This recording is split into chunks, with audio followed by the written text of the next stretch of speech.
Ladies and gentlemen, welcome. Happy International DeFi Day for 2023. I'm Joshua Shigala, and I'm welcoming all of you here today to join us to celebrate all things DeFi. Thanks to all the people here in the comments.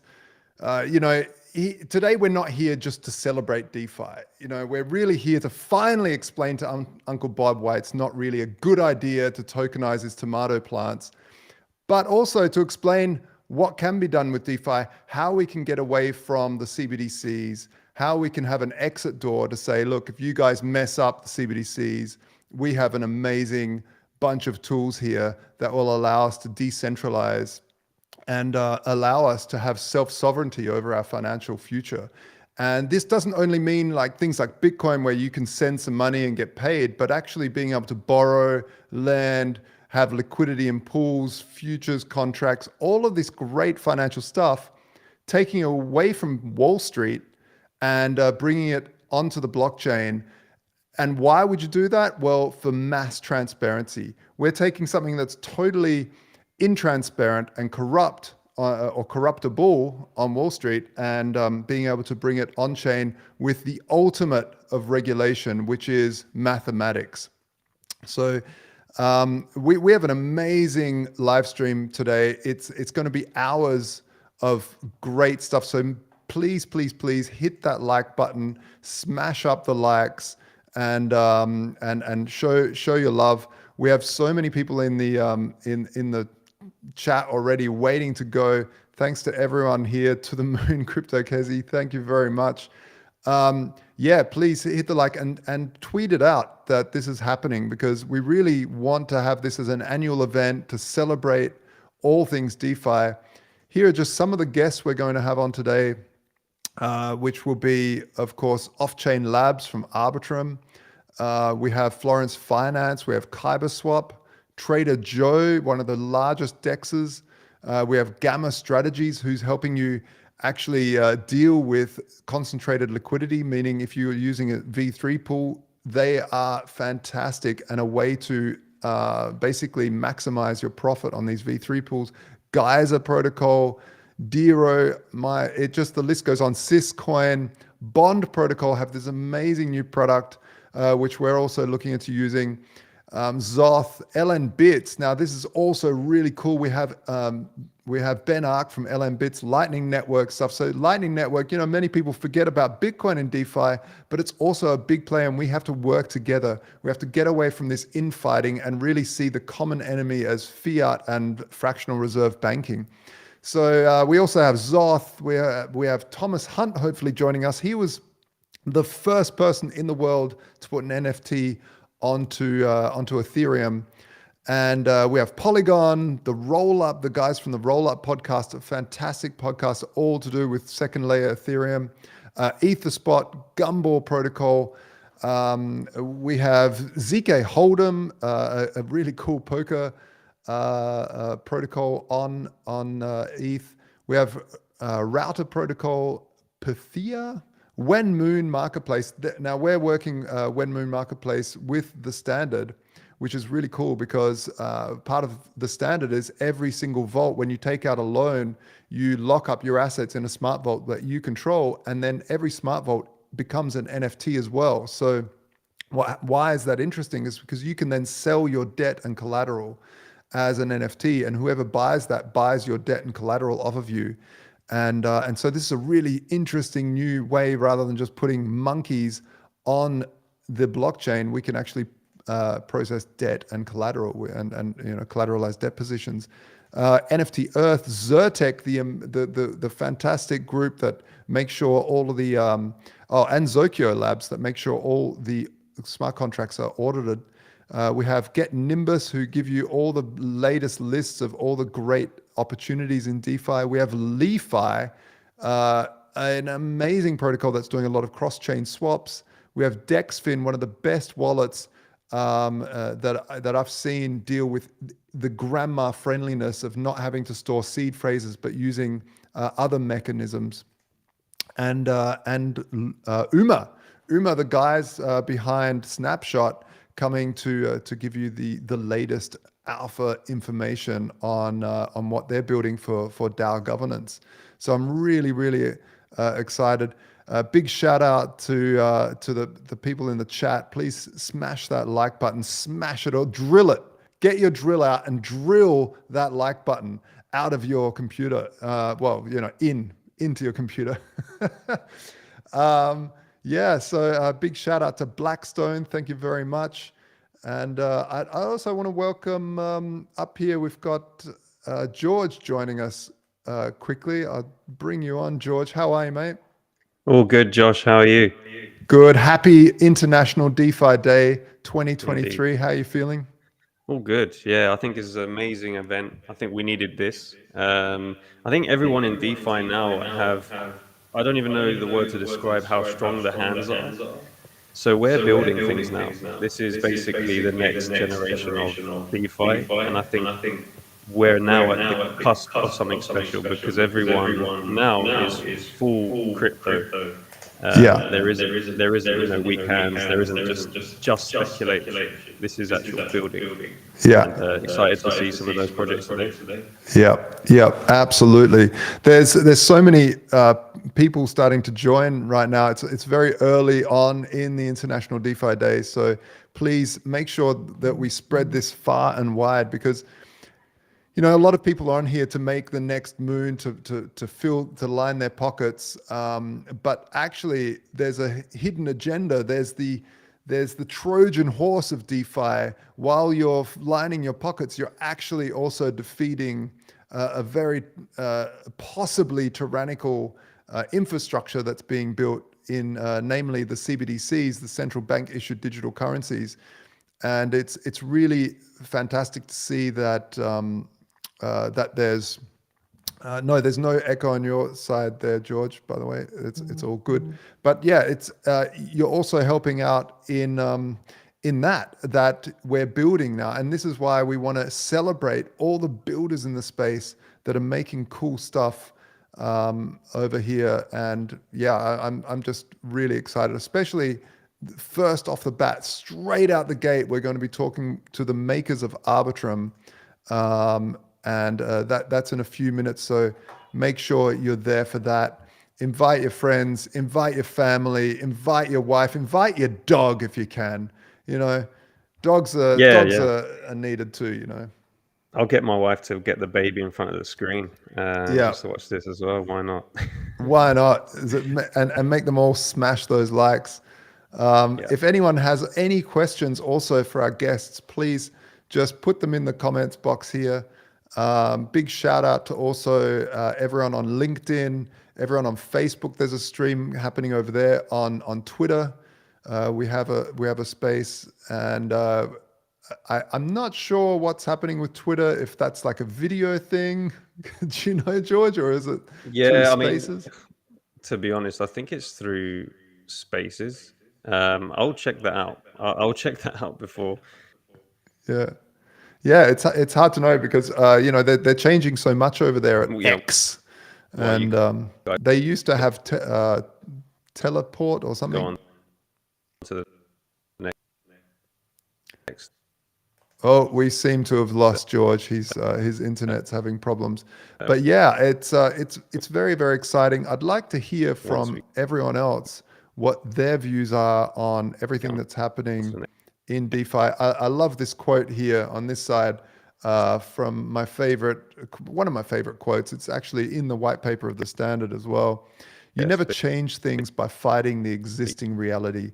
To change something, build a new model that makes the existing model obsolete. And really, this rings true when we looked at 2008 when the financial crisis was happening, and we had Occupy Wall Street all there chanting away, yeah, we want to change, and trying to force Wall Street to shut down and this and that. But really, we don't need to do all this stuff. All we need to do is actually build something better and let the old rot in obsolescence. And really, that's the cypherpunk way. That's the way that we create cool things rather than complaining and victimizing ourselves. We just build better stuff, and that's what I hope we can do moving forward. Yeah, so I'm one of the great things I'm looking forward to. Oh, George is back. You're back. Better than Yeah, ever. Oh, he's gone. No. So we're playing peekaboo here, folks. there you go. Sorry, Nice. guys. Yeah, fantastic. Here we've got the chat as well. Maybe new comments will be displayed here. So if you start to comment, let's go. Thank you very much, Surav. It's really great to have you here. Yeah, bad internet. On your side, Thorex, or ours? You never know. You never know. Hopefully not on our side. Yeah, so we have next up Nick Westlake from Off-Chain Labs, representing Arbitrum. Now, Arbitrum, when we decided to move to launch on Arbitrum as the standard.io, our main focus, our North Star is to have the next generation, the ultimate decentralized stablecoin protocol and borrowing protocol. And really, that cannot happen if we go on base layer Ethereum. And so Arbitrum was the obvious choice, as the volume for decentralized finance is absolutely extraordinary over there. It's really taking off. And so it made a lot of sense to jump over on Arbitrum. That's why I'm so excited to have Off-Chain Labs join us today for International DeFi Day and celebrate all things layer 2 as well. And we can go into why layer 2s are so important. Remember, folks, to smash those likes, give us a thumbs up, and also hit us up in the chat if you want us to. If you've got any questions for any of our guests that are coming up, please hit the likes. So we've got Awesome, 2 guys. minutes Awesome. left Yeah. until Arbitrum comes. I think, a lot of people, what I really love about the Ethereum space is that they really embraced layer 2s.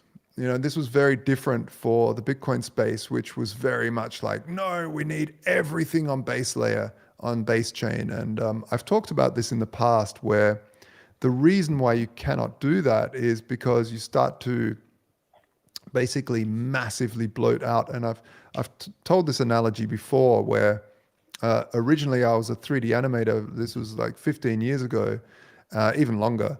And I used massive, big machines, huge, big silicon graphics boxes, the Onyx box, if anyone. It's like a fridge. And and as we could basically render one frame every 10 minutes, and it was only a few polygons, maybe a couple of hundred polygons, and it would take like 10 minutes to render. And as computing got bigger and bigger and better, basically the clients just wanted more polygons and more things, and subsurface scattering and ray tracing and everything layered on top of each other. And basically, what I'm saying with this is humanity just wants more and more and more. And so if you have super cheap transactions all in one place on layer 1, basically people are just going to dump everything possible onto that layer 1. And what's really interesting, actually, developing the standard, is that right now, with block space being small, as you're developing these smart contracts, you need to really hone in on every single line of code.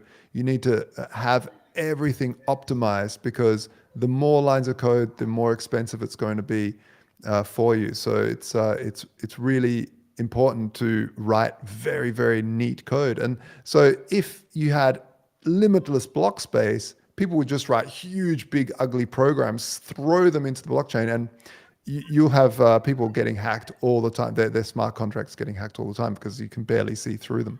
So yeah, there's many reasons why we need layer 2s, and this is why Arbitrum is so important for the space. Have we got, is Nick on the line, ready to come on and tell us more about Great. Arbitrum? Great intro. Yeah, Nick's ready. Yeah, Nick's ready. Let's get him on.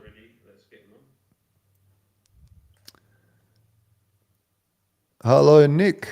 You there? Maybe not. Remember, folks, while you're there, It really helps us out if you hit the like button, because YouTube then tells other people that this is happening. Let's see if Nick's there. Nick, are you there?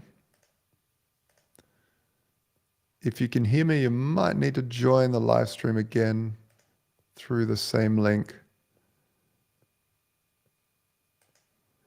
I think George, maybe might need to get him to rejoin the link to come on over here.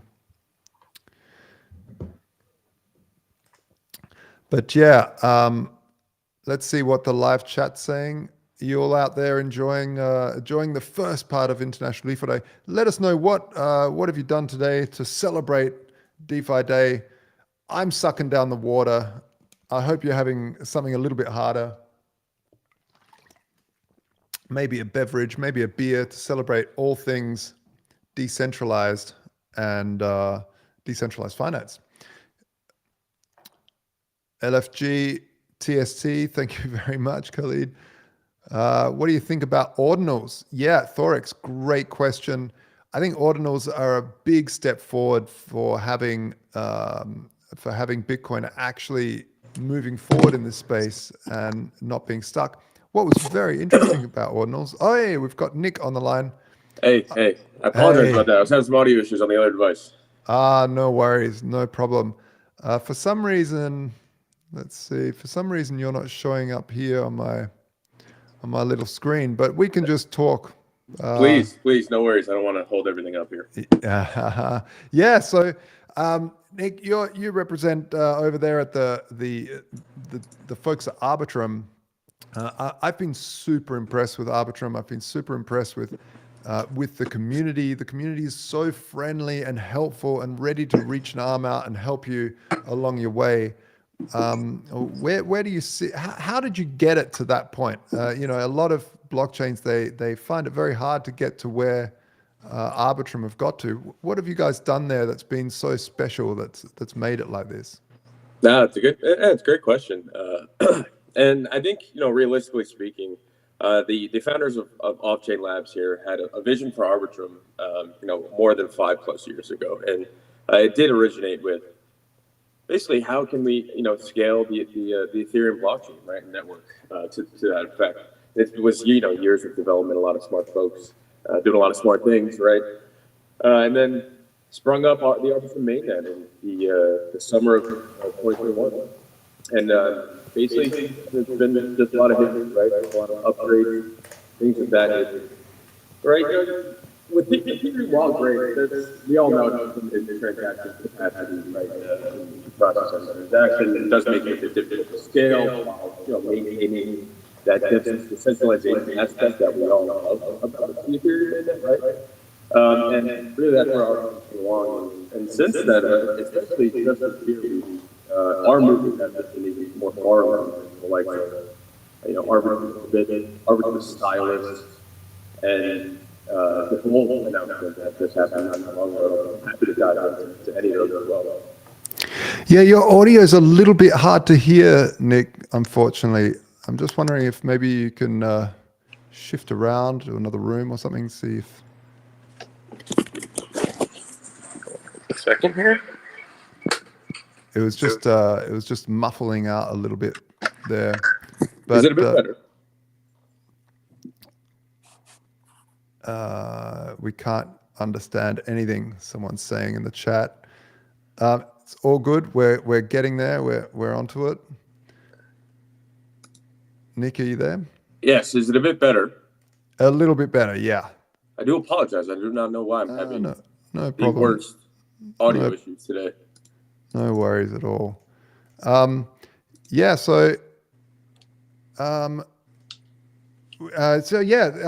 terms of DeFi, it seems that this is the chain, the L2 to get to, right?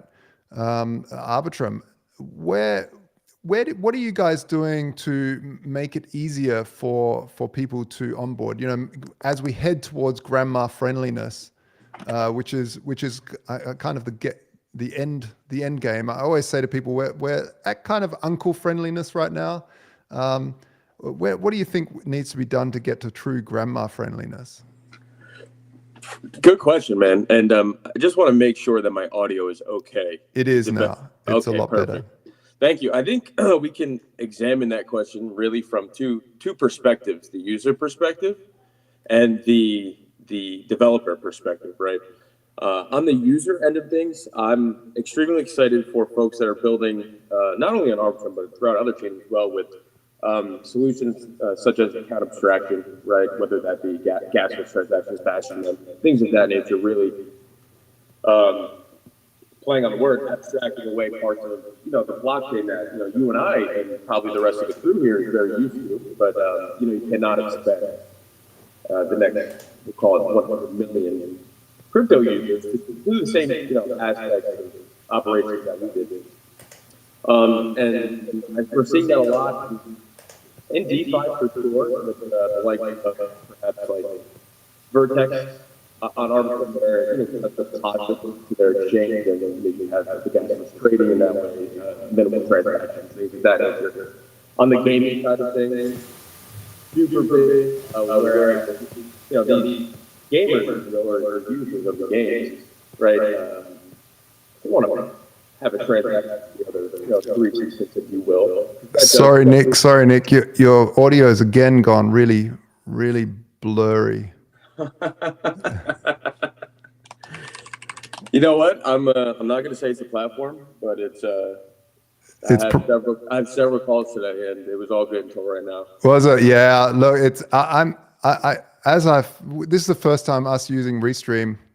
Not to blame Restream, but it is fairly buggy. Like I can't seem to bring you up on the screen right now. It's just my ugly mug, but we'll have to let people suffer through that one. Yeah. So I think one of the questions that we have here is from Dibble. What kind of interaction does Arbitrum have with US regulators?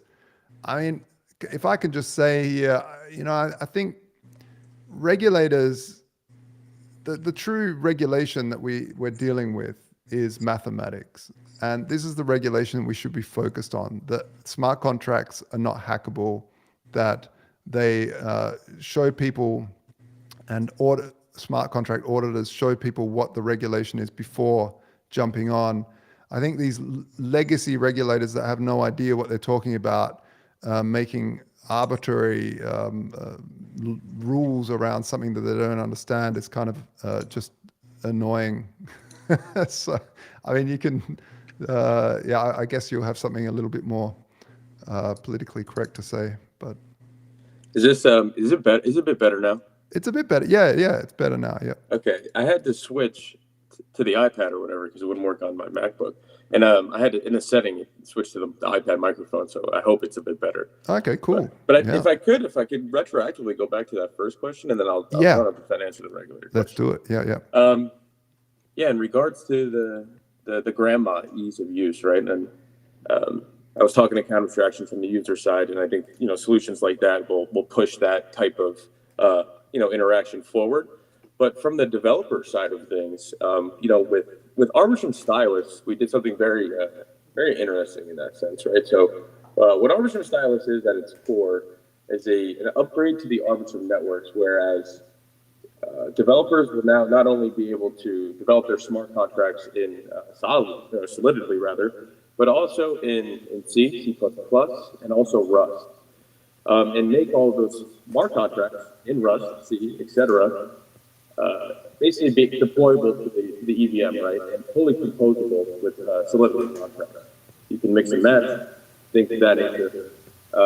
We've modeled out in some cases, multiple X's and gaps and memory and things of that nature. And from a developer perspective, right, you can do more with the smart contracts now, mix and match.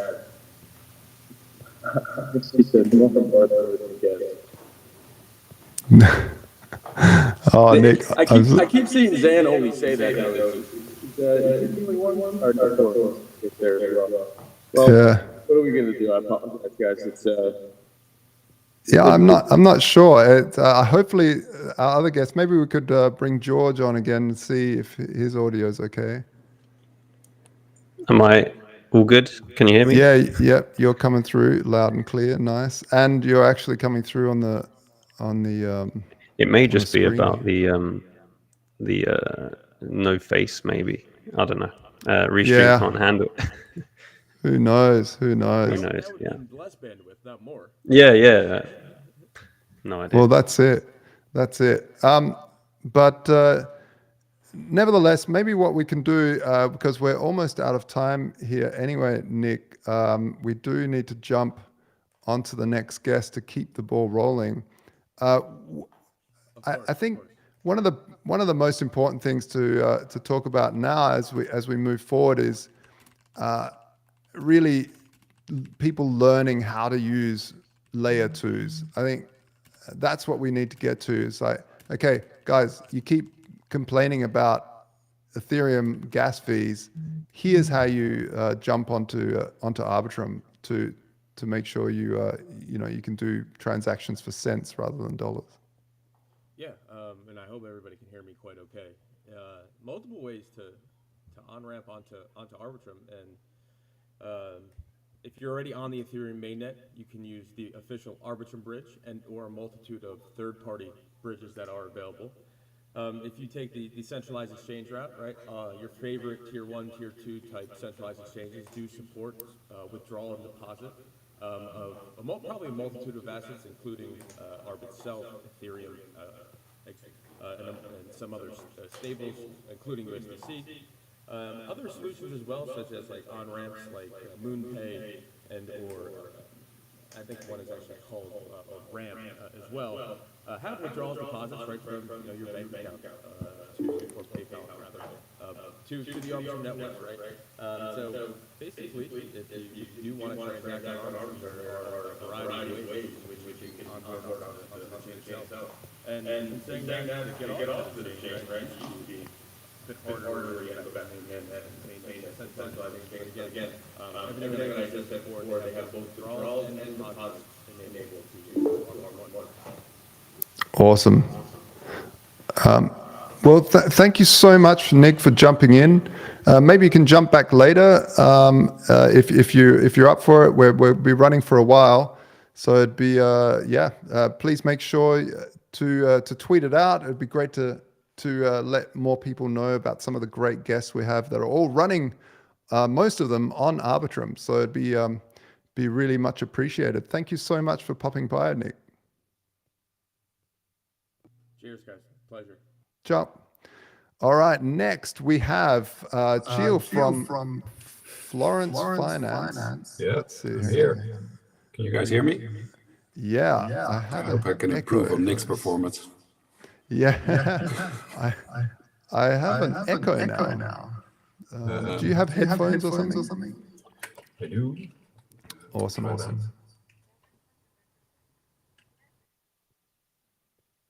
Can you hear me? Yeah. Yeah, Still there, right? yeah, that's better. Okay. There it goes. So I'd love to, for those that don't know Florence Finance, let's start from the start. What is it, basically? The skinny. The skinny. So Florence was built as a bridge between, call it, the crypto ecosystem and the real-world lending market.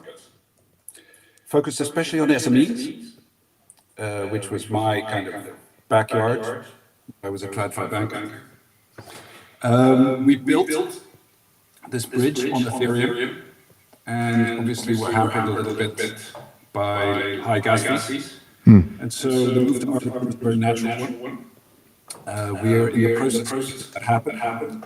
Over the next couple of months, see a lot of activity around that.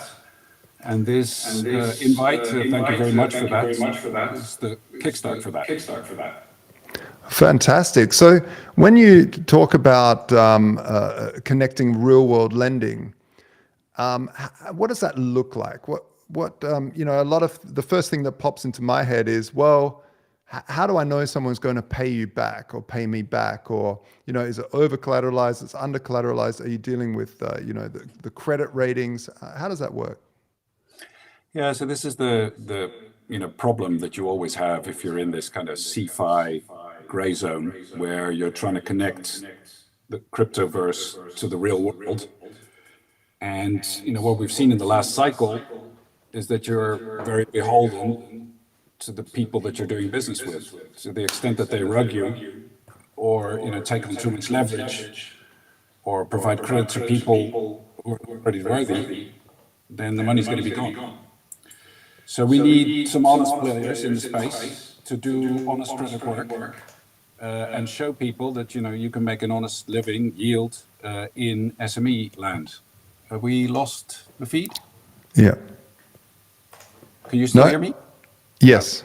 Can you hear me? Okay. Yes. Okay, cool. I think the echo's gone.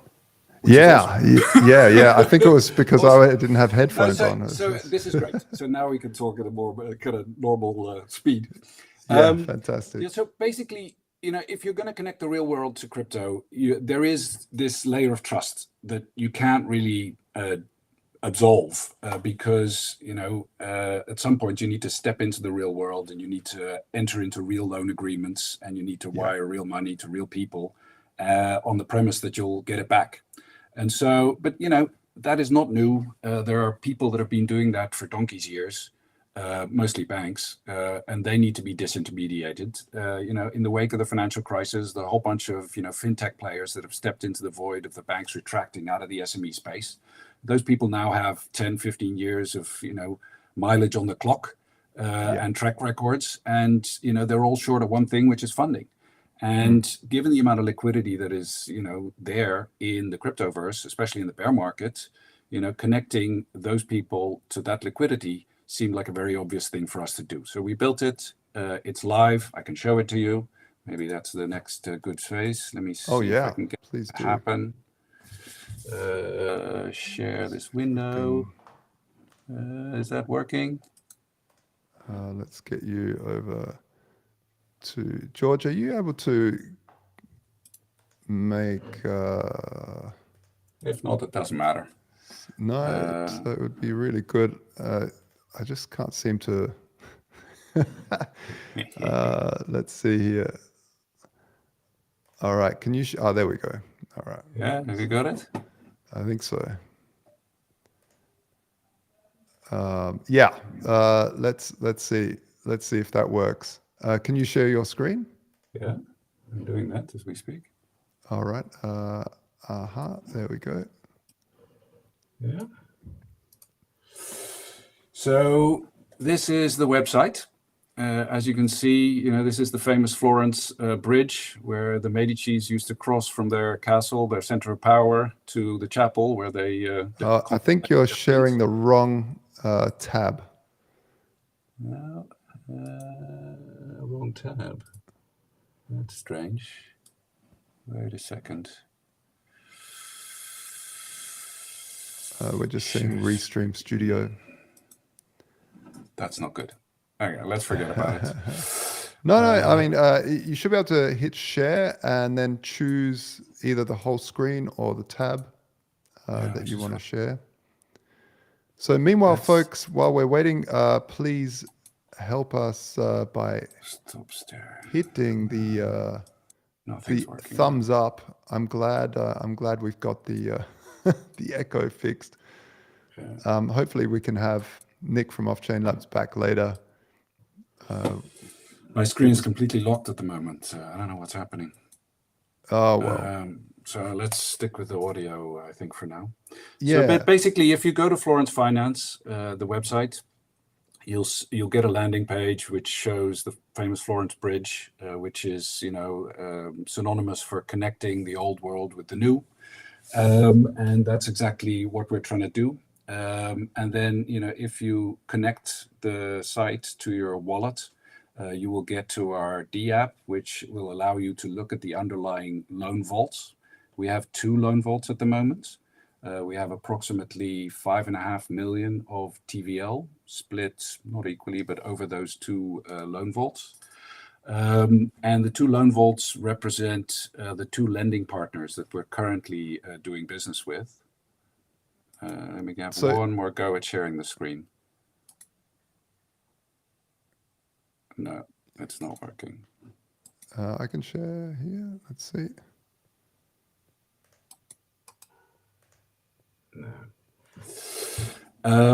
So the loan vaults, basically what it is you come to the loan vault with Florin, which is the native token to our protocol, which Yeah. you buy through a curve pool. A curve pool where the florin is matched 1-for-1 between a euro stablecoin and our florin. The florin represents €1 of underlying loan exposure plus accrued interest.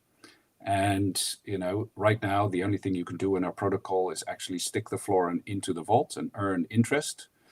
The junior lending vault currently pays about 7% interest.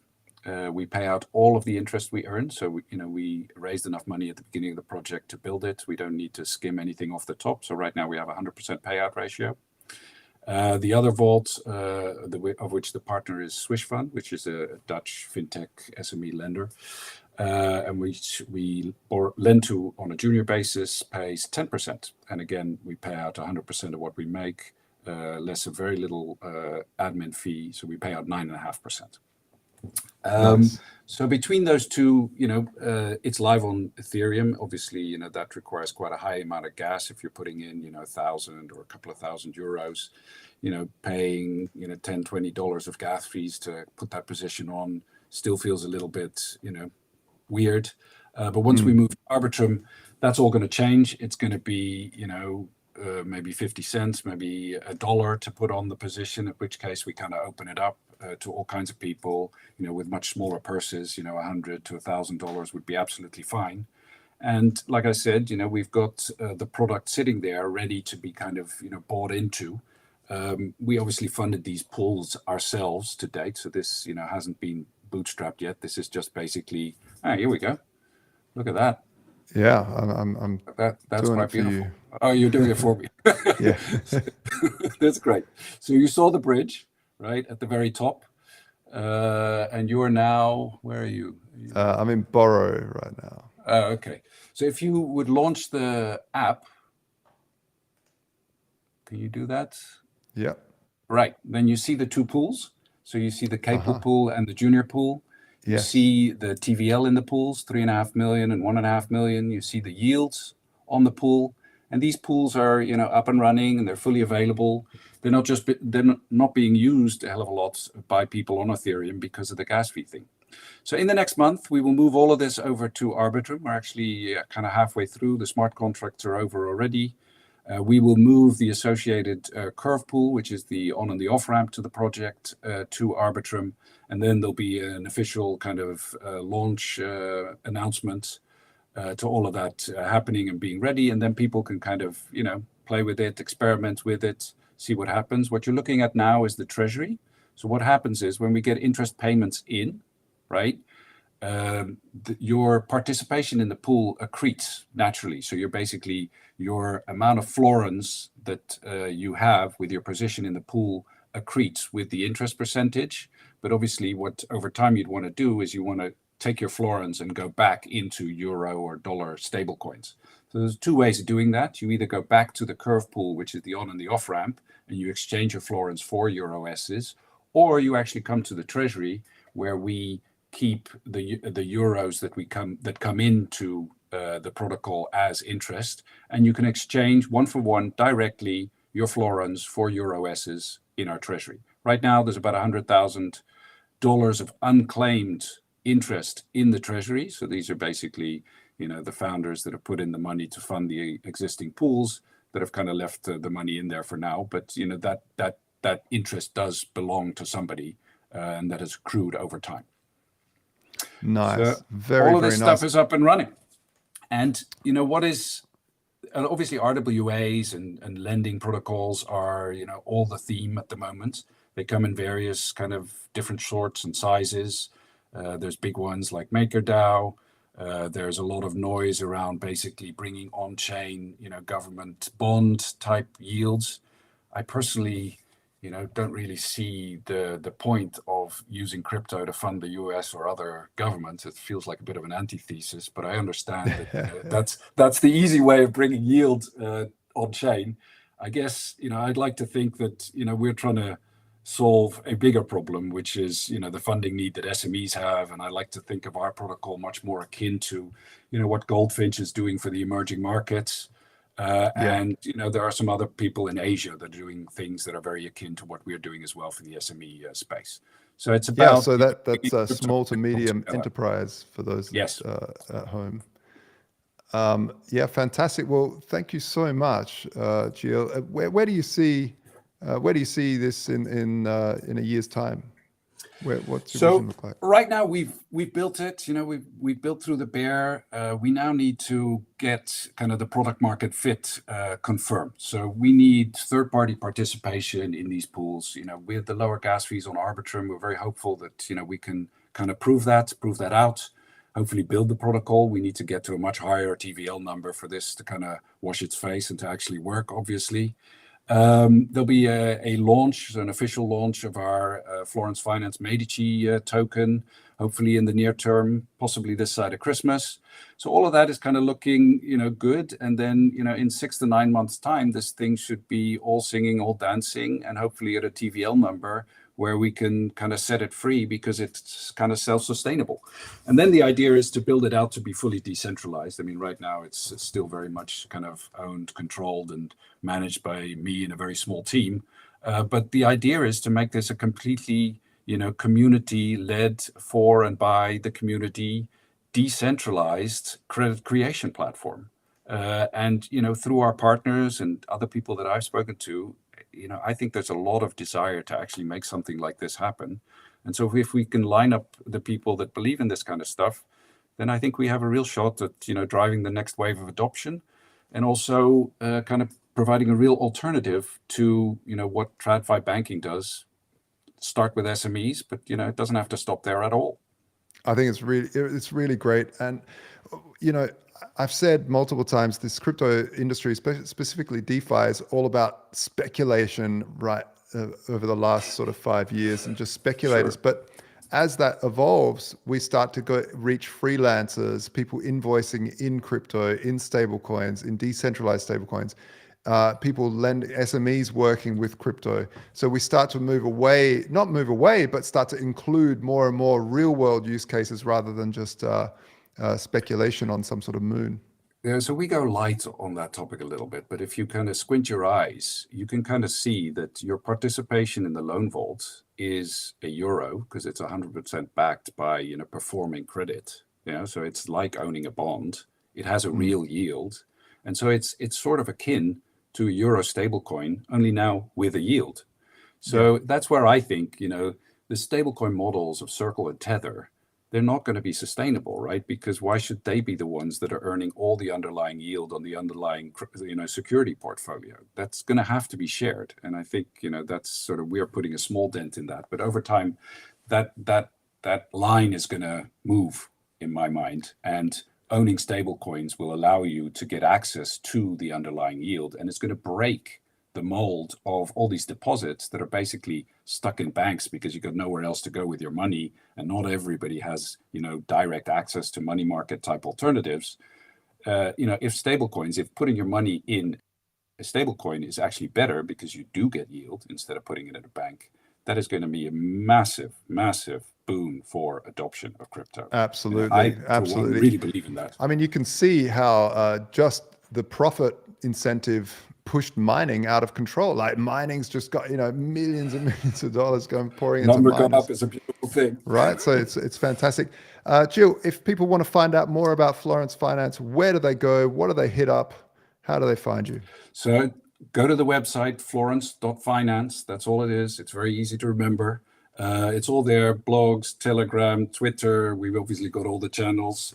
We're a small project, but we're working hard to kind of make it bigger, and we look forward to kind of seeing all of you guys on the other side on Arbitrum pretty soon. Thank you so much for joining us on International DeFi and helping celebrate all things DeFi. Yeah, cheers. And I'll see you around the traps. Well, folks, there you have it. Please hit the thumbs up and like so make sure other people find out about this. Next up, we have from KyberSwap, Imran's marketing at KyberSwap. KyberSwap is an absolutely wonderful DEX, really an OG in the DEX and aggregator space. on 15 chains. It's absolutely huge, empowering users to cross-chain bridge and swap, trade, earn, all at really excellent rates, and get free alpha on secure permissionless platform right here on the DeFi day. Welcome, Imran. Hey Joshua, hey guys, happy to be here. Hey man, I'm just super impressed with what you guys have built at Kyber. It's just every time I go and have a look, it just seems to be just adding more and more features all the time. Tell us, where did you guys first come from? How did you first start, and where are you heading? Yeah, so I think Kyber Network, our goal has always been crypto mass adoption. So we started out, the beginnings of it was in 2015, 2016. Our founders had already been working on a couple of other startups. Our chairman, Dr. Loy Lu, he's currently still one of the most cited researchers within blockchain. So if you look at any of the academics talking about blockchain, talking about Ethereum, Loy and his work is probably still one of the most cited works out there. He was contributing and researching within the Ethereum space. This was back in the early days, and they realized that liquidity is a big factor, right? So if you talk about DeFi, when there's crunch time, when there's liquidity problems, then the market goes into panic. You can lose a lot of money when you're swapping due to price impact, slippage. So that's the first problem that the company started out to solve, which is liquidity fragmentation via liquidity aggregation. So we've been innovating since then. We did a 2017 ICO with Vitalik Buterin as our founding advisor. And today we are on 15 chains as a decentralized exchange, as an aggregator. And you were talking about things like mass adoption, getting your grandma to use it. I think that's really our end goal as an exchange, to be as easy to use as a central exchange or as easy to use as your banking app, but being decentralized. That's the real goal, right? So that you can really have mass adoption. And today people can trade, they can swap, they can cross-chain, they can bridge across any chains in EVM, the L2s. They can earn with our liquidity protocol. And because DeFi is very vast, we actually also have an AI-powered tool called Kyber AI, which gives free alpha on 4,000 tokens, giving you bullish or bearish ratings on 4,000 tokens in DeFi, which is, I think, in real time, probably something a bit more faster than what any analyst could do technically with their brain.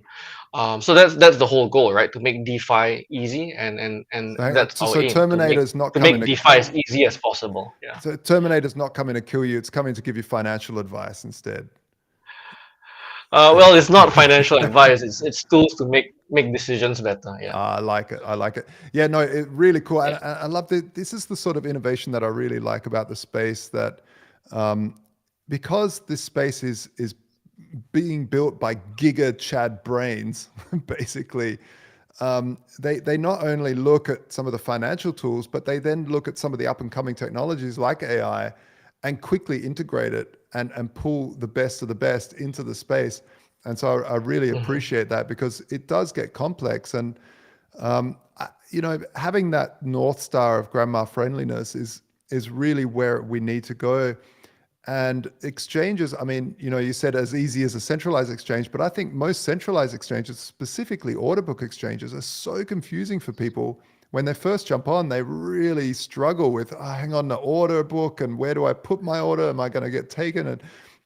And sometimes even big whales have been known to fat finger themselves into the wrong order type and just get absolutely wrecked. So that's the beauty of automated market makers and decentralized exchanges. It's a lot easier, I find. I mean, it's kind of Googlefying the space, where Google brought the search engine to just have a simple one search bar and I feel lucky button. I really like that. How have you gone about the cross chain stuff? Because for me, that's always been the big challenge of going cross chain is it's quite easy to do if we use a centralized server to say, okay, you first go to the server and then over to here. But how do we make sure we don't centralize but still move liquidity? Because the other problem that I see is that as more and more L2s come onto the space, more and more liquidity gets thinned out across of these L2s. So yeah, I'd love to get your take on So that. very, very fundamental questions here, right? So number one, crypto was created with DeFi as the main use case, right? So like there's no crypto if there's no DeFi. And I think today being DeFi day, I think it's very important to state that. So there's lots of narratives about different chains and about different tokens, but um, most of the participation in crypto today is still on centralized exchange. So it's actually really important to recognize that if you believe in crypto and if you believe in blockchain, then being on chain is where you need to be. Yeah. And if you go on chain, then by and large, then you would see that by and large, most of the activity and most of the TVL is on Ethereum and EVM compatible chains, Yeah. right? So it's your EVM and EVM scaling chains. So that's where we looked at first, right? Yeah. Looking at EVM, and the EVM machine is meant to be a scalable machine where you can build on top of Ethereum with L2s, LT, L3, so on and so forth. So the challenge now is how do you figure out bridging and connecting between chains? How do you figure out solving for things like liquidity fragmentation? I think some of the things that you mentioned earlier. So one, on KyberSwap, you can already access native bridges. So if you're looking to natively bridge on Arbitrum, on Optimism, on Linea, on Base, you can already do that within KyberSwap. You don't need to Google, search, go to the website of Base or Linea and figure out, okay, where's the native swap? It's all on our UI. The second thing is you already have cross-chain swaps on, I think, 7 or 8 of the chains within the 15 chains that we're on now. What this means is that you can swap participating tokens from X chain to Y chain. I can swap ETH to Rep BTC, from Ethereum to Arbitrum. I don't even need to use the bridge. I can seamlessly cross-chain swap, and this takes minutes. It's very fast, it's decentralized, and it's seamless, right? So I think that's number one, right? How do you help users cross that chasm in a way that's as simple, as fast, and as cheap as possible? Are we fully there yet? I don't think so. I think people talk about account abstraction with wallets. I think the next one would be things like chain abstraction, where I'm not really even thinking about what chain am I on, right? I just want to use this dApp, and I want to transfer to this destination, and I want to swap from this token to this other token, right? Very intent centric, right? So I think that's the real end goal. It's like calling an Uber. I don't care what model comes. I don't care what route you take. I just know that I'm willing to pay this price and I get from A to B. Yeah. And so I think that's the real goal, right? When we're looking at the user experience of a DEX. And I think lastly, with regards to the liquidity side of things, so I addressed the cross-chain swap side of things. But if you talk about liquidity side of things, I think there's a lot of things in place right now that we're putting in R&D, where we're looking at things like how do you provide liquidity that can serve volume across multiple chains. So we're looking at a concept that we are ideating and building on called universal liquidity, where, for example, LPs, instead of trying to figure out, can I put my liquidity on one chain and then figure out whether this chain's volume can serve my liquidity so that I can earn fees? What if you could serve it on one chain that serves 15 chains? And the user experience for the LP is simplified, the volume is increased, therefore APRs are increased, things like that. So we're working on some of these concepts. One of the things that we're already doing with the cross-chain swap, and why the reason why the cross-chain swap actually works really well, is that we work with XLR and Squid Router. So these guys are a cross-chain protocol, and they actually utilize KyberSwap pools to switch to actually facilitate the volume, for example, USDC to XLUSDC, so that you are swapping across the chain and it hits both sides of the chain of both chains using Kyberswap pools. So what this ends up being is right now today within all of DeFi, using this router, Kyberswap cross-chain is probably the cheapest way to bridge USDC within EVM.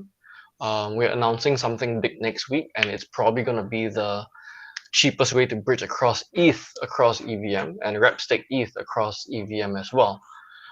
So that's it. Like it like you said, it's like there's a lot of big brain work around it, but the end game is really fighting for every single inch for the user in terms of that user benefit, user satisfaction, user profit. Fantastic. And really, this is what I'm talking about when it comes to amazing builders building solutions that will be able to head on, take on anything that centralized parties want to try to suppress and crush you over time. As if a certain country gets too tyrannical with their money, it's easy for people just to go, well, there's this thing over here. And even if that doesn't happen, the potential is there. So building this sort of technology out where people can then say, wow, I can earn a yield on something, and I can easily trade from here to there. And I've always said, in the future, as these DAOs grow out, the Uber driver, I'll just take Uber for instance, this has nothing to do with Uber, but they might want to be paid in Uber token, and which is kind of like they're getting paid in the shares almost of the DAO that they're working for. And then they can trade some of that for, DAI or EuroS or anything else that they're working with. So the future is extremely bright. And where do people go, Imran, to find out more about Kyberswap? Also, are there positions open that people can help you? How can we continue to celebrate? Great. So we are always looking for builders to work with. Even if you're a community developer, we do have $1 million bug bounty program. So what this means is that we actually want you to actively poke holes into our smart contracts and our website. And the greater the vulnerabilities or issues that you can identify, the greater you get paid. We did pay a white hat hacker $1 million a few months ago. But it's simply because the work that the community does with us saves a lot of money and losses for the market. And that's really our first constraint, right? So I think when we're building in this industry, the first constraint should always be the security of the users and the funds. Yes. For those who are excited about DeFi, I think for DeFi Day, it's really important to state that it's not just about the opportunities to earn and to go to the moon. I think DeFi is really meant for human freedoms. Our real goal as builders is to work with everyone here and to really build for human freedom. So that means that you got to use it, you got to advocate for it, you got to talk to your legal representative, the people in the government, and state, hey, I stand for DeFi, I stand for blockchain. I use it, to really work with the regulators and the industry and TradFi and state, hey, like if you want transparency, if you want fairness, then probably DeFi is the right way to go, right? And there's like so much to show around things like that. So for those who are interested to do that, they can participate within the community as ambassadors. You can work with us as developer partners, and you can check us out at kyberswap.com. On Twitter, we are Kyber Network. Awesome. Thank you very much, Imran, for dropping by and helping celebrate this wonderful day, this glorious day of International DeFi Day. Remember, thanks for having me. Yeah, cheers. Cheers. All right, there goes an absolute legend in the space, and someone that's helping to really bring the space forward massively. Talking of people that are bringing people up massively, we have up next, we have another fantastic major DEX in the space, Trader Joe on Arbitrum, and joining us from the team, we have Joe himself. But well, it's not Joe, it's Blue. In the ever-evolving DeFi ecosystem, Trader Joe provides a dynamic platform for traders to optimize their yield and expose a myriad of opportunities. Blue, come on up. There we go. We've got. Are you bringing him up here, George? Ah, there we are. Yeah, my name's Blue, not Joe. Sorry, Blue, mate. I have this little script here, and I'm trying to juggle a whole bunch of tabs. Don't worry, I know what it's like. Yeah, you got a hard job. So yeah, no, I appreciate the intro. That's really kind of you. I do have a screen I can share. I can either talk through some slides. I can just go through the whole presentation. You know, the big thing about Trader Joe is we're not just building products or communities. We're also big on brands. So I do have lots of lovely kind of visual assets that we can watch in this presentation, Cool. or we can just shoot over questions. You know, I'm happy to go with the flow on this. Ah, awesome. I'd love. I can't see your screen. It was there a second ago, and it's disappeared. Maybe you could try resharing. Yeah. There it is. Can you see that? Yep. There, I can see it. Wonderful. Yeah, and folks, while you're at it, please drill that like button right into the ground, because it really helps us to get this information out to as many people as possible on YouTube. And thank you so much for everyone that already has done that. Also, tweet hashtag IDD out there. So and maybe the video on YouTube, that would be really helpful. Blue. Let's take people down the rabbit hole of Trader Joe. By the way, I love that there's a character. It makes me feel all warm inside when I see Trader Joe himself there. That's amazing, because that is exactly what you are meant to feel with the Trader Joe brand, right? You know, and I guess a bit of context off the back of that actually is a kind of good intro. You know, with any project in DeFi, within any project within Web3, you know, having a long-term vision in the space that is, you know, a space that rapidly evolves is really important for any project. And, you know, Trader Joe's mission is to essentially simplify DeFi. We want to make it as easy as possible. We want to make DeFi as accessible as possible, because, you know, it's a space that is very complex, convoluted. And that's kind of why we have the Trader Joe mascot that you can see here, right? He is a character that is welcoming. He's meant to be a character that offers a warm community. You know, he provides a beacon within DeFi that can be users' homes, right? And that's you know, the mascot is incredibly important. He's present in all of our marketing efforts that we do. Here you go, right? This is basically our mission. This is, you know, why Trader Joe is here. And why is he building in DeFi, right? Everything we do is just all about delivering simple solutions and sort of great product experiences. And here we go here. So we've got Trader Joe on the farmland of the back. Hopefully it looks warm and welcoming, and a nice friendly environment.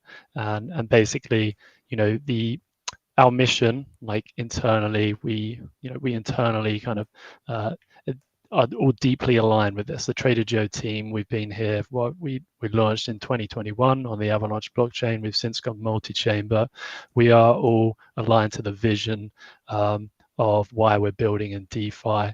You know, ultimately, we're just here to DeFi is here to essentially, you know, empower individuals to take control over their assets, and, you know, to invite everyone into a world that is a new kind of transparent financial system. So Trader Joe is here to kind of build the products and services that help to onboard people into DeFi, so they can, you know, ultimately take control of their own assets. And awesome. Here we go. Here's the first video. So, you know, what is actually on the Trader Joe platform? I'll just talk very high level over this, and I'll kind of let it finish. It's a short video, don't worry, it's not 20 minutes long or anything. So basically our core products, we like to just refer to it as a one-stop decentralized platform. We offer swapping of tokens. We have liquidity pools for users to provide liquidity in and accrue interest over time. And then, you know, we of course have staking and JPEGs here. This is our NFT marketplace. This is live on Avalanche and BNB chain, and our DEX is live on Avalanche, BNB, Arbitrum, and more recently mainnet as well. Here we go. The video's just finished up. Fantastic. In perfect sync. Some aqua farming in there as well. That's liquidity pools, high-tech Nice. liquidity pools. Nice. And maybe I can just wrap off here. I won't go into the other slides, but you know, at the heart of the products that we offer on the Trader Joe platform, kind of underlined with innovation, right? We build everything from the ground up. We take a first principles design approach with our product development, and we do this so we can truly deliver sort of against our mission of making, you know, DeFi easy and accessible. You know, building products from the ground up and taking this approach to our kind of design ethos really helps us to deliver a cutting edge user experience. And sometimes it's not always the quickest route to market. You know, part of the magic of DeFi is being able to kind of iterate on existing products that are in the space. But, you know, we take the longer route with how we build our products to be sure that, you know, the entire stack is something that we've built from the ground up, and we can be confident that we're delivering the best kind of user experience that we can offer users in this space. Yeah, awesome. I'll pause there. Yeah. Yeah, you know, as I delve deeper into DeFi on a daily basis, because it's just a never-ending pit of info and excitement and innovation. So it definitely hits me if I look back at that North Star of grandma friendliness, that there are certain things that just need to be dealt with. For instance, that on Arbitrum you have USDC.E and USDC. These sorts of things are just super. They're easy if you know what you're doing, but if you're not sure what you're doing, or for instance, wrapped ETH versus ETH, you know, these sorts of things can be difficult for the normal person who doesn't want to spend 10 hours a day learning about everything. And really, it's platforms like Trader Joe that make that sort of abstract some of these complexities away. I feel. And yeah, like, and that's really what I love about where this industry is going, is that we're taking simple things like that and saying, okay, well, how do we make that better? How do we develop a non-confusing way? Because there's nothing worse than sending some money to some address and then thinking, oh no, have I done something wrong? Or getting that anxiety. You know, we all know it, that anxiety when we're sending some crypto of like, have I screwed this up? Oh no, it's there. Okay, yeah, it's there. Like, and really, this is where I feel like all of us, what we're building at the Standard and what you guys have built, Trader Joe, are working on to try and abstract away that complexity. Yeah, exactly. Like we're so far away from, you know, honestly, widely driving, you know, a global population to, you know, to come into DeFi, right? Anything to do with wallet just needs to be entirely abstracted away. Anything to do with chains and bridges, it needs to be entirely abstracted away as well.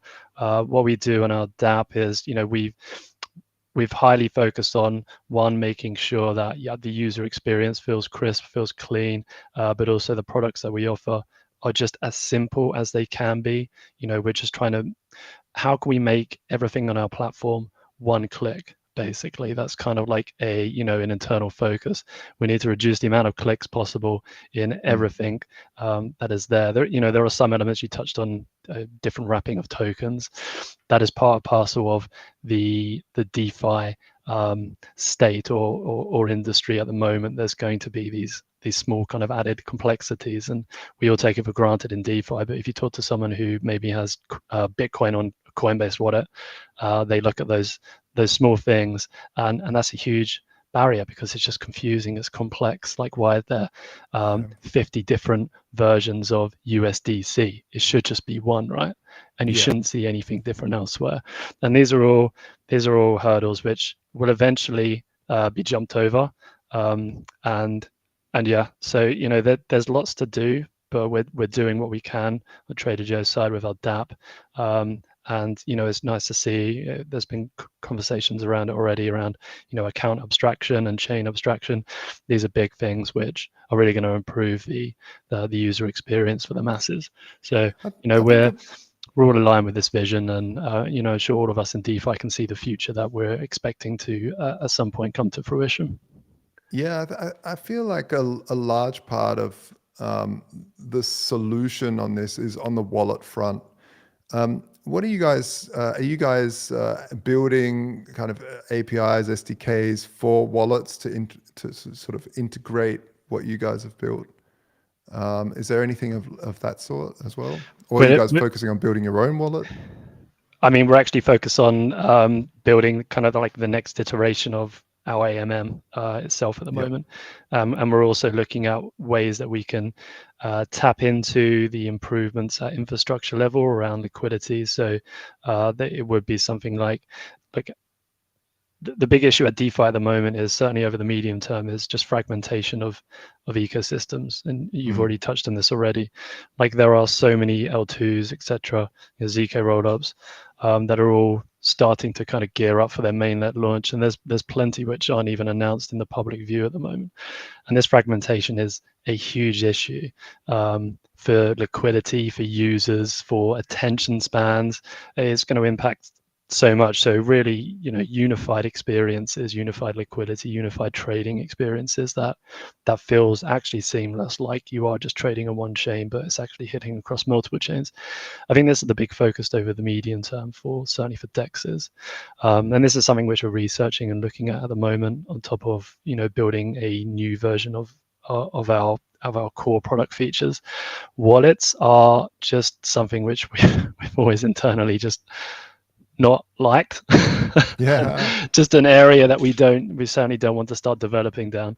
No. But it would be, but for me, like some of these tools, like having a DEX inside, like a lot of wallets, they live and breathe. They basically, that's their funding model, is to every time there's a swap, so they want to embed something like what you guys have built in their wallet, or something like what we've built, the standard, to be able to borrow at 0% interest on your crypto. Just have it right there in the wallet. MetaMask, for all of its issues, is still an amazing piece of technology, but I feel like it's got a long way to go until it's totally user friendly. But definitely that these like Paraswap and these sorts of things that allow you to dive into the pools that you guys have built and then dive back out and to maybe and combine different pools, I think is very useful.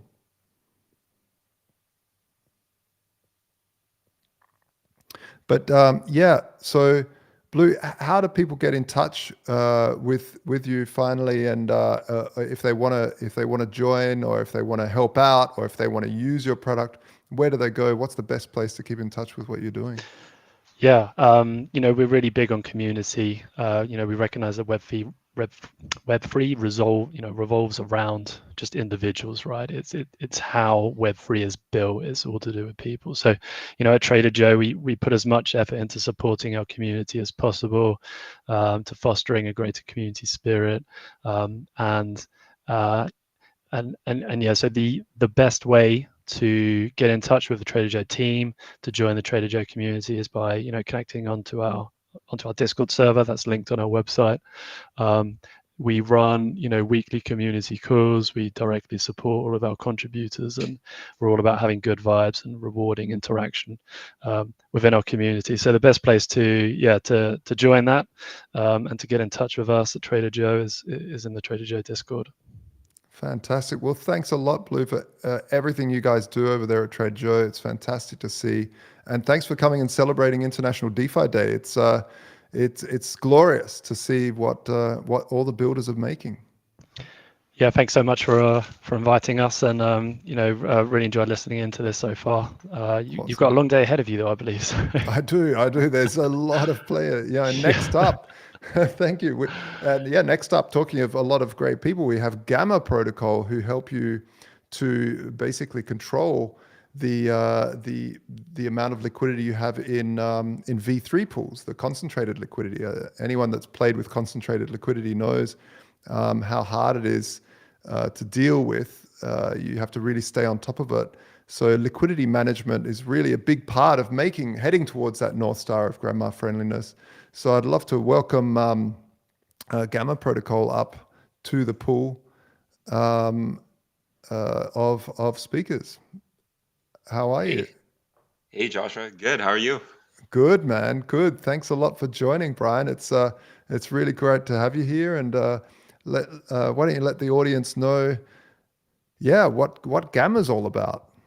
Yeah, sure. So I'll just give like maybe a brief history. So we've originally launched our product in mid 2021, and it was really in response to Uniswap releasing their V3 design mechanics. And once they came out with that, we really thought that was going to change the whole ball game of how dexes are run, and it turned out to be true. Like UniV3 today, because you can concentrate the liquidity, it's up to like 100x more capital efficient on stable pairs. It's up to 4 to 5 times more capital efficient on volatile pairs like ETH USDC. And it really took over the landscape. There's a lot of protocols out there today who've forked either Uniswap V3 entirely, or it's tick math, where you're able to provide liquidity within various ticks. So just to give you like a brief background, pre 2021, most dexes were on Uniswap V2, where people provide liquidity, let's say ETH USDC, over the entire price range from a price of 0 to a price of infinity. But now with concentrated liquidity, you can choose the exact prices in which you want to provide liquidity.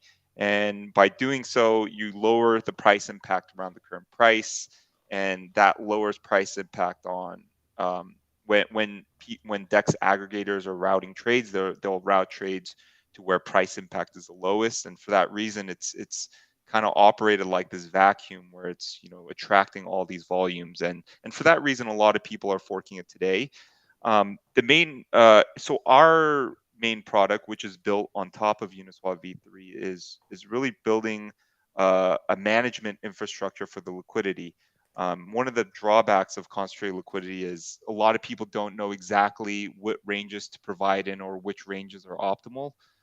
So what we've done is we've done a lot of the data analysis, back testing to see, which ranges are optimal. We also allow our LPs to, according to their risk preferences, whether they want to go with narrow ranges or wider ranges, we allow for that.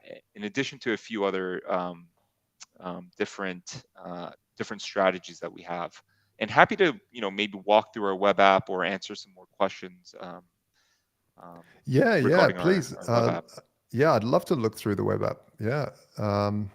Do you want to share your screen or? Yeah, sure, I can do that. All right.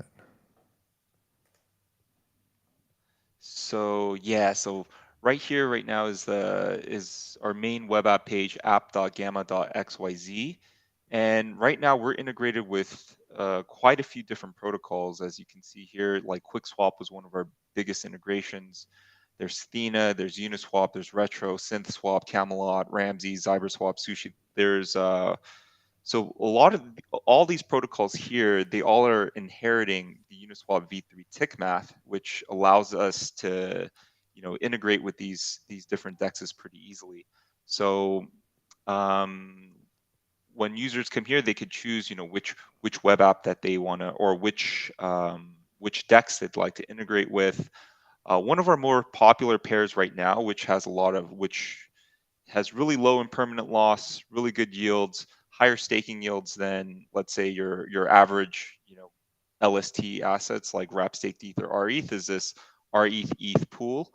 So this pool, you could see right here, it's currently being incentivized with RPL rewards, which is the Rocket Pool governance token. But you could see on the analytics page is really where you could see how the LP position performs over time.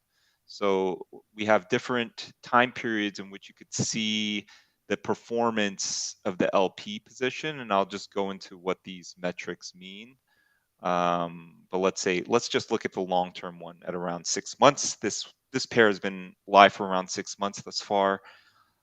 So basically, what these things mean is one of the things in Uniswap v3 is a lot of people like to compare, was it better to simply LP my assets, or should I have held my original assets? And Yeah. this is really where we make that comparison. So gamma versus hold, you could read the description here. Basically, it's the percent difference between LPing in our position versus just holding the original allocation of assets, like assuming you did not LP those. So a positive number here means the gamma position outperformed holding by 3.72% over a period of 6 months. If it was a negative number, that means the gamma position did worse than holding.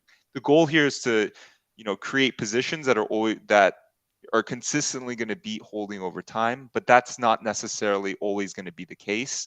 When there's a lot of volatility, it could be the case that the LP position does worse, but our goal is to on average do better than holding over a certain period of time.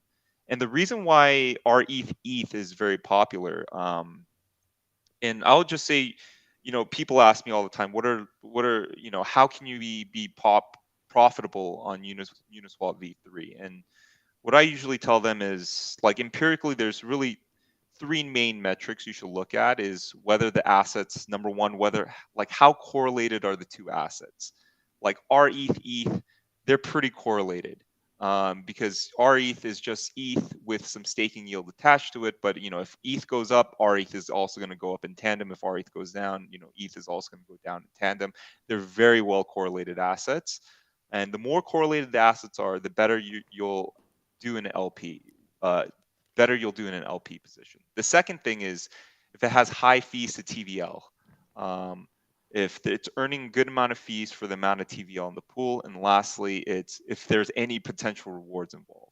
So again, it's highly correlated assets, high fees to TVL, and whether there are rewards involved. If you have at least two out of those three criterias, more likely than not, you'll be profitable. Like this one actually almost hits on all three. Like right now, the fee APR, it really varies from 0.59. Yesterday it was around 30%. This is a 24-hour APR, but you'll see how the position performs over time. Like this is also being given RPL rewards and also has the ETH staking rewards.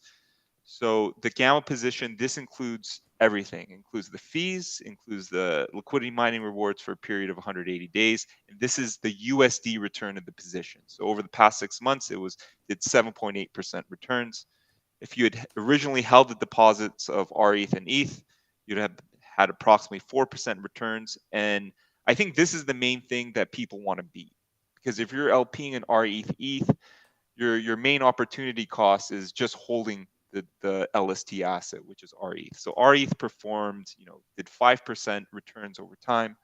Our LP position did 7.8%. So this is over a period of 6 months. So if you'd annualize that, it's approximately 2.8%. So 5.6% above what RETH would have held, and RETH does around 4% returns. So it's approximately around 10% yield on ETH long term. Yeah. And you haven't had to worry about the position. You haven't had to continuously move your V3 position. Right. So yeah, basically you could see how the position is being managed over time in this price versus order range. So we manage the ranges on your behalf, where the actual deposit interface, it's very much like a Uni V2 interface, where you just put in one side, the other side will auto populate. You would just deposit both sides of the pair, and then you'll get your ERC20 LP tokens. And once you have your LP tokens, you would stake that balance into a MasterChef contract right here. So that's in a nutshell, pretty much, our protocol. But yeah, we also have many different integrations here. We have Camelot, we have SynthSwap. I know we have a partnership with the Standard, where we're managing EURUS, USDC liquidity, and also the TST liquidity on Camelot. With Camelot, I can show people that if you want. Yeah, I've got my. Yeah. I don't know if it's quite on the front end yet, but you could certainly see it on the Camelot front end, where and yeah, there's a little bit of a front end delay on our side, but we'll make sure to get that up as soon as possible. But if you go onto the Camelot front end, and they connect with our contracts on their back end. So if you look at Vault's V3 on the Earn tab, you could see Yep. all the pairs that we're providing in, and us along with other active liquidity managers like DeFi Edge are on here. So the TST pair you could see here, which is a standard, and there's also the EURUS USDC .E pair that you can see Yeah. here. And actually, I'll just quickly share my screen just real Sure. fast, because if you have a pair that you want to put through, you head over liquidity. I'll just show you how easy it is to grab to Gamma. If you grab like EURUS, for instance, and USDC.E, you have this auto mode. Normally you'd have to put in exactly where you want your liquidity, just in auto mode, and hit Gamma, and it's done. And you say narrow, you want to stick to the narrow path, and boom, it'll create the position. You tell it how much you want in there, it's $100 or whatever, and it would calculate how much USDC. In this wallet, it's just a test wallet, but it's super easy, folks. And this is what I just love about what you guys have built at Gamma, because managing V3 pools, like you said, V2 pools were super easy to deal with, and now these V3 pools come along, which are far better, I find, especially when it comes to capital efficiency. But for the user, it's like, oh, we've gone back to hardcore management, and that's where you guys have stepped in to take that void. So it's really awesome, and Yeah. I take my hat off to you. Oh, thank you. Thank you. Yeah, I mean, there's a lot of research and development that went into this, and a lot of times it's, we've probably made every mistake in the book in terms of managing ranges. I think there's a lot of trial and error involved, especially with the rebalances and accounting for different networks too. Like different networks present different obstacles, like ETH mainnet. You got to also worry about front running risks and front running protection. You can maybe not go as narrow as you can on, let's say, Optimism or Arbitrum.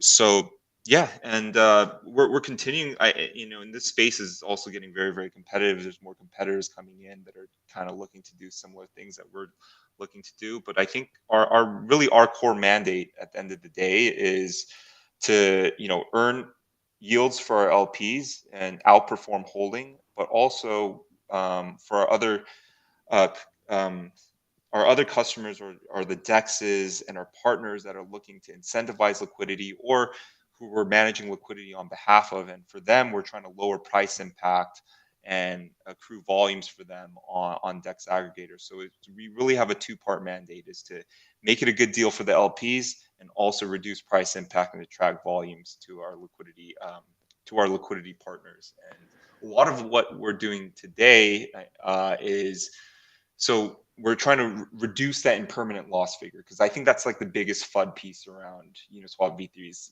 Yes, you're very, very capital efficient, but the impermanent loss could be a lot greater. So we're utilizing other financial instruments that are in the DeFi space, like perpetuals and lending instruments, to hedge against impermanent loss. So that's really the next iteration of where we're headed, and hopefully that'll help us, cater to our core mandate even more. But yeah, that's essentially Fantastic. about us and what we're planning on doing. Well, talk about grandma friendliness. That's really what it is. It's bringing sort of very more complex and advanced tools to someone that can actually then use those without knowing everything there is about the deep financial industry. Although you should definitely learn about stuff. It doesn't mean that you need to be an expert. You can use something like Gamma. If people want to get in touch with you or find out more, where do they go, Brian? Yeah. I would say the best place to go is our Discord, which is discord.com or discord.gg/gamma strategies.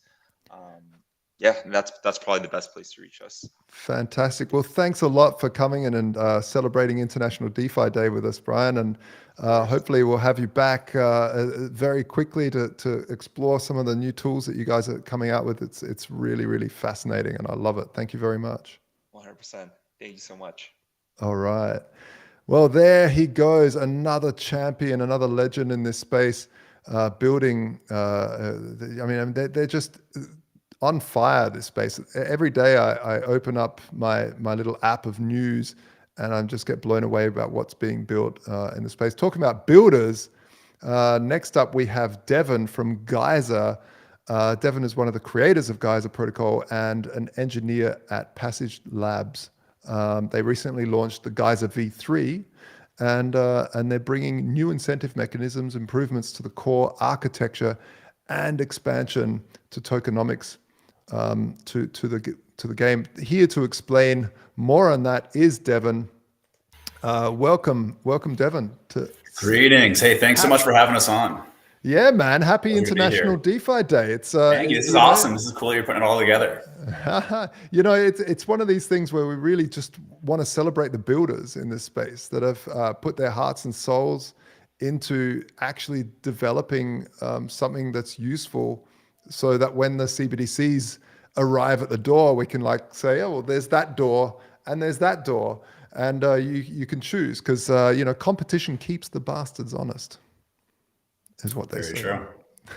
So tell us about Geyser. How does Sure thing. what is Geyser from the ground up? Yeah, absolutely. You mind if I share here? Yeah, man, go for it. Share. Sweet. Just hit the share screen right. button down the bottom, and we'll bring it up. Cool. So get started from the beginning. Geyser is basically a platform for on-chain incentives. And you might need to that means that there's a few reshare. different things. Sorry, hang on. It's sort of, is it frozen for you as well, or is it? I'm having a little issue. Let me see if I can stop. Is that better? Yep. Let's reshare and let's try it Try it again. again. Let me try just the tab. Is that better? Getting like I don't know if you can see what I'm seeing. I see like striped lines. Like Yeah, horizontal same lines. here. Very, very Matrix. Weird. Very Matrix. Maybe. Let me try one more thing. All right. I'll try an entire screen. That might work. Oh yeah, it's always scary going full screen. Yeah, right. How's that? There we go. We're Beautiful. Third time's a charm. at it. Yeah. Awesome. So I guess to start from the beginning, Geyser is a protocol, launchpad, and platform for on-chain incentives. The goal is that you can, as a creator, go to Geyser and in a few minutes create an incentive pool for driving some type of activity or engagement in your community. And you go in, configure, launch the pool, save a huge amount of time and hours and energy and audit on the development work. That drops into a community of users, and your end users can immediately start interacting with that pool and with that incentive mechanism. So I think a lot of the motivation behind this is, if you look across broadly the crypto space, and I think most tech areas in general, there's a pretty large lack of tooling. Projects, especially getting started and across DeFi, are often left to reinvent the wheel a bit and to build all of these little things to even start focusing on their core mission and their core area of expertise. A lot of these little things should be off the shelf. They shouldn't require development hours and time spent on things that are more supporting of the project. So we see a lot of use cases like liquidity mining is a really common one. Governance rewards, DAO payroll. We can handle bond sales, NFT staking, payment streaming. A lot of these little things that really boil down to just being some type of incentive that projects can completely launch and manage just using Geyser. Wow. So give us an example. Yeah, sure. So let's imagine that you wanted to, this is a pattern we see pretty frequently, we use ourselves. Imagine that you wanted to incentivize liquidity on Uniswap V3. The current model would be to set up, first of all, some kind of staking pool, build a web app, somehow develop the smart contract that's going to distribute rewards to the users that are participating. And that's hours, that's development time, that's audit costs, 'cause it's something on chain. And that's a bit of a distraction, I think, from like your core mission. So what you can do instead of Geyser is set up whatever pool you're incentivizing or you're interested in incentivizing, configure it. And I'll show you a quick example here. Yeah. Here's an example of like a LP pool. So this is fully ready to use. That LP token could represent anything. I gave the example of Uniswap v3. We have a pretty cool pattern with Arrakis for doing that full end-to-end Uni v3 liquidity management and then rewards out of the box. But this could very well be a token representing lending liquidity. It could be participation in the governance pool, etc. Then as an end user, you can define any type of schedules that you're interested in. So when you talk about we show a little bit of stats in terms of volume, total staked, but you can see we have a huge amount of flexibility in schedules for different rewards you want to distribute, the period, the amount, etc. And you can really customize it to whatever type of system you're designing. Fantastic. So you were saying LP for a V3 pool. Would that be, so you set it up and people place the NFT into Geyser to reward? So for Uniswap v3 in particular, the pattern we usually recommend is using Arrakis or another like liquidity manager to deposit directly in there. And then the fungible token you can bring and configure on the Geyser side. Gotcha. Yeah. This is one of the things that we're seeing. For instance, we were working with Bond Protocol to try and figure out how to use their new system in terms of the OLM, which is these options liquidity mining tools. And a lot of the older things, it's all about these LP tokens, these fungible tokens, and wrapping them and all this sort of thing is kind of interesting in the space. For sure. But what I really love about Geyser is how simple it is. It just is so easy to jump on there and help build liquidity for your project. Let me show you a quick example of that we really do focus a lot on user experience. We've talked. You were just talking about that barrier of entry that I think a lot of people see when starting to touch DeFi and other things in the blockchain world for the first time, and abstracting away a lot of that complexity, especially for tools that you don't really need to know exactly how they work, as long as the system around them is known, trusted, and battle tested and audited. It can save a lot of time and a lot of complexity. So let me show a quick, quick demo on what it would look like to even launch a pool in the first place. Yeah. So the page I showed earlier was the Discover page. This is where I might, as an end user, come and just get a quick index of various opportunities that are out there in the world. One thing we've seen a lot that we think is pretty cool is that there's a pretty active and regular DeFi community that uses Geyser, and they know it as a trusted set of contracts and a trusted platform. So they monitor for new opportunities that pop up. They're active users, and they're always looking for new things and incentives that they can engage on. So we've heard a lot of feedback from projects that launch on Geyser that it was cool to just get access to tap into that community.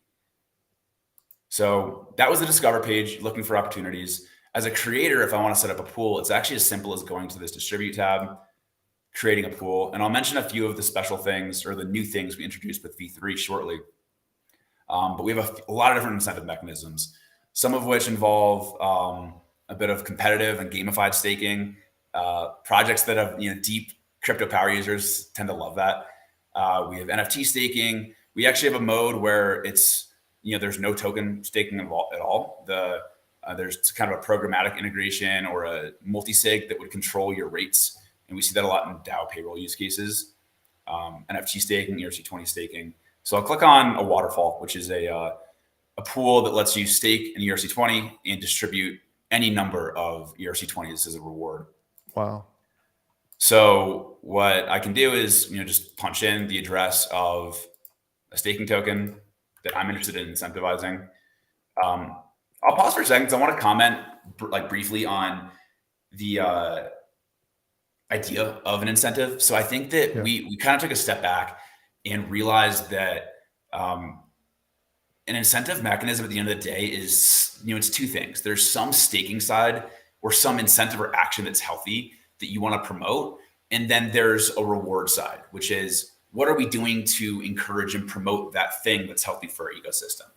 And we try to encode that really, that point of view really tightly into the architecture and the design. And you'll see that here as I go through configuration, where you have a very explicit staking side and like the action that's healthy for us.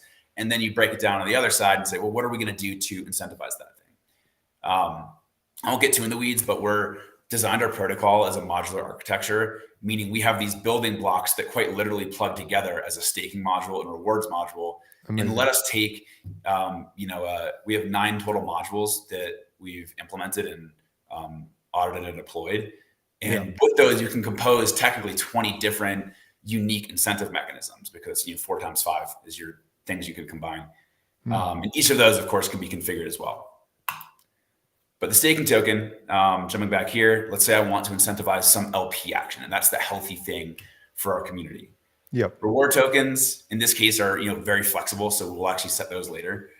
But you hit next, we're going to configure some type of time incentive.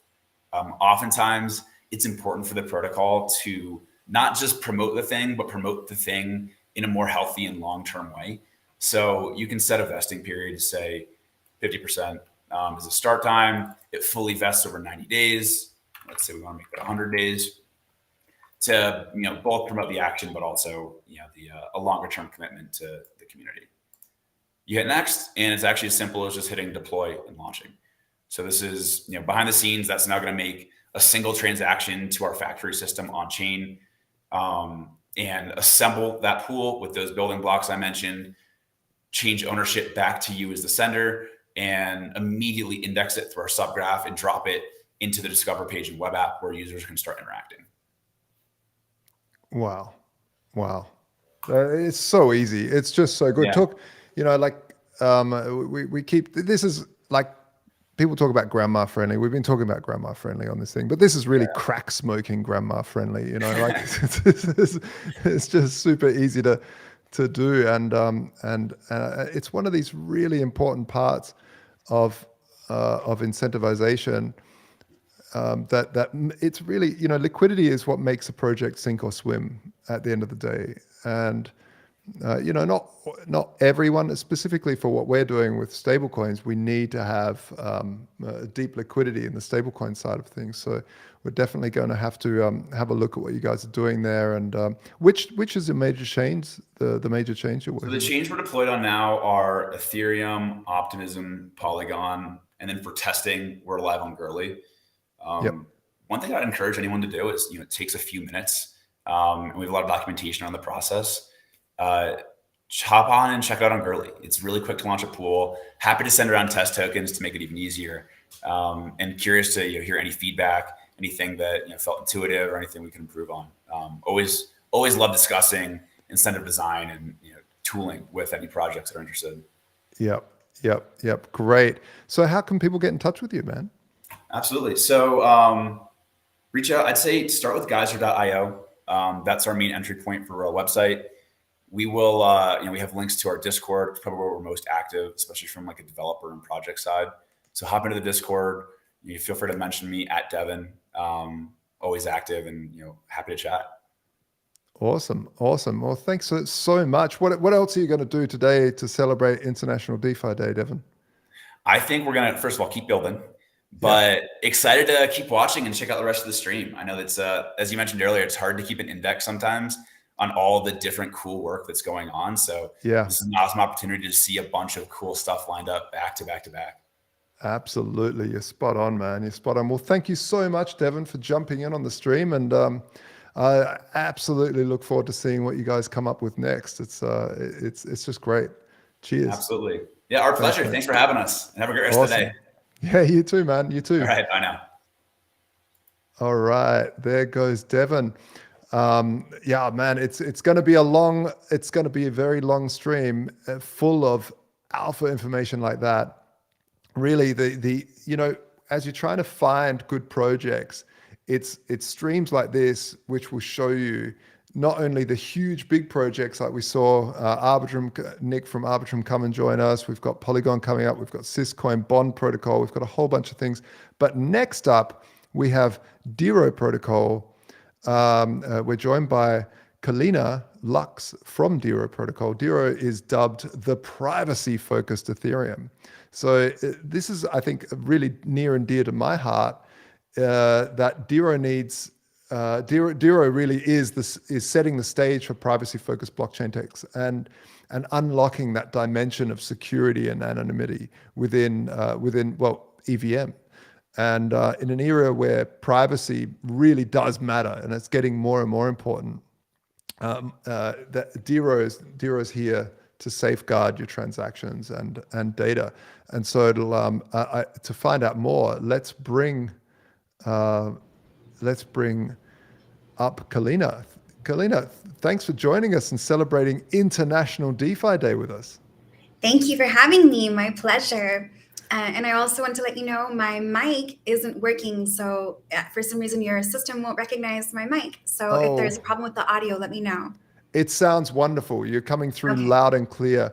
And I'm sure the chat will let us know ASAP if it isn't. But to me, you're sounding wonderful. Excellent.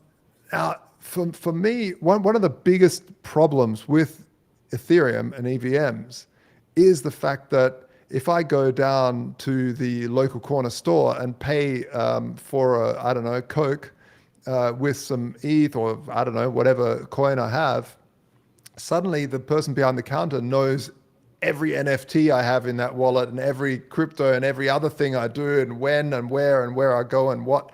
It's extraordinarily dangerous. I mean, if you live in a really law-abiding place, then maybe you don't feel that. But if you're living in a bit more of a sketchy environment, this is kind of scary. And I think this is putting a barrier to entry to actually making this grow more mainstream. Tell us a little bit about Dero. Where did you start? Where did you guys start? And how does it work? Yeah. That's a really great point, because it's not just other people that we need to protect ourselves from. It's the social engineering that comes from mass data surveillance, right? And so if they know which NFTs you own, then you might be much more easy to market to. So it goes way, way beyond just protecting ourselves from potential criminals. But I have prepared a presentation for you guys. Should I share wonderful. my screen? Yeah, absolutely. Share away. I love nothing more than a good presentation. Okay, I'm just gonna there we go. present this here. Just a moment. So while we're waiting, folks, remember to smash the likes and or hit it or tap it or drill it, whatever you can. It's free to do, and it really helps us out. All right, you guys. So thank you so much for that introduction. I do really believe that excuse me, goodness. Dero is the world's most advanced and unparalleled privacy technology that we've ever seen, and that we potentially will see for possibly, hopefully, the next 300 years, because I certainly know that that's what the developers of Dero intend to do. I like it. I like it. I mentioned before, goodness. Dero is unstoppable, uncensorable, ungovernable. And literally, if you were to try to break the encryption scheme that Dero uses, it would take an impossible amount of time, because not only would you have to decrypt each one of the transactions, Dero also possesses the ability for private messaging. So let's say I write you saying, hey, what are you doing later? Do you want to hang out? And you write me back, sure, what time? Each one of those would take like upwards of 30 years using the world's most advanced quantum computing that we have access to even decrypt one of those messages. Now, think about if you really want to do some damage on the whole blockchain, that would take so long, and it's virtually impossible to break our encryption scheme. So that is one of the most profound things that I think that Dero offers. But today our agenda is going to be super quick and fast, because I know we have limited time. What is Dero? Why Dero? Not just for people using it, but for developers. Who can benefit from Dero, and the power when you combine Dero's private services with private by default smart contracts. And I'm also going to share with you guys a few up and coming projects in the ecosystem. All right, so from the developers themselves, Dero is a general purpose, private and scalable decentralized application platform that allows developers to deploy powerful and unstoppable applications while users retain total control over their assets with complete privacy. It is the goal of the developers of Dero to create a sound monetary framework that will globally safeguard the privacy of all users and empower free markets to thrive while maintaining complete auditability, which no other blockchain promises so far. So here's some specs I think that your users and your followers will really love. 18-second block times. I've even seen it as basically under 4 seconds if you're using your own node. We have a small market cap around 90 million, and we are obviously private by default, meaning that you don't have to go figure out how to make your transactions private. It's always private, unless you go figure out how to make it transparent. If you want that, that is an option. Very important. Very important. That is default, I think. Yes, exactly. It's open sourced and our community is highly decentralized, and all of our assets are native, meaning emitted, not emulated. And if you like those, then you're going to love these. Darrow, the creators of Darrow, named Captain, has invented the most advanced homomorphic encryption protocol on the planet. It's called the Darrow Homomorphic Encryption Blockchain Protocol. And as if that wasn't enough to have their entire layer 1 written in ciphertext, they've added 256 ring signatures, so you can actually choose how private you want your transaction to be, as well as they've added rocket bulletproofs where you don't even have to decrypt the data to obtain the proof, which is mind-blowing. I mentioned before private smart contracts and services. We're going to get into that later. Instant wallet syncing. You don't have to refresh. It'll just instantly sync.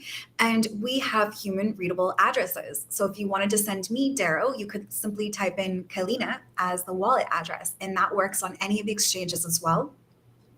We also have the world's most encrypted messaging system utilizing the same homomorphic encryption that I mentioned earlier.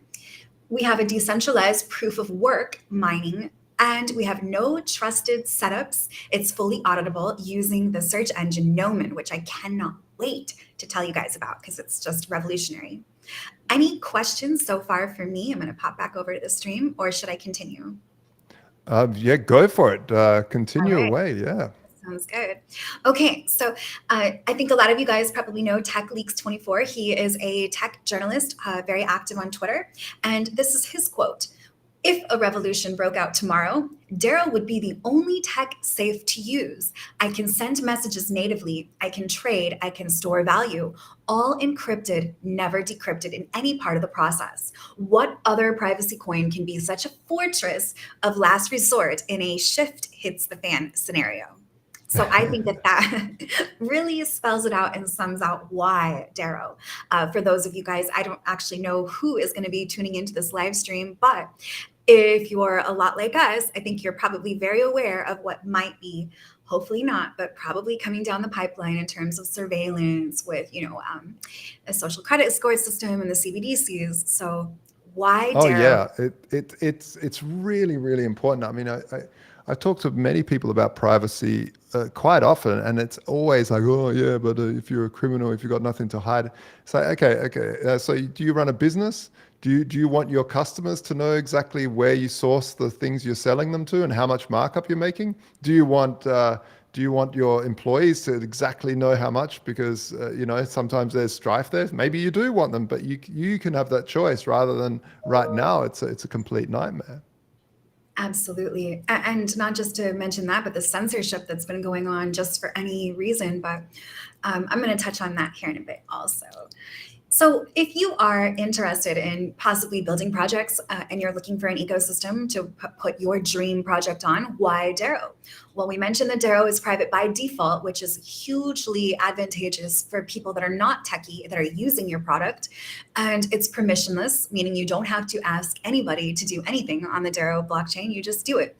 It's trustless, meaning in Darrow, we have a saying, verify, don't trust. And I really like that because it puts the responsibility back into the users, and it's really our responsibility to verify. So Darrow creates a trustless, which is, I think you guys are probably aware of what that means, but we're also in the early adoption phase, which means that if you start a project right now on Darrow, you are going to meet the core of our community and have help from them. You're going to have access to them.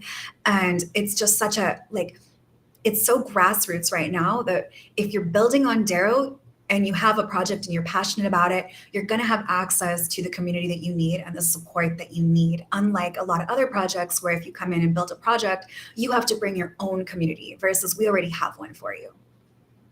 Fantastic. There's no big money, no dirty money in Darrow. There's no venture capitalist money. In fact, there have been people that have approached the Darrow developers, and they've all been politely but firmly turned down. They can't be bought. They won't be sold out. Nice. And the world's only encrypted services, I mentioned, native assets, smart contracts, let's go. Okay, so the power of Darrow services. Just like other smart contract platforms, you can use APIs from different applications and services in other aspects of the internet to tie in to Darrow's API via the RPC. And this gives us amazing functionality to integrate both on-chain and off-chain. And so an example of this would be, let's say there comes a day where you are confined to 15-minute smart cities and you're not allowed to leave, but you need to leave and you need to navigate somewhere else. If you use your own Google Maps, you would be tracked and traced. But let's say somebody builds a decentralized application on Darrow, which uses the API of Google Maps as well as the API of Darrow. Well, now you could have an anonymous GPS. So that's just one example of the infinite amount of capabilities that we could do and build together on the Darrow blockchain. Are you guys kind of getting what I'm throwing down here? Oh man, I freaking love it. It's like not only an L2, it's an L2 to the internet. It's a layer one, but yeah, it can create. Yes, it definitely. I mean, L2 to the internet. So if you see Google Maps as the internet, putting this in the middle of it between you and the open web, sounds like a really great way of obfuscating Yes. data. Absolutely. Alrighty, so now let's talk about that. When you combine it with the power of smart contracts, you can create totally trustless situations and setups using the API and smart contracts. So in Darrow services, I mentioned the messaging aspect. What that means is that with each transaction, you can attach a certain small amount of characters, like an API key or some kind of code that will allow you to program services into smart contracts. And so really what you're doing is you're taking out these third parties that are not only profiting massively off of our, we're giving up convenience in order for them to give us, they're giving us convenience and we're giving up our data. Like with these companies called Alchemy and Fura. Without that, in Darrow, you don't actually have to utilize third parties because you can create your third party using smart contracts paired with Darrow services. So the implications of this are infinite and massive when you really, really start to think about it. We also boast a very vibrant NFT and NFA standard and marketplace on Darrow. I have my own collection, Tarot Luma, and NFAs are actually, they're unlike anything that we've seen in the NFT world.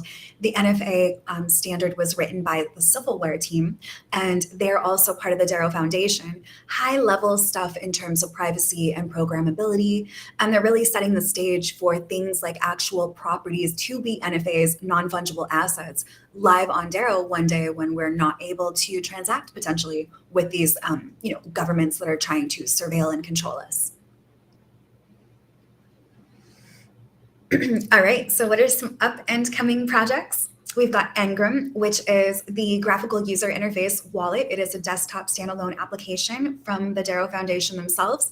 And that has a bunch of features that we're going to go over in the next slides. Gnomon, which I just cannot wait to share with you guys. It's unheard of. Nobody's done anything like this.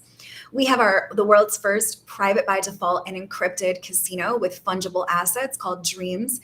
On there, you can play things like Baccarat, Texas Hold'em, sports predictions, and just a whole host of other things on there.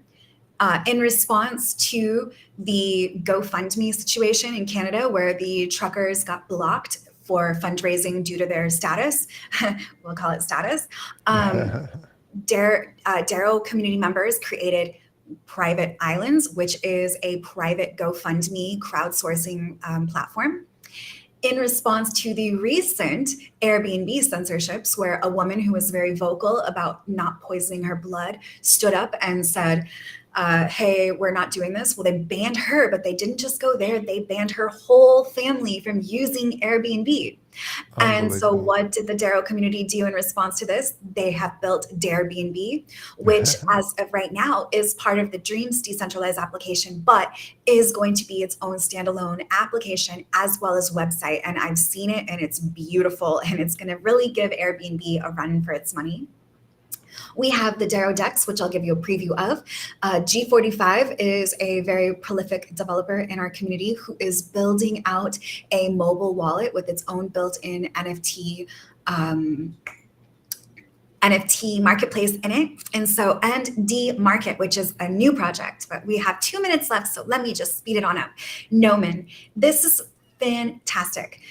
You guys know how right now, mostly all other cryptos have to utilize third parties like Alchemy and Infura to query to see what their smart contracts balances are or their tokens, etc. With Nomen, you get this search engine built into your wallet, which is user-facing, that only ever has to scan the data and give it to you. No third parties necessary. So it's groundbreaking technology. Here's a little preview of the DEX where you can bridge over assets from Ethereum straight into the Darrow ecosystem.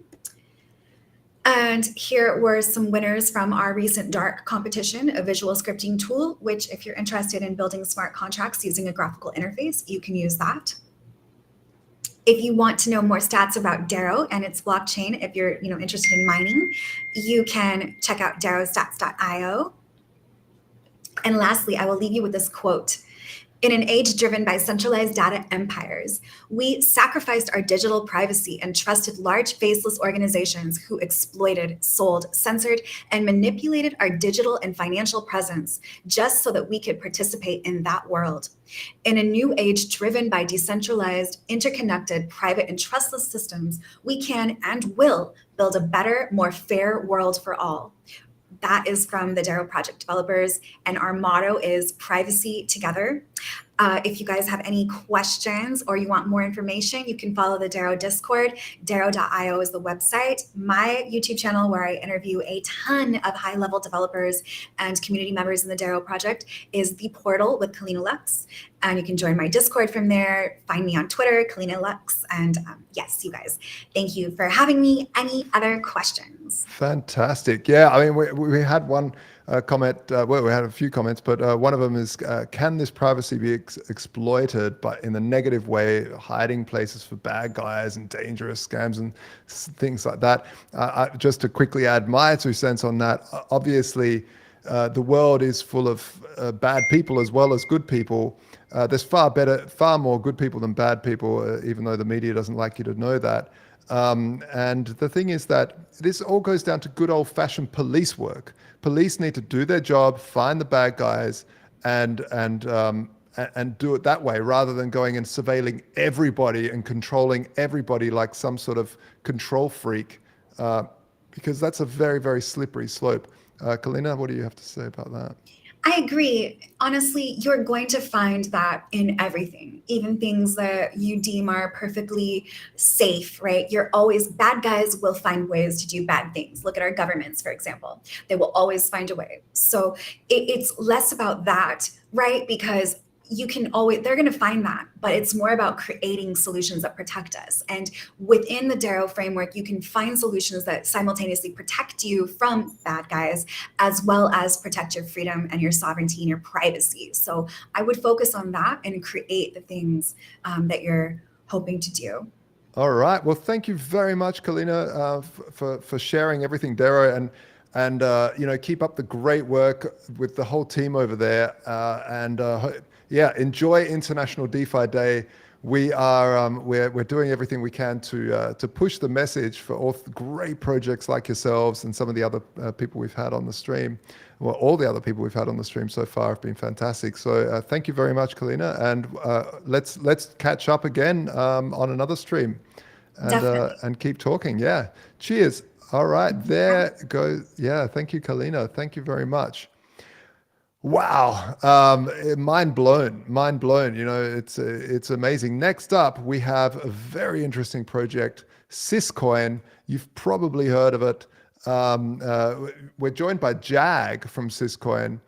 which is a pioneering project in the industry, and its layer one solution is designed to offer the greatest flexibility to developers. It enables you to do the most leading edge tool, to use the most leading edge tools of both primary blockchain paradigms, UTXOs and EVMs, and elevates them to true scalability through layer two solutions. So yeah, Jag, come on up on stage. Let's see here. Bang. There you are. How are you, Jag? Good. How you doing? Good, man. Good. Yes. Thanks for joining us. What have you done so far to celebrate International DeFi Day?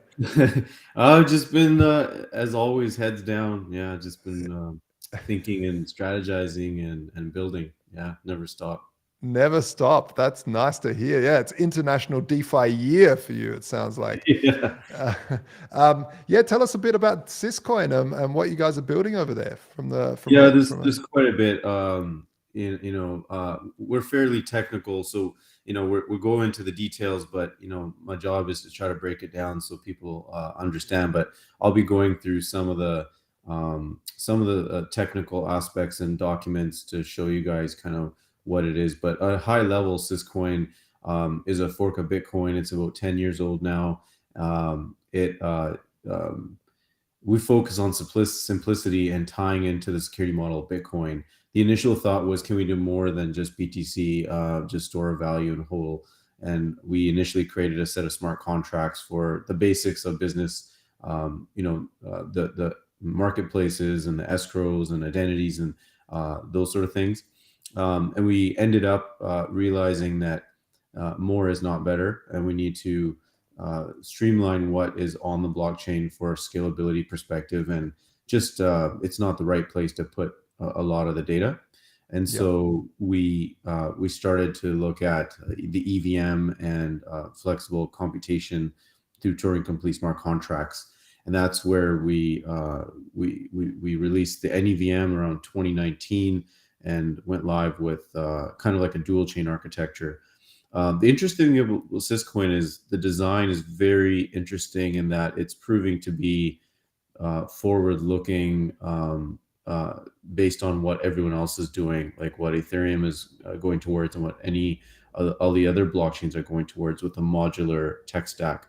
Our thought was always, since the beginning, that the blockchain, the layer one, should always be a court system. It should always be the trust and security blanket, the anchor of anything that else happens. And Bitcoin is sort of that as well, right? Like, you can't use Bitcoin for real commerce because the fee market and it just doesn't have enough bandwidth to support. But it's meant for institutional people to store and hold value, and it's more of like a store of value, like a gold type of story, rather than gas like oil. But it is, gold is always going to be worth more than oil because of the store of value being, and human emotions. It's a stronger form of representative value than something that you're using for bartering or a medium of exchange. So oil is useful for your cars to go around, and the energy market essentially is a superset of that. But for money, it's always about, how do you preserve your purchasing power?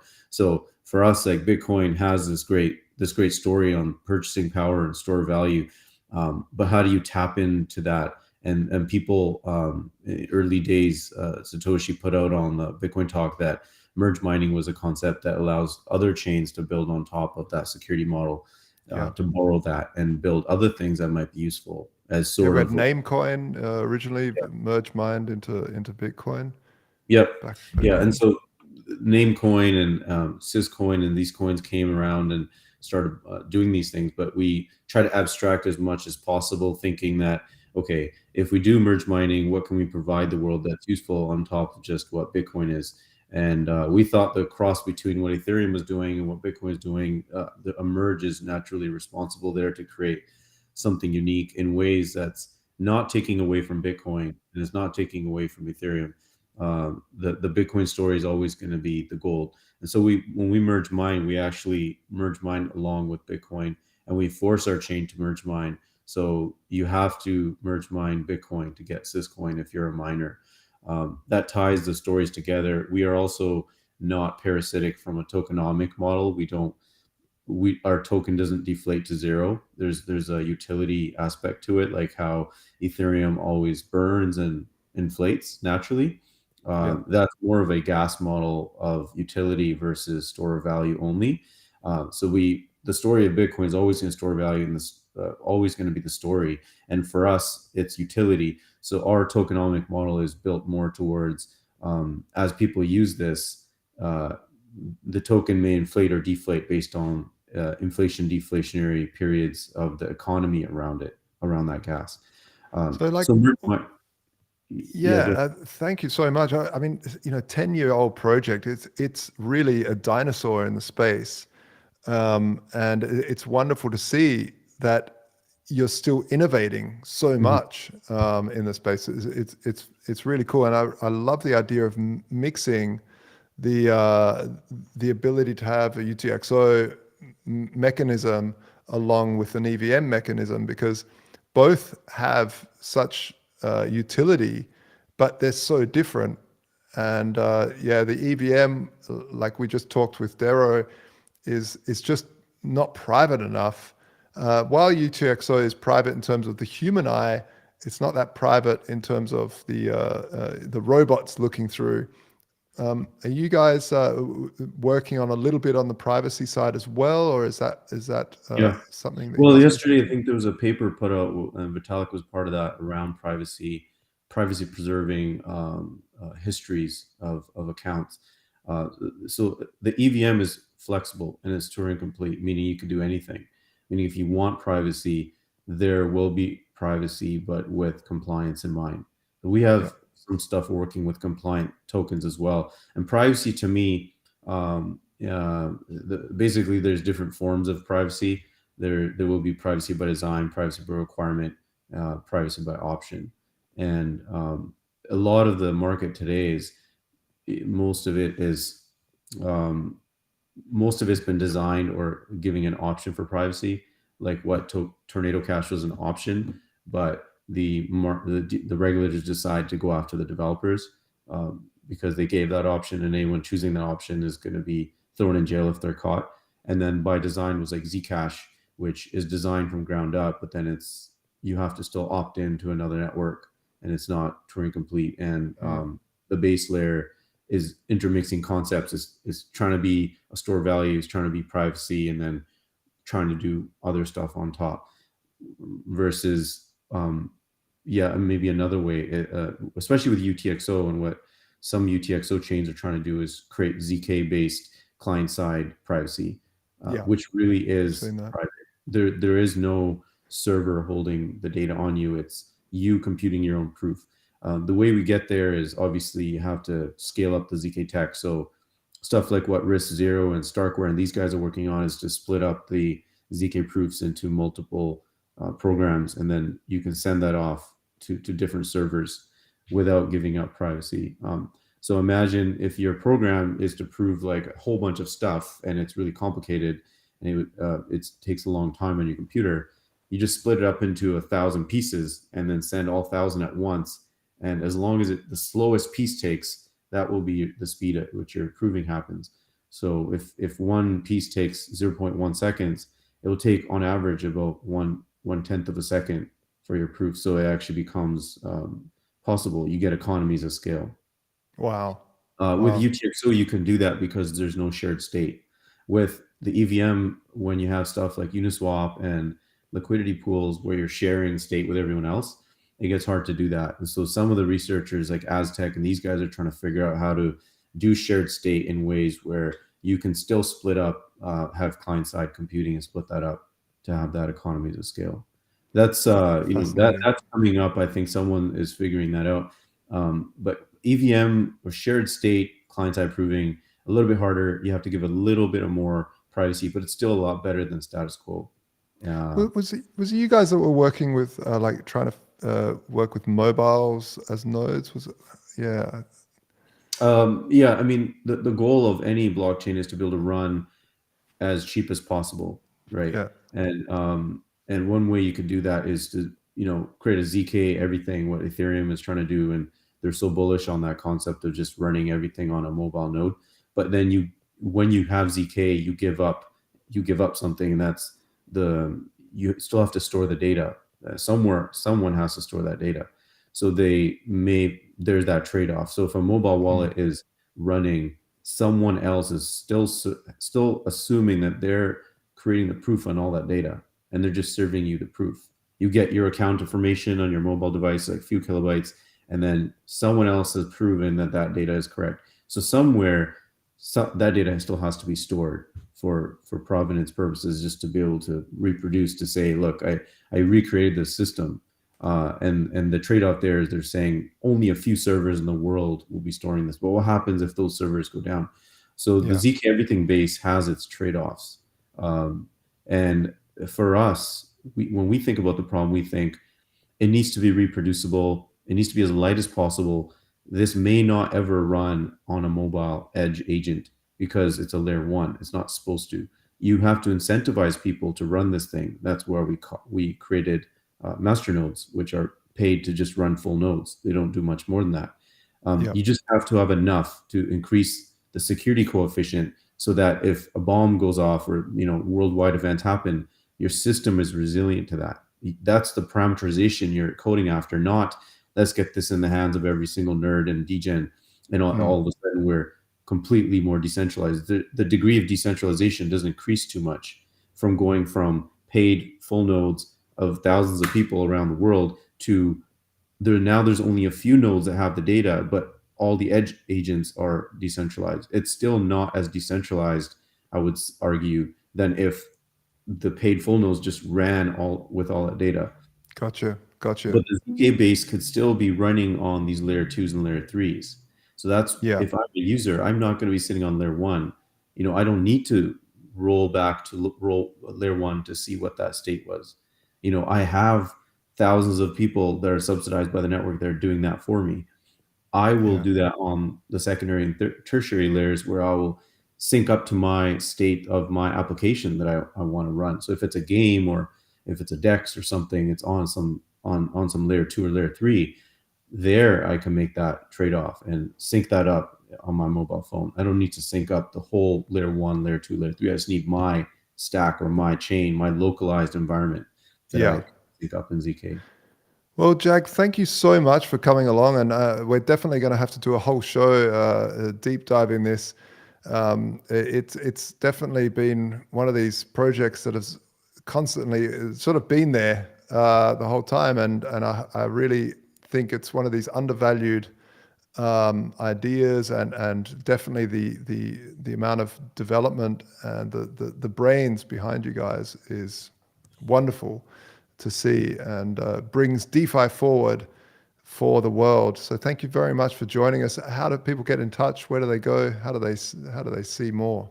Yeah, I mean, a lot of we're always on Discord and Telegram, so that's probably the best place is Discord to jump in there, and we're always in there, happy to chat with people.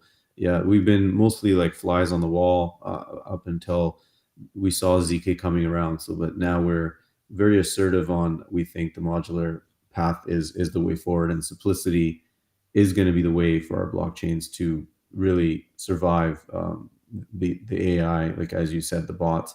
Like, as soon as something like GPT-5 or Llama 4 comes, it's going to be really easy to analyze entire code bases to find attack vectors and things that may not work under pressure.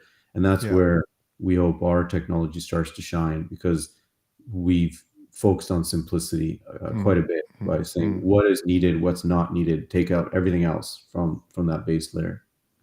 Thank you so much, Jag. That's great, and I'm looking forward to watching this space. Watch this space, folks. Thanks very much, Jag. Yeah, cheers. Thank you. Enjoy the rest of DeFi Day 2023. Up next, we have an absolute juggernaut in this space, Bond Protocol. Bond is reshaping the future of DeFi. It really is, by equipping projects with the tools needed to sustainably grow their treasury. And in recent years, DAOs have really struggled to keep the lights on due to the poor treasury management and the lack of proper tools.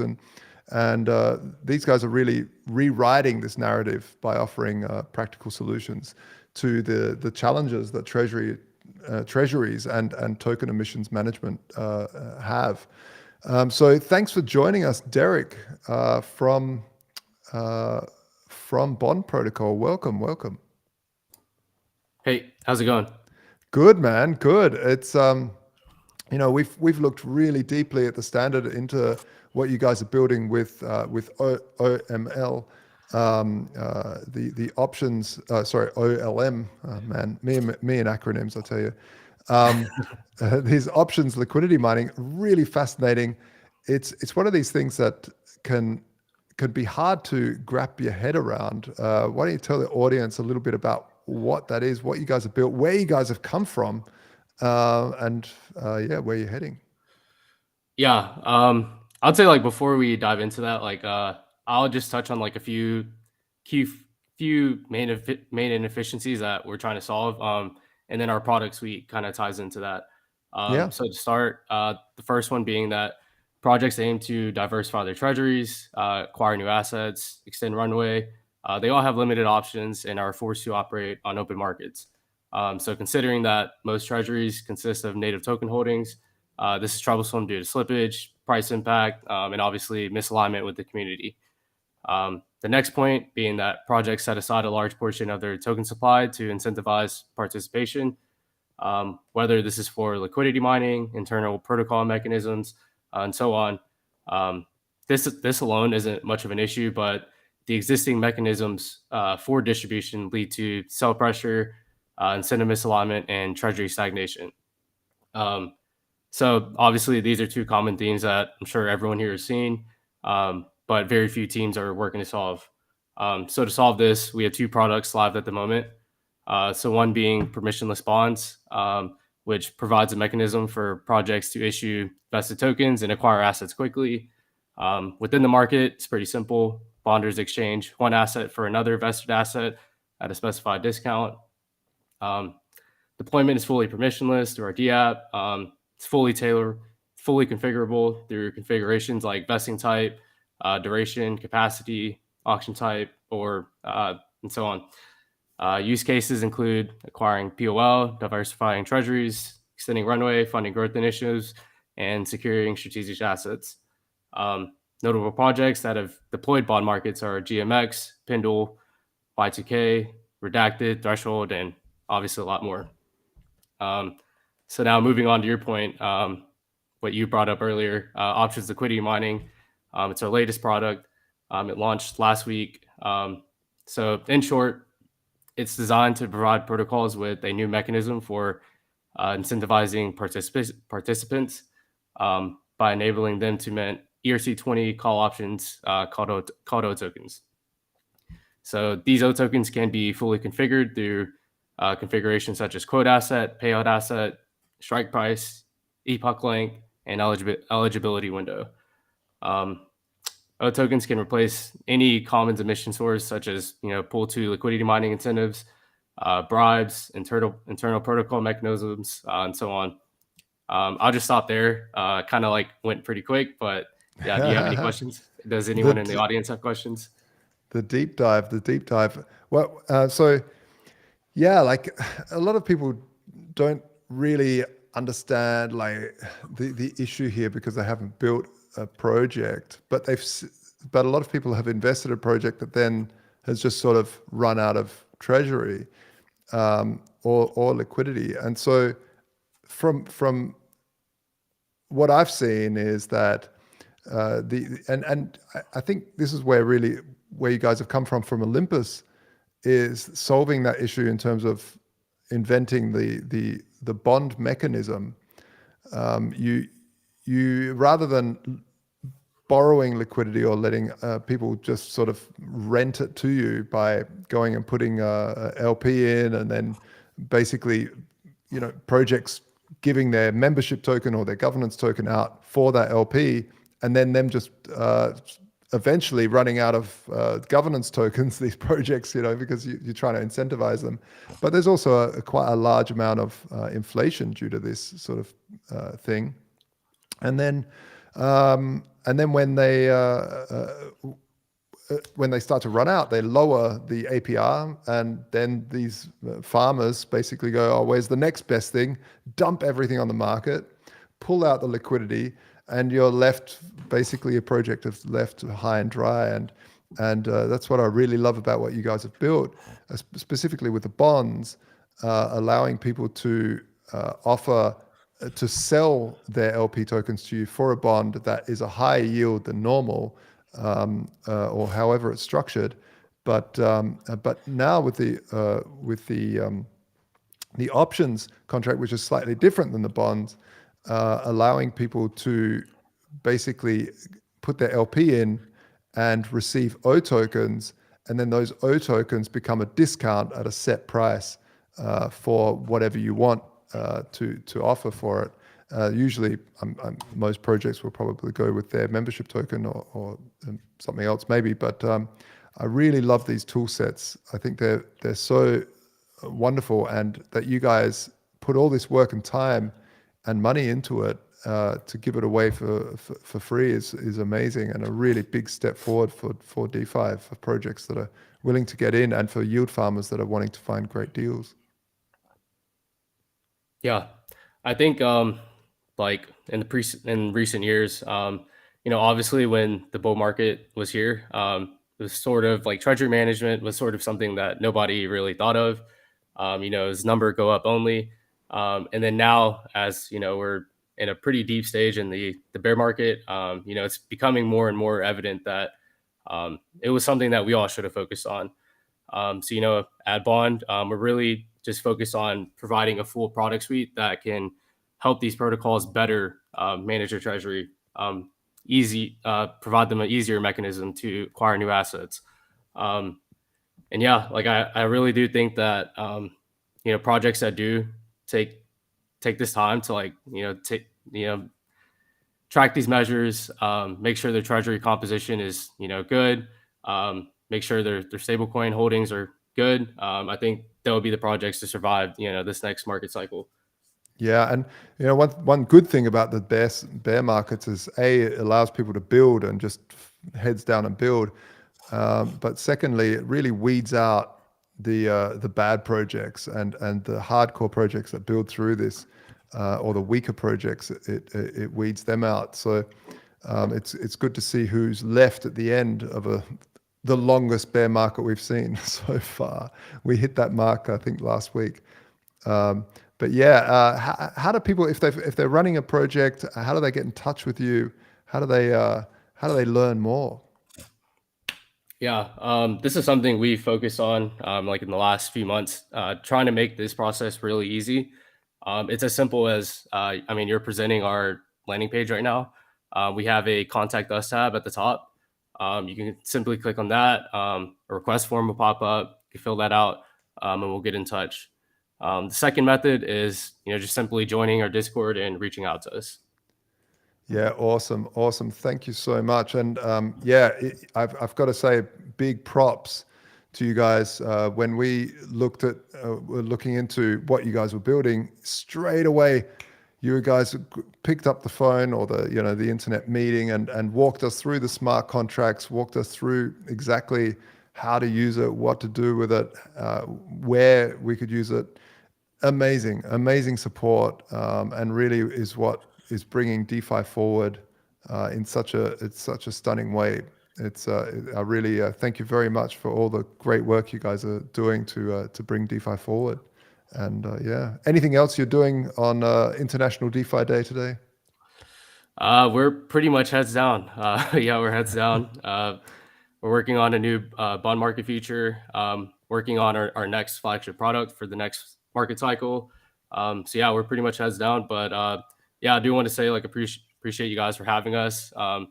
We appreciate the Standard for being pioneers with our OLM product. It's been great working with you guys. Thank you so much, man. Awesome. Well, thanks, Derek, for joining us from Bond Protocol. If people want to check you out, just head over to bondprotocol.finance and you'll see more. Obviously, at the end of this, we'll put links and stuff into the description. But it's going to be a hell of a show moving forward. We've got so many more great partners to showcase. But up next, we have Zoth. Zoth is a first of all a great name, and B is a decentralized marketplace which brings fixed income opportunities, offering high yield on stablecoins. It's a lending platform that enables businesses in emerging markets to access vital capital for their growth and expansion. This is kind of like structured debt that companies have to be able to do short-term loans, and this is a very low-risk stuff. And I love seeing some of these legacy mechanisms that have very low risk coming onto the blockchain, allowing the DeFi space to invest in these short-term loans and also help these small businesses achieve that. So one example. Well, first I'll bring before I go on too much, because I'm just loving this protocol so much. Let's bring Zoth up. Where are we here on the side? Here we are. Wonderful. Hey, nice, hey, man.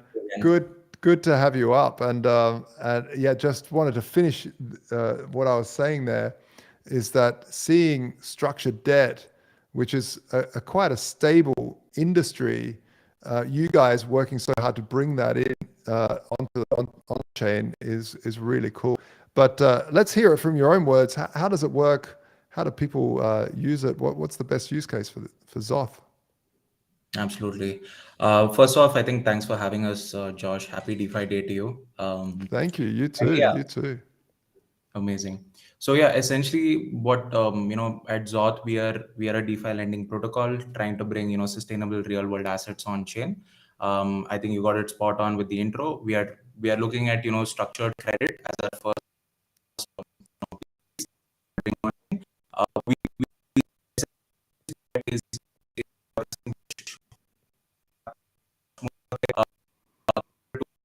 business, given an efficient. This is diversified.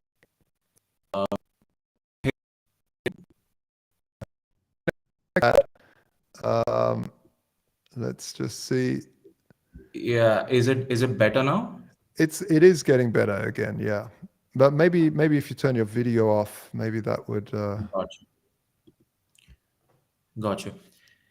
Yeah. So essentially, what I was saying, Josh, is we are trying to bring these structured credit opportunities on chain. The first structured credit opportunity is essentially invoice factoring. It's an age-old practice of trade finance, essentially receivable financing.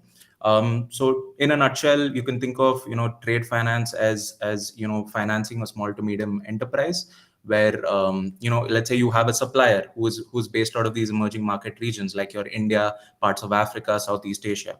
Now for essentially a small to medium enterprise, there's only a certain threshold to which your traditional banks and your fintechs will finance you, right? Beyond which you are left to source for yourself, fend for yourself for your working capital needs.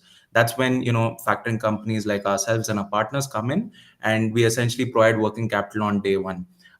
So you have a supplier based out of these emerging market regions, and you have essentially buyers for these products from developed nations. There's a cross-border trade which happens between these two parties, and this cross-border trade is going to be backed by a trade receivable or an invoice, right? And this invoice is usually going to be post-dated, meaning your suppliers dispatches the goods on day one, but the receivable collection or the payment happens only after the period of, let's say, 90 days, 180 days, or 270 days, right? During this entire course of events, your supplier would have spent resources to manufacture the goods, ship the product, etc. But he will still have to wait for his payment to be due, right? This is essentially, it would work for a large scale corporate because they have enough working capital to rotate their funds. But this is a big problem for your small to medium enterprise. This is essentially the first kind of problem that we're trying to solve in the real world. Essentially, we're picking up these trade receivables factored by traditional factoring agencies. Currently, we work through a marketplace essentially with aggregators. So we pick up these trade receivables, essentially provide alternative source of liquidity by essentially tapping into the DeFi landscape. Essentially, we have an entity set up in Panama and a HQ entity in Singapore. We work through an SPV structure, which is called a special purpose vehicle. This SPV essentially will be financing this entire trade receivables. It will be taken as collateral on day one. The liquidity provider who's essentially financing this invoice, Zoth as a marketplace, as well as our borrower, will get into a tri-party agreement, and yeah, essentially everything happens on the blockchain, through our platform. So let's just break it down a little bit, just so that our users can follow. I'm a store, I'm a factory, let's say, and I've got an order that's come in from somebody, and and banks love these deals, by the way. This is what banks live and breathe on. They love it if you have an idea and you can go and get pre-sale of the stuff. The bank will very most likely loan you money in the traditional way, because you've already got the invoice, you've already got the buyer, and they know it's only a matter of time till you get paid and you can pay off the loan and the interest. So if I'm a creator, I get an invoice and for stuff or an order for stuff, and I know, okay, they're going to pay me in 90 days time. Like you said, I have to go and find the money to maybe make that. Maybe I have got the capital, but that working capital then gets taken up. So you can have this sort of bridging loan, and this is exactly where this comes in. And what's great about this is it's taking the traditional DeFi stuff, which is all just loaning within the DeFi space, and actually bringing it out into the real world and helping real small businesses out with very, very low dropout rates. I'd love to know, what are the default rates on these sorts of financial products? Absolutely right.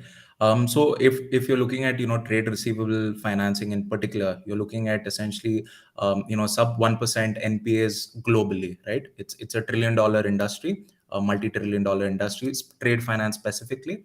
So invoice factoring is essentially a form of trade finance. Globally, you're looking at less than 0.5 delinquency rate, and the reason for this is essentially 0.5. Is absolutely. that right? Wow, that's tiny. Yeah. So it's sub 1%, ranging anywhere between 0.5 to 1%, looking at your markets. And in emerging markets like the regions that we are operating, essentially where the suppliers are essentially originated from, you're looking at good sub 1%, which is still astonishingly good when it comes to structured credit, right? The reason for this is multiple in terms of the kind of companies that you're looking to finance. So if you're looking at repayment happening, right? So you're looking at a cross-border trade. Your suppliers are essentially your small to medium-sized enterprises, but the buyers of these particular products, who are ultimately going to be your payers, right? Your receivables are going to be paid by these large-scale corporates. These are your Fortune 500, Fortune 1000 companies, like your Walmarts, your IKEAs, etc., who are purchasing products, raw materials from these small to medium-sized enterprises. So for example, the last couple of pools that we've done, right? I'll maybe come to the traction part a little bit later, but just to give you hindsight. So you're looking at an exporter of food items, right? Your pulses, grains, etc., originating from India, but with a large scale importer from New Zealand. Here, the factoring company essentially looks at the credit rating between both the buyer and the seller. But ultimately, what we do is we when the underwriting happens for this particular invoice or this loan, right? You're looking at the capacity of this large scale corporate being able to pay you back after that 90 day, 180 days, or 270 days. Which is highly unlikely that your Walmart or your IKEA is going to default on your invoice, right? So that's the ballpark that we're playing. Your credit goes towards helping out these small to medium enterprise, but the risk of repayment lies with your large scale corporate. That's the whole beauty of cross-border trade with this product. Awesome. Well, how can people find out more? Where can they go? Who can they visit? And yeah. Yeah, I think straight up on our website, right? I think you've got it up, I do. Zot.io. If you just scroll down, there's a connect with Zot section. It'll lead you directly to my Calendly. I'm leading strategy and DeFi here. Happy to talk to anyone who who wants to know more about us. But from a community standpoint, our Twitter handle is again Zot.io, spelled exactly that way, Zot.io. Yeah, you can look us up. We've got some sweet announcements that we've done from the last couple of weeks. Just want to make it a point to mention that we were actually part of the Chainlink build program. It was a pretty big milestone for us, right? We've been working with the Chainlink team for about a couple of months now, and yeah, super excited with that particular partnership. Multiple more coming, so would love to mention to the community to keep an eye on us. A lot of sweet things coming up. Fantastic. Yeah, we're also just signing off on the Chainlink build program as well over at the Standard.io. We're very, very happy about that. A really great product that they're putting out there for Chainlink. Anyone that's staking Link get rewarded in the tokens of people that are of projects that are in the build program, and it's just they've really selected top programs. So if you're in that program, that it's a top solid project because they do a lot of due diligence. Thank you so much for all your work there at Zoth. It's I'll definitely keep an eye right on that, zeroed in on Zoth to see what you guys come up with next. Thank you very much. Wonderful. Thanks for having us again. Awesome. Happy International DeFi Day to you. You too, man. Thank you, sir. All right. So there we have it. More projects. This truly is a marathon. I'm not even sure if I'm allowed to go to the toilet. That's how long it is. I've got to just keep my bladder growing here on the live stream. Yeah. So next up we have LM Bits. We have my good friend. Is he here? We got him on the stream yet? Not yet here. All right. We'll see if we can get him in. But yeah, just thank you so much for hitting the like while we wait for Ben Ark. Ben Ark has been building the Lightning Network out on Bitcoin. Some of the most extraordinary stuff, and hopefully he'll demo some of the things, because there's been a lot of FUD around the Lightning Network. All of us over here on the Ethereum side and all of us over there on the Bitcoin side, we really need to work together more. This whole sort of Bitcoin, it's just it's solidified, and then the big scaling debate really split the community a lot. And I think it's time to come back together, because really we're against one common denominator, and that is these CBDCs that are coming down the line. That is the central banks that are taking advantage of normal people. That is the huge inflation that we're seeing. That is, the huge energy prices, huge housing, like everything's going up in price. That's the enemy. That's the common denominator that we need to go against, not fighting against different technologies in the space. And so this is why I love tying together my good friend Ben Ark along with our good friends over on the Ethereum and L2 side, as well as Syscoin, and we've talked to Dero. Some of these technologies are fantastic. So we've got to really work together to basically be one unified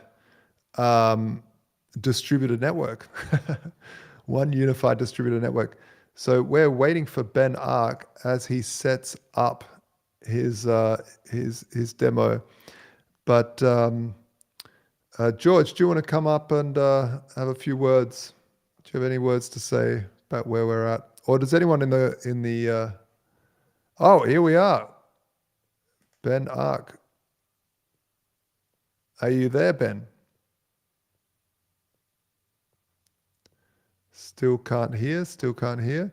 That's all good, folks. Please like the video. It costs you absolutely nothing, and it brings you all of good karma, and it also helps us a lot. YouTube's algorithm really only starts to show other people if they're seeing engagement. And so it'd be great if you can comment and give us some thumbs up and let us know what you're thinking of the stream and what you're doing on International DeFi. What albums are you listening to on International DeFi Day? What drinks are you drinking on International DeFi Day? How are you celebrating this glorious day, the 8th of September? Ben, have you got your stuff sorted yet?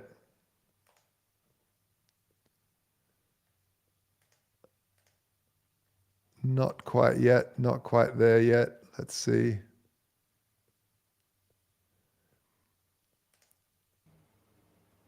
Well, nevertheless, while we wait for Ben, what I can do is show you a little bit. Oh, I hear something. Are you there, Ben? Yeah, I did hear some audio coming through there, Ben. He's going to rejoin. This seems to be a problem with Restream. It is a little bit buggy, but at the same time, it's fantastic that it allows us to stream to multiple places at once to give you all this alpha info straight to your eyeballs from all around the world. So thanks a lot for the folks at Restream for putting it together. They're always working on fixing little bugs and such. So that's great. Hello. Oh, there we have. It Ben works. Ark. There we are. It works, man. It works. We haven't got a video, but we've got an audio of you. Yeah, there might be my internet being bad. So we might have to stick with the audio. I had that earlier today in a couple of meetings as well. How's your International DeFi Day going so far, Josh? It's going very well. I still love the fact that you still call it DeFi sometimes. It cracks me up. So for those that don't know, Ben and I have been regular hosts on the World Crypto Network's The Bitcoin Show, which is the longest running Bitcoin podcast in the world. Ben has shown some of the coolest gadgets. In fact, he had a face slapper on where you could pay some sats and it would instantly go and slap his face with this robotic arm and blow some smoke. This is clearly what all this has been made for. It's the killer use case of things like Bitcoin is being able to slap people over a video stream. I've actually got that video up. I should probably share screen and then you can actually watch the video. That would be great. Yeah, please do. Please do. Okay. Entire screen. Let's go. Right. Can you see yourself? All right. There you are. I can.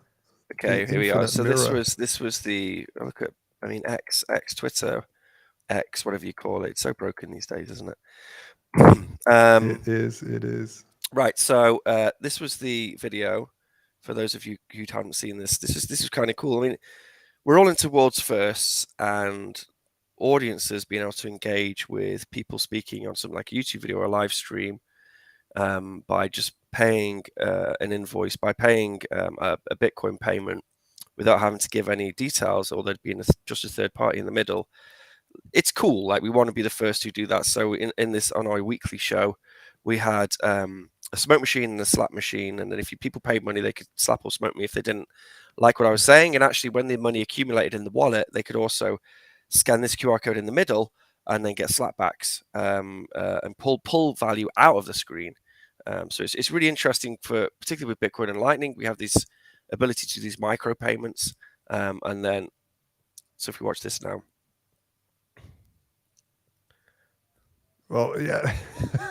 There we go. It cracks me up every time. I just love the way that Martin's just gibbering on to our usual sort of Bitcoin rants about Bitcoin.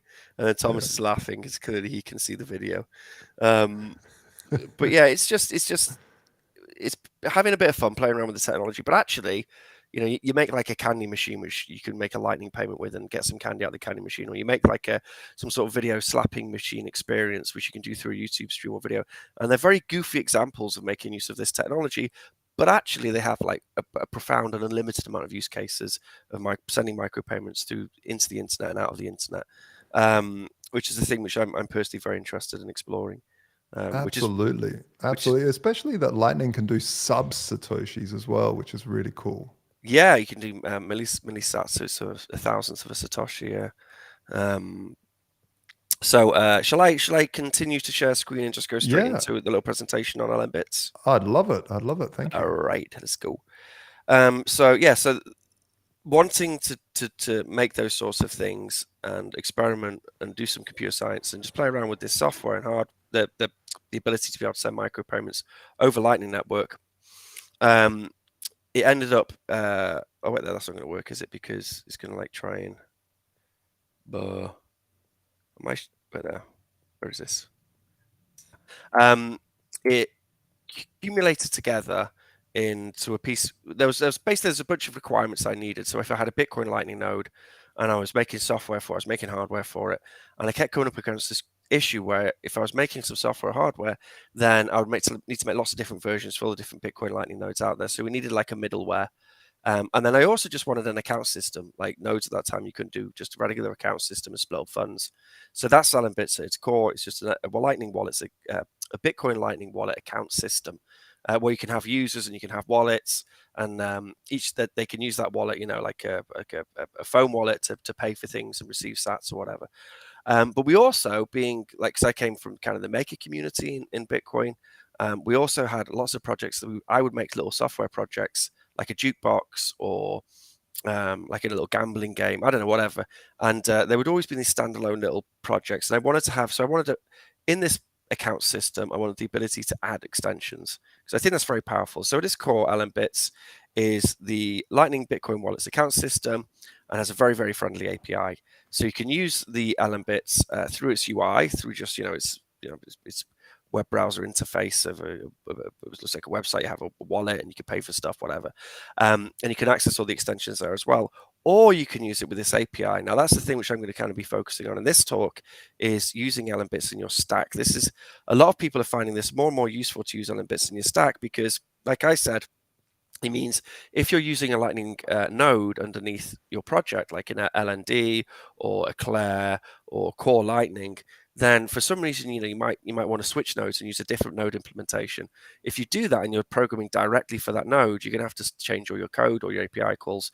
Whereas if you just develop for LM Bits API, which is what I do, then I can switch out the funding source and all my software, everything I've built just still works. And then you have that added bonus as well of like, our software has been running in the wild for like 3 years. We have a demo server out there. Lots of people have servers, and it's been hacked all the time. Like people are trying to get those funds. So our software has been hardened out there in the wild. So lots of people, if they want to build Lightning payments or Bitcoin payments into their software or hardware project, they use LM Bits because it's free and open source. You can use it. You don't need permission to use it. You can install it. It has a very friendly API, and then you could just build anything on top of it. And then as well as that, you have this extension framework. So people contribute these extensions. And the idea is, it's a bit like, if anyone knows of WordPress out there, WordPress is a simple blogging system, but it's very successful because if you're a content creator, you'll install different plugins than, say, if you're someone's like a shop or something selling something online. So it's modular. You extend in the direction which is relevant to you, and that's exactly the same with LM Bits. We have all these extensions, and then you just extend your LM Bits install in the direction which is relevant to you. And these are all contributed by our thriving community of developers. So that we've got a great free and open source community, great developer community, because it's easy to build on. And if you've got a little idea for like some functionality you want to show off, some new cool thing you can do with Bitcoin and Lightning, you could just make it in LM Bits, and then you can give access to people to that extension. They can download it, they can install it, and that's all. I've got an idea, Ben. Yeah, I've got an idea. Okay, let's say I want to have a smart lock that takes sats and gives me, I don't know, the ability to open the door for a little bit because I'm running, I don't know, an Airbnb and I want to control who can. Could I build something like that? Right, that is a very nice example. So as well as the software. So if I go to, let's have a little look. Let's not run before we can jump. If I go to lmbits.com, then we can learn a little bit more about the software project, and we can even like check out the demo service. This is our demo server which is running, and then we can access our demo server. And this is when you spin up an LM-Bits, this is what you'll get. Okay. Actually, you'll get another menu item here called Manage Server because you'd be an admin, but this is what a user will get of your install. You can restrict who can actually access your install. So you can offer a wallet account system as a custodian to your friends, family, a business, or to the whole world if you want to. And as I said, we have this amazing API which you can make use of as well if you just go to Docs here. And we've got this Swagger API. So this is LM-Bits core. These are all our endpoints. And then for all the extensions which are installed, which I'm going to show you in a moment, they all have their own API endpoints as well, which is a very important point. It means that every time a new extension gets added, if you're using LM-Bits in your stack, you then get access to that functionality to provide it to your users. So the thing which Josh was talking about then, he wants I don't know, like an Amazon locker or something, or he wants the ability to open a lock, right? We have one of the extensions we have is called Alan Your Own Device. So because LM-Bits is very easy to build for, and it's nice to build a project for, because basically you're giving everyone within Bitcoin, you're giving all the core Lightning people and the LND people and all the different node implementations, they'll all be able to access whatever you make. So people like building on top of LM-Bits. So one of the projects we have actually is something called Bitcoin Switch. And I'll open this in a separate browser actually. And the Bitcoin Switch project is like a $4 module you can build off the shelf hardware, and you can use it to bootstrap an arcade machine to accept Bitcoin, or a claw game, or a sweep machine, or a vending machine, or you could get it to trigger a solenoid on a little lock, and you can get it to open or close a lock. And the way Bitcoin Switch works is it literally just makes a WebSocket connection to the extension. And then it waits for a payment to go into a wallet. When the payment goes into the wallet, it then just sends back to the little microcontroller which is attached to whatever you're turning on or off. It just sends a little thing saying, turn GPIO on for 10 seconds or whatever. And that's all you would need for your Amazon Bitcoin powered Amazon locker thing. Dead drop, awesome. Whatever you're going to use it for. Awesome. Yeah, I saw a jukebox there as well. It's so cool. Yeah, jukebox. So you have this is a cool one. So the jukebox. This was a project. You went to the New York Lightning Hack Day, didn't you? I did. We live streamed it. Yeah. You live streamed it. Yeah. Well, at that Hack Day, there was a guy, this guy here. And this is the other great thing about LM-Bits. It's a nice platform for developers to kind of show off their skills. So there's this guy called Daniel, and his hack at the Lightning Hack Day was he made a jukebox. It was a cool project, a great project. But the only problem is, to install it, you would have to go to his repo, you would have to compile some stuff, you would have to go into command line, blah, blah, blah. Whereas if you have LM-Bits running, we can install it, create an extension, and it's literally just a click of a button. And then so basically the way it works is you add in your Spotify API keys, you give it access to a playlist and a device, and then there's a front end UI where people can select a song off that playlist, pay some Satoshis, and then it will play on that device. So you just get that device, a phone, whatever, you just plug it into some speakers, and there you are in your bar or whatever. You have a jukebox. You can accept Bitcoin Lightning payments for a jukebox. It's actually kind of interesting because there's a whole bunch of things we're used to, like jukeboxes, which kind of rely on being able to make tiny payments using cash.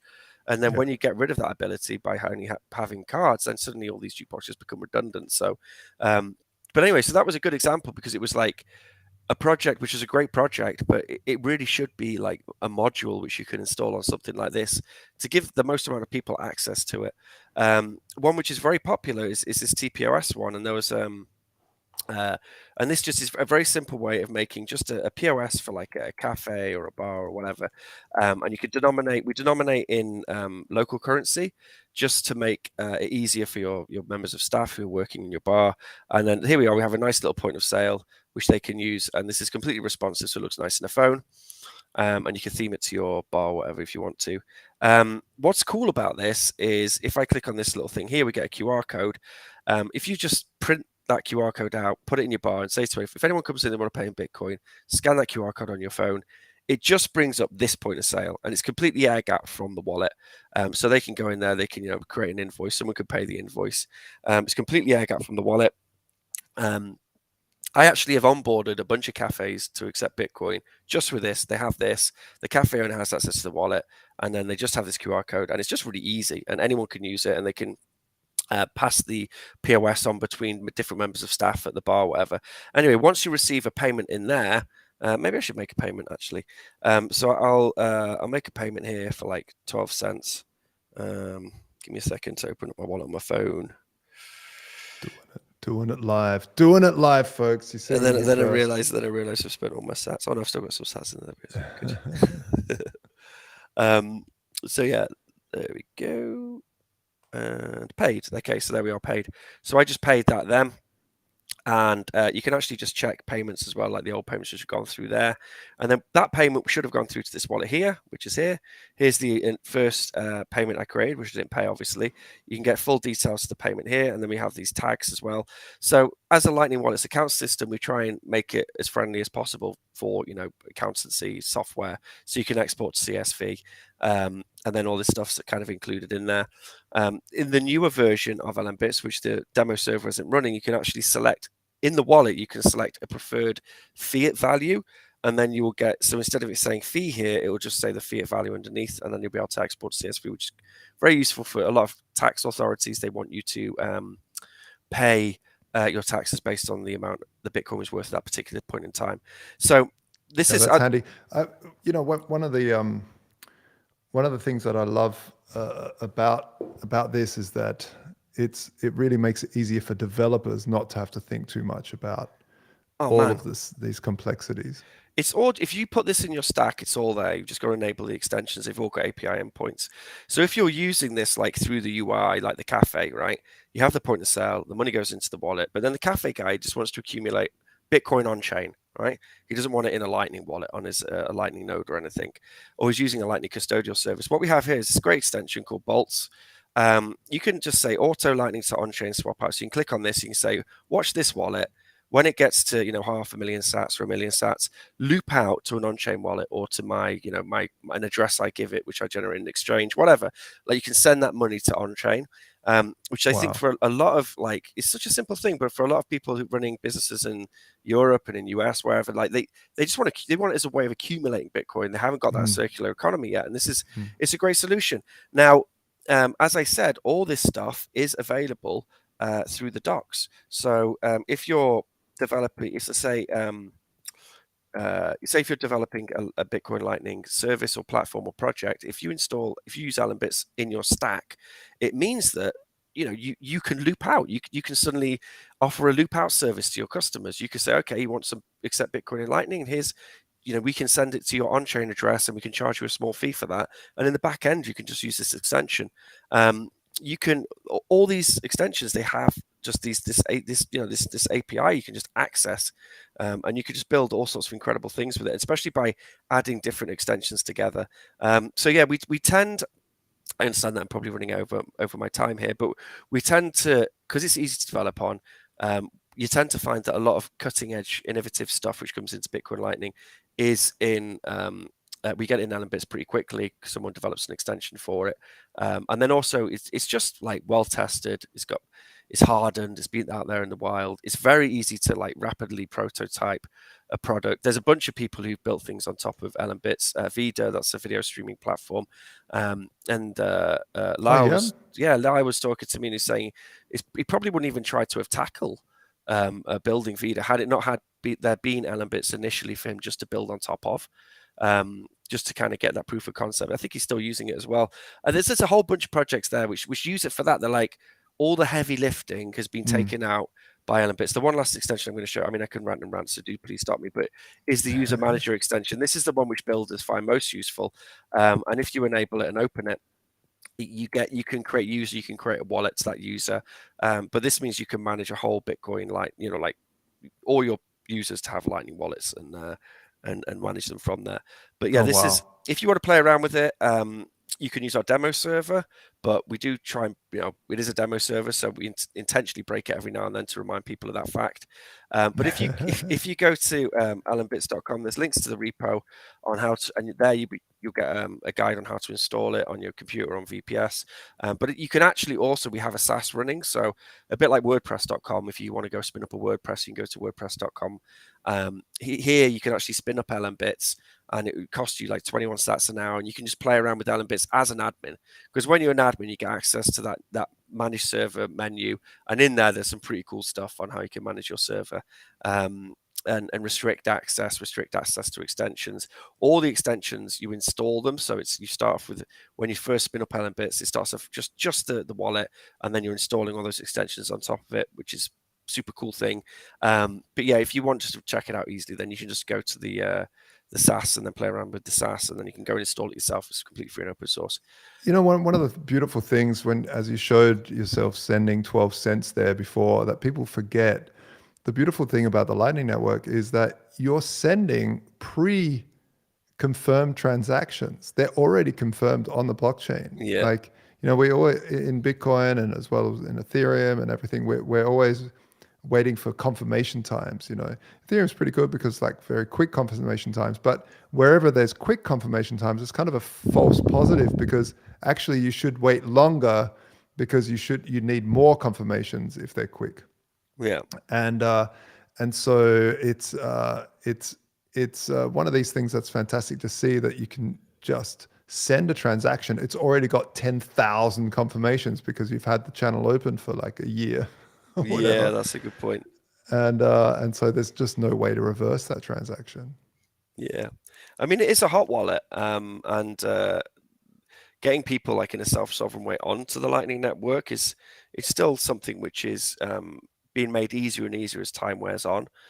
So I think this is why a lot of people, and actually we have a bunch of great solutions. So Blockstream, they have like a managed node, but you keep the keys.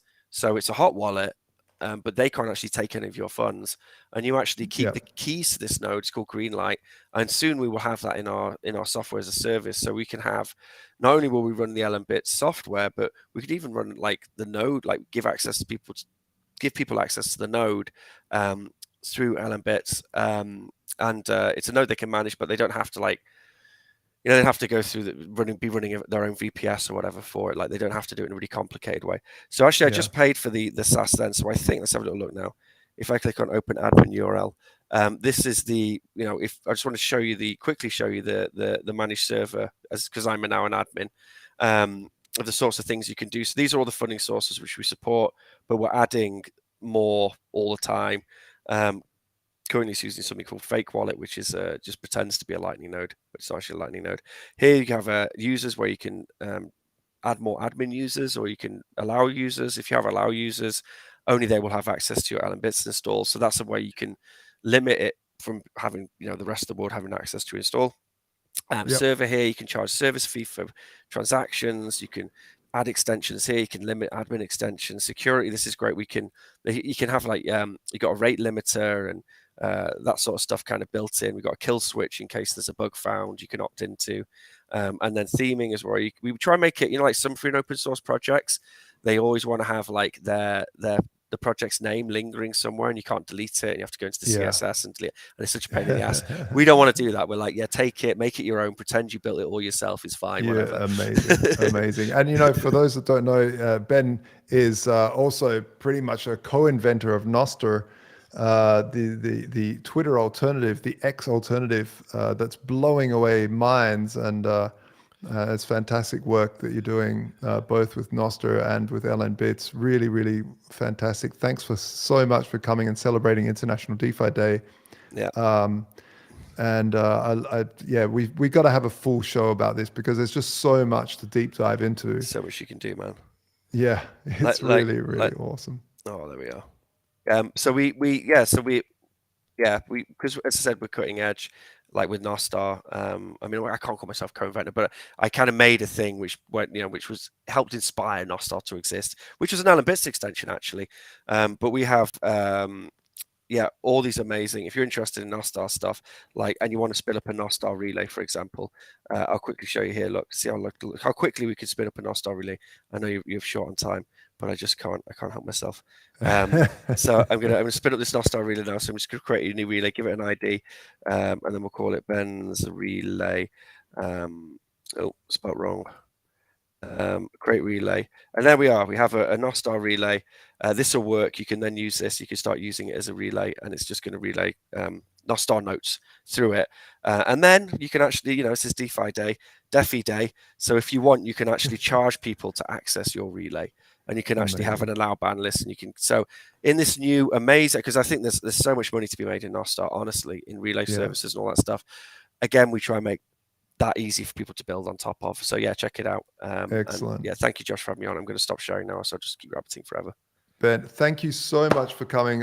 Really, I consider Ben a great friend and an absolute genius when it comes to this space. A big heart and a wonderful guy building just epic stuff in this space. Same to you, man. Same to you. And thank you very much for organizing this day. It's been great. Thanks, Ben. Cheers. Cool. Well, there he goes, a legend, Ben Ark. Next up, we have Asif Khan from the Polygon Network joining us live. I don't know if you need much of an introduction there, Asif, because everyone knows of the Layer 2 Polygon. How are you, sir? Are you there? Hello. While Asif fixes his microphone, might have to, we'll bring up Robbie from the roll-up. Oh, and we have Mad Bitcoins as well. You can join up as well. Mad Bitcoins, Thomas Hunt, he was the inventor. He pretty much put the very first NFT up on Ethereum with his curio cards back in the day when everyone just thought you were mad, which you kind of are. How are you, sir? I'm doing great. How's it going, Josh? Good, man. Good. And I'd like to welcome Robbie as well from the Roll Up podcast. How are you, Robbie? What is up? It's good to see you, Josh. This is amazing. Thanks for inviting me, and thanks for putting this on. No worries. Happy DeFi Day. Happy DeFi Day. If Asif Khan joins us from Polygon, let us know, Asif, if you're there. Yeah, Thomas, so you're in Europe at the moment. I just want to ask you, back in the day, no one knew about NFTs. No one, it was before it was even called NFT. I mean, people were calling it colored coins. You were just wanting to make collectibles on chain. How did this come to you? Why did you think there was value in this? Because no one did. Well, sure. Back then we called them blockchain collectibles. We felt you were collecting a little piece of the blockchain, or maybe digital collectibles. And I'd always been into baseball cards, comic books, all kinds of collectibles. And I thought it was really obvious, like you said, Josh, colored coins, things like Rare Pepe, Spells of Genesis, that people are already collecting these counterparty tokens. Ethereum had just come out. Everyone was doing ERC20 tokens, but they were using them for, stocks and investments in companies and serious stuff, right? And we were like, we just want to make cards, right? They're like baseball cards. We numbered them. We had collectors. And we were even worried at the time that people would think that we had made, 30 different ICOs, which we did not. They were not valuing the company. They didn't give you anything. Like we said, it was just about collecting. And I just went to the British Museum today, and it's just all about collecting. All these people get incredibly rich, like the Rothschilds, and they have nothing to do with their time and their money. So they love to collect things. And what they love to collect is a full set. So with the curio cards, we numbered them 1 through 30.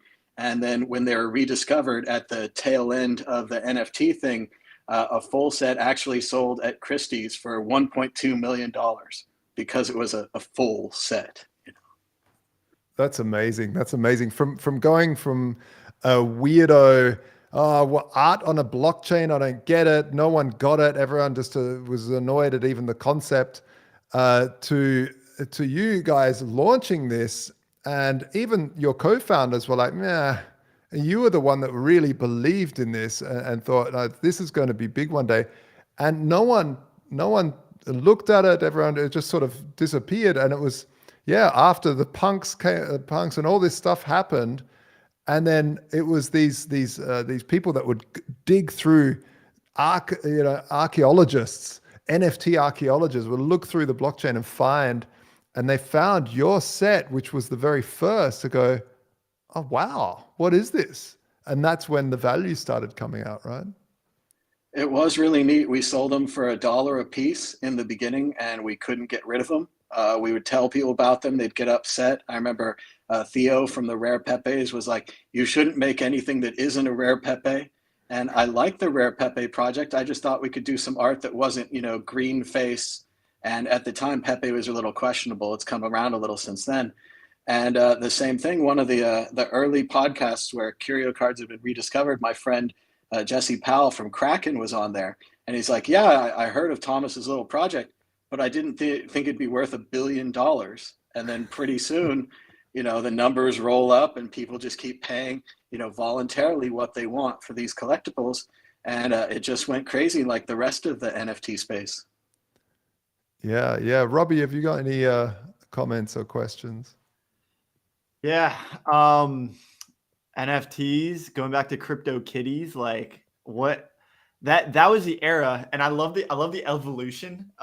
You said the ICO boom, like, okay, do these crypto kitties or these NFTs get me anything? And it's like, no, we're actually no utility at all. It's just the art, like the pure collectability of it. And I think that's partly like, I think that's what people love most. And now we're trying to combine utility and give them, oh, you can fractionalize, you can collateralize them, and then ultimately at the root of it, people don't want any of that. Like they just want the niche thing and they want to be a part of it. So I'm not huge in NFTs. I feel like I just kind of like understood them a little bit late and I still don't fully understand them. So yeah, I'm loving it though, because I do love it for the culture. Well, we always thought they'd be great for other things like a membership club or just a ticket to get you into a concert, and then afterwards you could resell your ticket just like you do with a real ticket stub, and people who weren't there might want to collect it. But those ideas were not popular when we were introducing them. No one was interested, and now everyone, it's like they've just discovered these ideas and they're like, wow, you could do this, and it reminds me a lot of early Bitcoin when Bitcoin was like a Swiss Army knife. It had all these features. You could use it for privacy. You could use it to send money overseas. You could use it for a savings account. And it doesn't change it. It is all of these things. It's just one really good Swiss Army knife. Yeah. So I don't get a chance to talk about Bitcoin too much because we are the roll up. We focus a lot on layer 2s and Ethereum and scalability and smart contracts. But I got to say, and then I do want to get your thoughts on ordinals because I think the mad Bitcoins plus the NFT angle is definitely key. So I just want to say I was at a Chinese restaurant yesterday and their entire payment system was down. There was an issue with Square and like their point of sale processor. And they said probably every Chinese restaurant in the area was also like their system was down. I happen to be at the mall and I don't go to the mall very often, but I got myself a pretzel and they were cash only for the same reason. So this like bug or whatever was going on with this point of sale system was completely shut down across like our entire grid. There was like no card payments that any of these like retail establishments were accepting. I literally said to the guy, like, I've got Bitcoin. If you got an address, I can send it to you for this Chinese food. And he was like, there was a language barrier, but it was we ultimately got our Chinese food and it was just a perfect use case for Bitcoin. And it's like, you don't see those in the real world too often. So it kind of got me jazzed up as like, wow, there's actually a reason for this and for why we spend so much time on this. So that aside, I do want to get your thoughts on ordinals and like what's going on with NFTs on Bitcoin. Well, I think ordinals are really neat. I saw recently there's some kind of major project and they're switching all of their NFTs from Ethereum to ordinals, and it's going to cost them like $1 million. So there are a lot of people supporting it. We have seen a major drop in the trading, though. The trading and the value of ordinals has gone down a lot. But like a lot of technologies, I think they will all come back to Bitcoin or like NFTs, collectibles, privacy coins.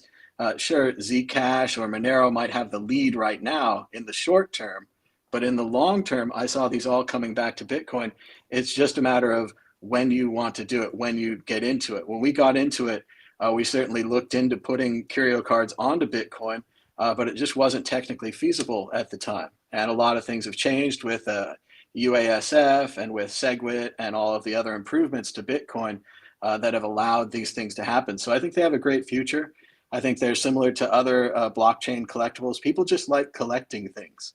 And I don't know about the ordinals just saying, oh, ordinal number 100 is worth a lot of money or whatever. But I do think eventually there'll be something like CryptoPunks for ordinals that will be popular, that people will want, and then they'll figure out how to buy them.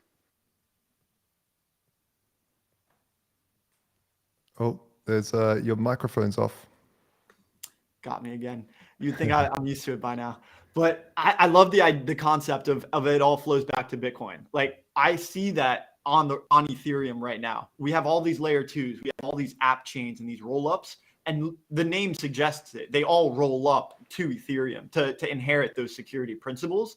So I'm curious to see if ultimately Ethereum will end up rolling up to Bitcoin to further enhance its proof of its security model, right? Like, if it can also leverage proof of work and Bitcoin's proof of work network along with the Ethereum proof of stake network, I think there's some like magnitudes of security that we could benefit from by combining those two security mechanisms. Yeah, I totally agree there. And this is why I brought Ben Ark from the Lightning Network, Mad Bitcoins, in with all of the great technologists that are building on Ethereum, because I feel like we have to stop fighting and battling each other. The real battle is the centralized fractional reserve system. That's the ones that we that's the common enemy right there. And I don't even see it as an enemy. I just see it as that's the thing that we got to be better than. And the technologists have to just come together rather than having these little spats and fights and you know. I feel like, Thomas, you suffered a little bit from that nobody wanted to know about it, because the Bitcoin maximalist was like, no, Bitcoin, this, and you're like, I just want to collect some art. Like, there's other use cases, and unfortunately, I can't really do it on Bitcoin yet. Rare Pepe wasn't on Bitcoin; it was on Counterparty at the time, and now ordinals you can do that on Bitcoin. But I think that's unfortunate when everyone's just attacking each other. It's that sort of divide and conquer nonsense. Well, and remember, Vitalik was a Bitcoiner. He wrote for Bitcoin Magazine. I met him at several Bitcoin meetups, and he wanted to build the features that he built onto Ethereum onto Bitcoin. And at the time, the programmers disagreed with him and wouldn't let him. They didn't want to risk the security of Bitcoin by adding so many features and moving quickly as Ethereum does. And it would be interesting, like you said, Robbie, if it all comes back to Bitcoin. You know, we've seen Ethereum switch from proof of work to proof of stake. Maybe they switch to proof of Bitcoin work or some kind of new version in the future where they're still able to offer their features, but like you said, they could do it with more security. We'll see. I think there are experiments out there. I've heard from the guys over at Syscoin. I think they're doing some really cool work with merged mining. I'm not an expert on that, but I definitely think that there are some experiments happening to try to like merge these two security mechanisms, and hopefully we're all able to use this more secure blockchain. I think we ultimately have more in common than we have in different between us, right? Between the maximalists and the Ethereans, the Bitcoiners, like ultimately we're all looking to leverage blockchain and decentralized technology. So whatever your use case is, if it's, and this goes back to Bitcoin Cash with the big blockers, right? Like, oh, we want to be cash. No, we want to be proof of, or we want to be a store of value. And there was that separation and it started to become tribal. So I think we've started to just continue fragmenting off these tribes and these niches, and they're all good. Ultimately, they all came from the same place, which is a decentralized and peer-to-peer movement that I think will disintermediate some of the monopolies that are currently siphoning off and kind of stealing from the underlying users. Yeah, hallelujah, hallelujah. Very good. And Vitalik was also the one that created the term Bitcoin maximalist that helped split us into these camps. So good and bad, good and bad. But you know, one of the things that I really love about the Ethereum space is they didn't bother with the whole fighting about different mechanisms of scaling. They just went, oh, cool. Polygon's now building an L2. Interesting. And what I found is that because Ethereum has this sort of open culture, and it really is a cultural thing within these communities, that then when a lot of people come over from Bitcoin Cash to the Ethereum culture and go, oh, look, they don't care about having different layers. I might take a second look at Lightning Network being an L2.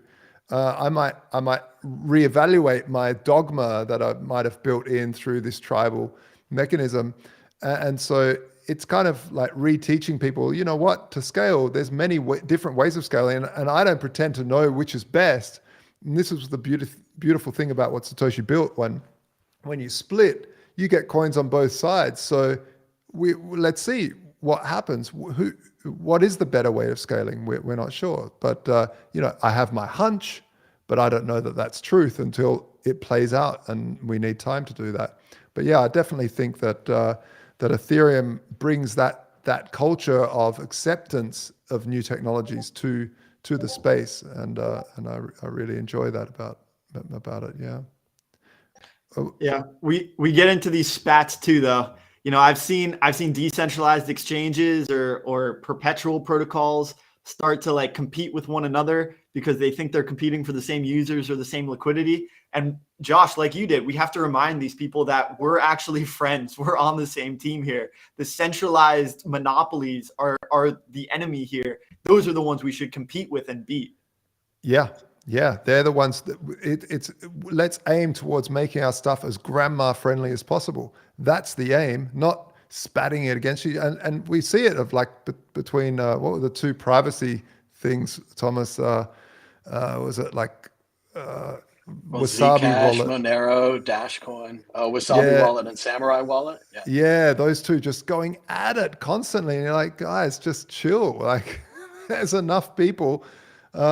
Just make a good product. Yeah. As back in the day, Thomas, what made you choose Ethereum?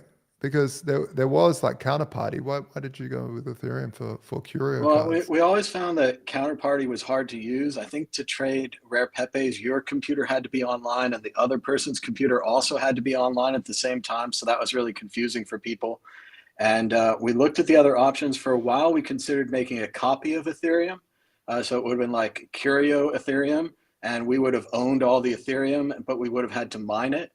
So that was a big downside. And if you look at what eventually happened, being on the Ethereum chain, that because Ethereum kept going, people were able to go back and investigate the chain and eventually find our Curio cards. So that really worked out well for us in the end. But yeah, we looked at the other options, and Ethereum was just kind of getting started. There weren't that many projects on it. And it just seemed that it would be, just doable from the programmable perspective. And we had Rhett Creighton, who was our programmer, who did all of the work on Curio cards. It's all his invention. He created the vending machines that you could send Ethereum to a vending machine. It would send you a Curio card back. And what we didn't have was an exchange like OpenSea, where you could come along and buy the cards. We really needed something like that because after we distributed them, there wasn't really a way to trade them. There was another distributed exchange called Ether Delta, and it was also like Counterparty, very hard to use, very hard to trade. And I think we even broke them a little bit, like you were saying, Robbie, because our cards were non-fractional. Because I said, I don't want half a card. I don't want a third of a card. I want a full card or no cards. And, we messed up their system because they were used to taking fractional coins. But yeah, there was no one there to trade. You could just wait all day. No one wanted to trade them. Yeah, interesting. Man, this brings me back. You said Counterparty, and I'm like, I'm thinking about my days trading shit coins on Bittrex. Like the Counterparty and man, you look at the top 10 on CoinMarketCap or CoinGecko now, and it's like wow, like what happened? So it just inspires me. It makes me really excited to see like where the space is going. Look, I think the odds are that 8 out of the top 10 are not going to be there in 5 years or 10 years, which is like, okay, is it something that hasn't been created yet? Or is it something on page 2 or 3 of CoinMarketCap that's going to start to level up and gain? Yeah, and Well, I we think used to have all the craziest coins back in the day, like a mega coin and fast coin and the original world coin. Now there's a new world coin these days. But yeah, they're all gone. All their communities are gone. The devs are gone. And there's a whole website now. It's like dead coins dot something. And yeah, it's a page after page of like unbelievable coins that have been forgotten. It's interesting when people think they've developed a new idea and they're all excited to tell you about it, and you tell them, oh yeah, there's a coin like that, it completely failed, like Prime Coin or many other coins. Yeah, and we man, dead coin, like I think there's so many of them. I wanted to say I saw there was one of those whale watcher bots, because the old Golem started to move their funds around from their ICO, and it's like, yeah, like I forgot these projects raised thousands of Ethereum. Yeah. Like, did those founders just go buy mansions and boats, or is that just sitting in a wallet somewhere? Like, are we gonna keep seeing that? Are these projects gonna resurrect? Like, I don't know which ones, ended up raising ICOs and are still around. I'd love a report. Like, these were the top 100 ICOs. These are the ones that are still alive, and this is what they're doing. Well, and that was a big concern about Ethereum for a long time. They had a large crowd sale and a large fund, and no one knew if they'd actually make software or not. A lot of people were afraid that it was going to be vaporware and that just all their investments would dissipate and there'd be no network there. So it's really fortunate that the Ethereum did come out and that it is usable and that it does exist. A lot of these projects don't. Yeah, yeah, and look how much value Ethereum has brought, really, in terms of inspiring a lot of these lending, like us with the lending protocols. I would have wanted to build this on Bitcoin, but I also understand that you don't want to make the attack surface of Bitcoin any wider than it is. It is what it is, and it's good for what it is. So I'm in two minds about like, oh yeah, I want to build this on chain on Bitcoin. And it's like, I just would rather, because if Bitcoin failed, that would set back the entire space so hard. So it's kind of good that Bitcoin's just solidified into what it is, and we can build our borrowing protocol on Ethereum or on Arbitrum. You do have wrapped Bitcoin as a collateral asset, right? Yeah. And yeah. And maybe one day we have infrastructure that allows us to interoperate so that we can get native Bitcoin in some sort of like vault. I don't know how that would work, but like there's guys over at Komodo who have been building atomic swaps for like years and years, and Shapeshift has been focusing on atomic swaps. So one day maybe we can get an interoperable layer or app that can combine native Bitcoin with native Ethereum in a smart contract wrapper. Yeah, why not? Why not? I mean, we just talked to Ben Ark from LM Bits, and some of the stuff that he's built with his team, it absolutely blows my mind what you can do with Satoshis, pre-confirmed Satoshis, like thousands of confirmations behind them that are instantly sent. And because they're in a weird sort of state, they're not on chain, but they're not off. They are off chain, but they're not really. And so I think we could do a lot with that. And these atomic swaps play a part there as well. Yeah, for sure. For sure.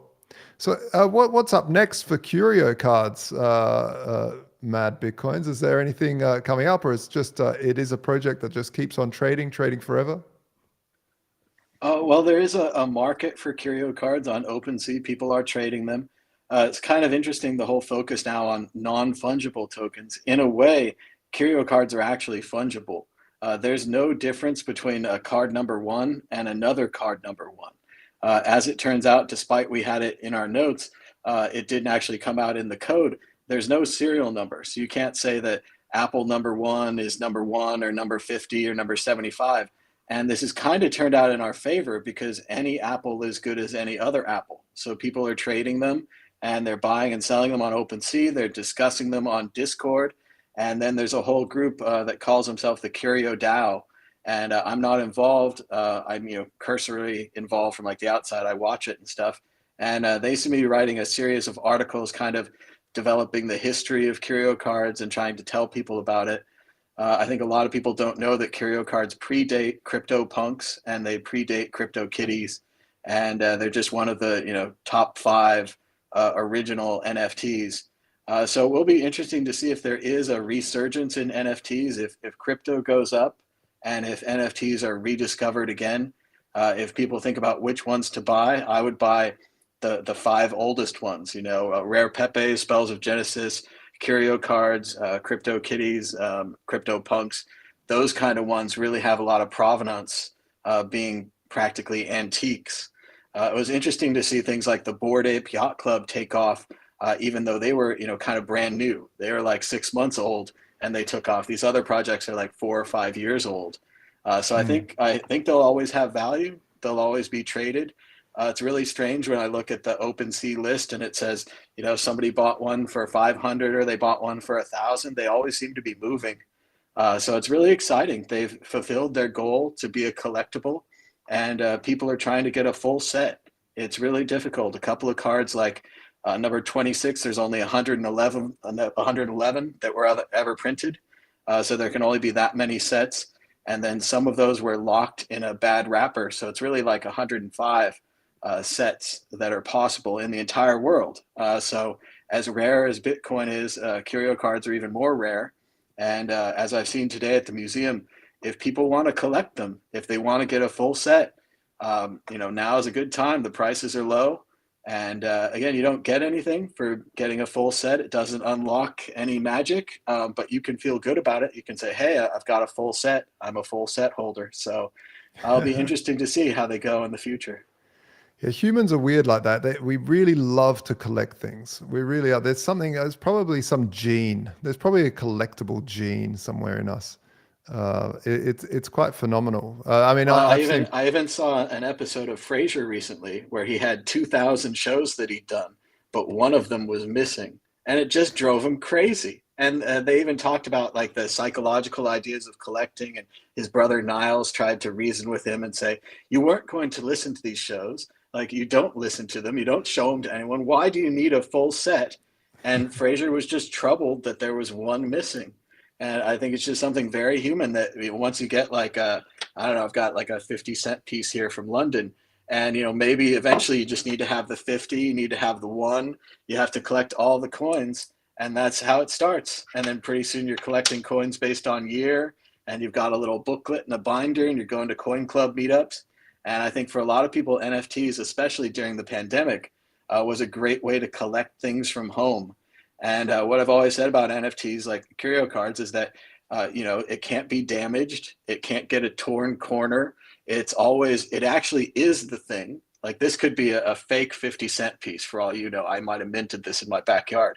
But the curio cards are from the contract, and you can prove that, cryptographically by looking at the Ethereum blockchain and so forth. And I just think they're really good collectibles, and they don't take up any space, and you can carry around a lot of them at one time. And it's mainly about bragging rights. You can show them to your friends and say, hey, I got a full set of these. And the same way that people would say, I've got an ordinal with an early number, or I've got a really cool crypto punk that represents my personality. People just love collecting things. And I think digital collectibles are just the new era of that. You should see my cornflakes collection. It's amazing. It's a really massive one. Have you ever collected anything, Robbie? Been a collector? Yeah, I've got some trading cards. Oh man, The Magic the Gathering? A little I don't know, hunting for sure. Gathering, definitely. Like, I'm trying to. Wow, nothing like strikes me right away as like, oh, I crave like a full set of this thing. But it's definitely, it's almost like information. It's almost like collecting knowledge along the way and the experiences. Like, I love collecting memories, of valuable experiences, and collecting like esoteric pieces of information. I was a math major in school. So like, I loved like the little bits of information that I know that maybe someone else doesn't know. And not because I want to like keep it exclusive, but like because I can share the wealth, and then like the value that it brings me, the happiness it brings me, I can share with someone else, and hopefully, bring that value to them as well. Yeah, awesome. Interestingly, I looked yesterday. I was just looking at cars, and a 1960 car. There was it was a Porsche, and 1962, and it was 128,000 euros, and it had driven 8,000 kilometers only in that time. And you think, I just, it goes to show that even though this thing has utility, no one would drive this thing because it's only got 8K on the clock, and it's from 1960 bloody two. People buy it to stick into their shed. So like curio cards and other NFTs, they don't have to have utility. It's just a collectible. It's a thing you just want to show, bragging rights. I've got this Porsche from 1962. It's mint condition, 8K on the clock. Oh, let's take it for a drive. No way. I want to keep it at 8K at the clock. That's fascinating. Well, there's a great line from the movie and the book High Fidelity where he says, the kind of people that visit my record shop, they're looking for deleted Smith singles and original underlined Frank Zappa albums. And I'd feel sorry taking their money if I wasn't, one of them. So I think if you're a collector, you just have to collect these things and you know what it's like. And if you're selling to other collectors, it's the same thing. And you see it on like one of these antique shows where they go into the guy's house and they're like, okay, are you ready to part with this? You have 30 advertising signs and you have 5 in your house and you have all these other ones. You want to sell them? And it's hard. They won't part with them. It's like they're babies, but they're getting up there in years and they're like, I got to give them to someone else. And that other guy's a collector too. And he's putting it on his wall and he's putting it in his frame. And it's just this thing that we do irrationally. I don't know, Josh, like you're saying, maybe it goes back to the caveman days. We were collecting things for no reason. But yeah, all the museums I visit are all collections. Anybody that's really well off, if you visit their house, they probably have some kind of weird collection that they collect. It could be, firearms or World War II memorabilia or whatever it is, some weird thing that they're into. I just think we naturally are collectors. I don't know why. Yeah, it's amazing. It's amazing. And so, in terms of NFTs, what do you see the future there? I know that we're building, just to give the audience an idea of something else that can be done with NFTs, where we allow people to borrow against their Ethereum or their wrapped Bitcoin or their Link or their ARB by locking that up into a smart contract, not losing the private keys, locking up, minting EUROS, so borrowing EUROS for 0% interest. Now you've got this debt and this collateral, and that is represented as an NFT, and you can actually sell that NFT. And the NFT is a dynamic NFT. So rather than just an image, it's an SVG that's pulling data from the blockchain and showing it in the image. So if you need money, you've lost your job, you can't pay off the debt that you borrowed, but there's more collateral locked up than the debt you borrowed. You could say, oh, look, I need liquidity. I can just sell that NFT, and whoever has that now has that collateral and the debt. And these sorts of things, for me, are just one idea where you can use NFTs and imagery to make, our NFTs are kind of ugly at the moment, and we'll be, making them better. But it's a different use case for a non-fungible token. Have you heard of any other use cases that you like, Thomas? Well, I'd like to see NFTs used in video games. If you had like 1 through 5 curio cards, maybe you could get a special skin or a special weapon. And I'd also like to see a lot more people kind of repurposing other people's NFTs. Like, I know I'm a big fan of the band Weezer, and Weezer had kind of a not great NFT collection on the Wax blockchain. And I'd love it if somebody came in and said, well, for each one of these Weezer things, you get points in my game. And suddenly everyone goes back and buys up all these really cheap Weezer NFTs. And this could be for any artist, just this idea of repurposing them, because you don't control them. I published them, they're out there, they're on their own now. If you say your game, you have this address and you have something in that address, it's your power up, it's your extra level. Maybe you can't even beat the game unless you collect one of each NFTs from these collections. So I'd like to see a lot more stuff like that, and a lot more like they say things like, maybe, you could use the same weapon in Doom as in Quake, but I'd love if you could take that Quake weapon and move it to another company's game, to World of Warcraft or whatever, to these kind of, mixed up things where it's not so much about ownership as it is about, you can do anything you want with these tokens because they're just out there now. Awesome. Yeah, when worlds collide, that is like the interoperability vision right there. Like cross at chain, not just cross chain NFTs, but like cross world NFTs. When you get into some of these internet gaming worlds, and you can bring one character from one world into the other world, all of these like mashups are definitely like super creative, and I would like to see too. Real quick, I shout out. love seeing the idea where something that's not valuable suddenly becomes valuable because of something totally out of their control. Like Weezer doesn't care about these NFTs they sell for a penny or whatever, but all of a sudden they're selling for $10 because somebody else made a game, and it could be anything. It doesn't have to be Weezer. Yeah, I was going to shout out the Pudgy Penguins ecosystem because they have a game right now where you have a Pudgy Penguin and then you're like a character in that Pudgy world.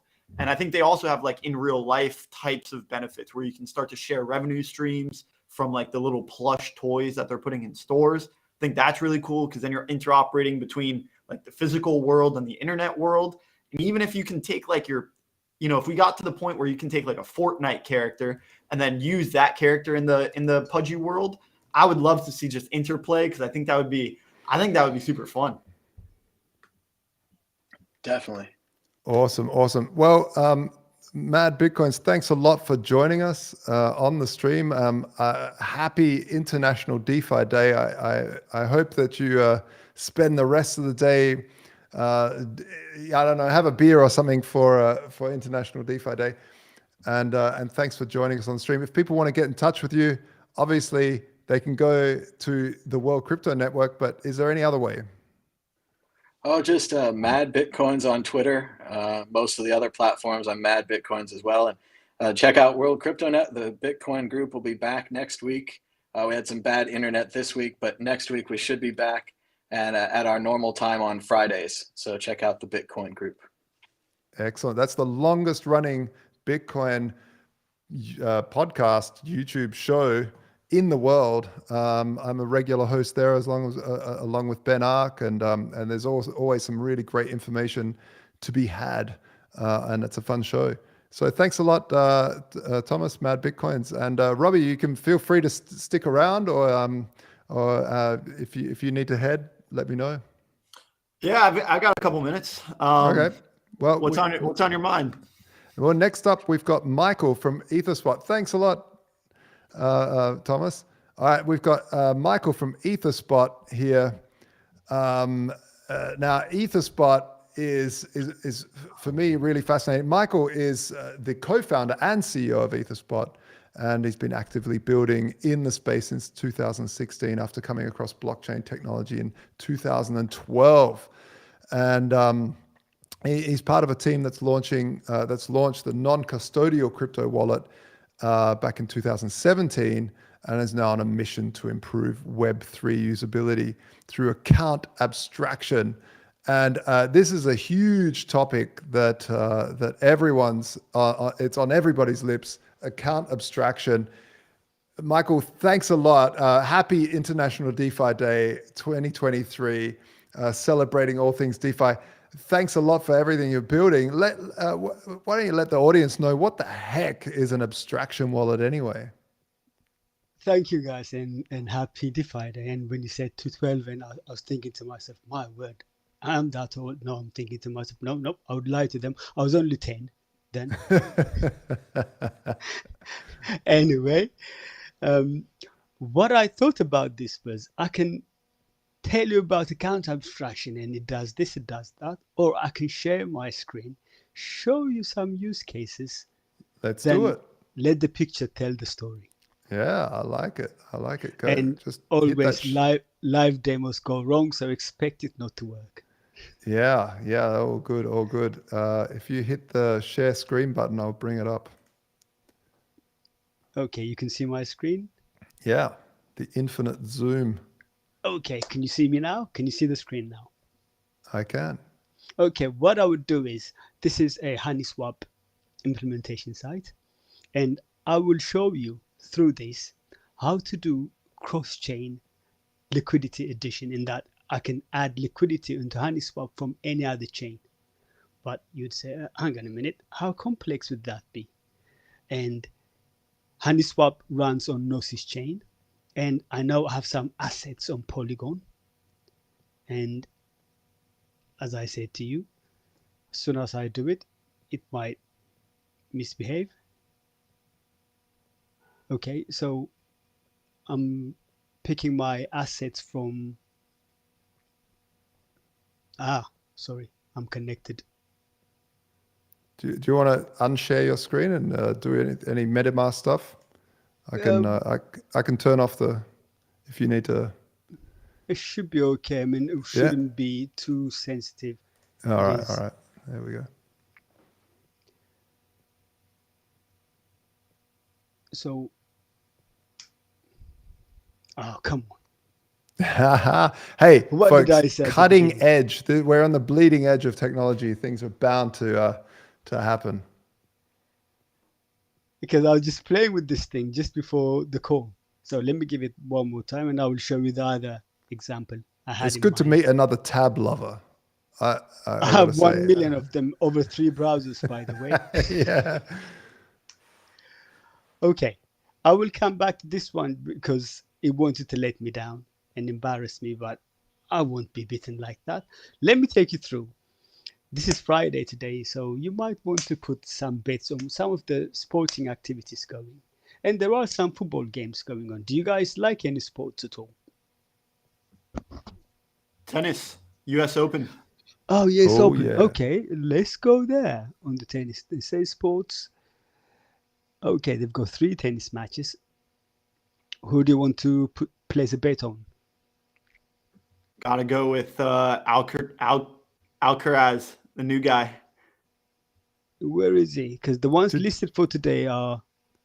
Oh, that's that one's tomorrow. Yeah, today. Oh, yeah. Okay, 125. Yeah. You can see it, 125. That's good enough.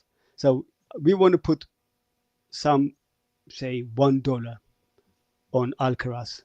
By the way, this is called Bookmaker XYZ. It is a decentralized betting service that has deployed account abstraction. So as you saw, I selected 1 USDT Tether and I place a bet. And it goes and thinks about it. And it's processing my bet. And while you're watching, I have 1053 in my wallet. When I say it's a decentralized thing, you can see this is my wallet. And in this system, luckily, I managed to log in earlier on using my Discord login, and my bet is placed. As you can see here, my bet is placed. It's 9:45, and literally, I've just placed the bet. As you can see. Okay, but what do you mean by abstraction wallet? Like what is exactly what is abstract? The question? So when you saw me placing this bet, it felt like me using any other betting app. You didn't see me select any wallet. You didn't see me select any gas token I'm paying with. You didn't even know which blockchain I was connected to. In this case, I was connected to Polygon. And you didn't see me faffing around looking for a gas token. What happened was, I logged in using my social login, say in Discord login, and my balance in this system is in USDT, which I have in my wallet. So when I placed the bet, what happened was in the background, it went and said, okay, this wallet wants to place a bet. And when it comes to paying the gas, use the USDT that he has in his balance to pay for it. Don't bother him with, this is the gas, this is the token you have to pay for the gas, this is the network. He is only interested in Alcaraz. He's not interested in how your system is set up. So it abstracted that function of me knowing about the gas token. Then, even better, when you saw me, you didn't see me authorizing and signing anything. All I did was selected Alcaraz, put in the $1 and clicked on place a bet. But by doing place a bet, I'm effectively signing. And all the authorizations that were needed using this thing called batching in the account abstraction, they were cascaded one after the other and they were executed as once. Hence, the UX improvement is huge. So much so, you guys didn't realize you were dealing with a Wave 3. You thought it was Wave 2. So what's the big deal about the wallet, you said to me? Do we still need a MetaMask or a Web3 wallet to do it?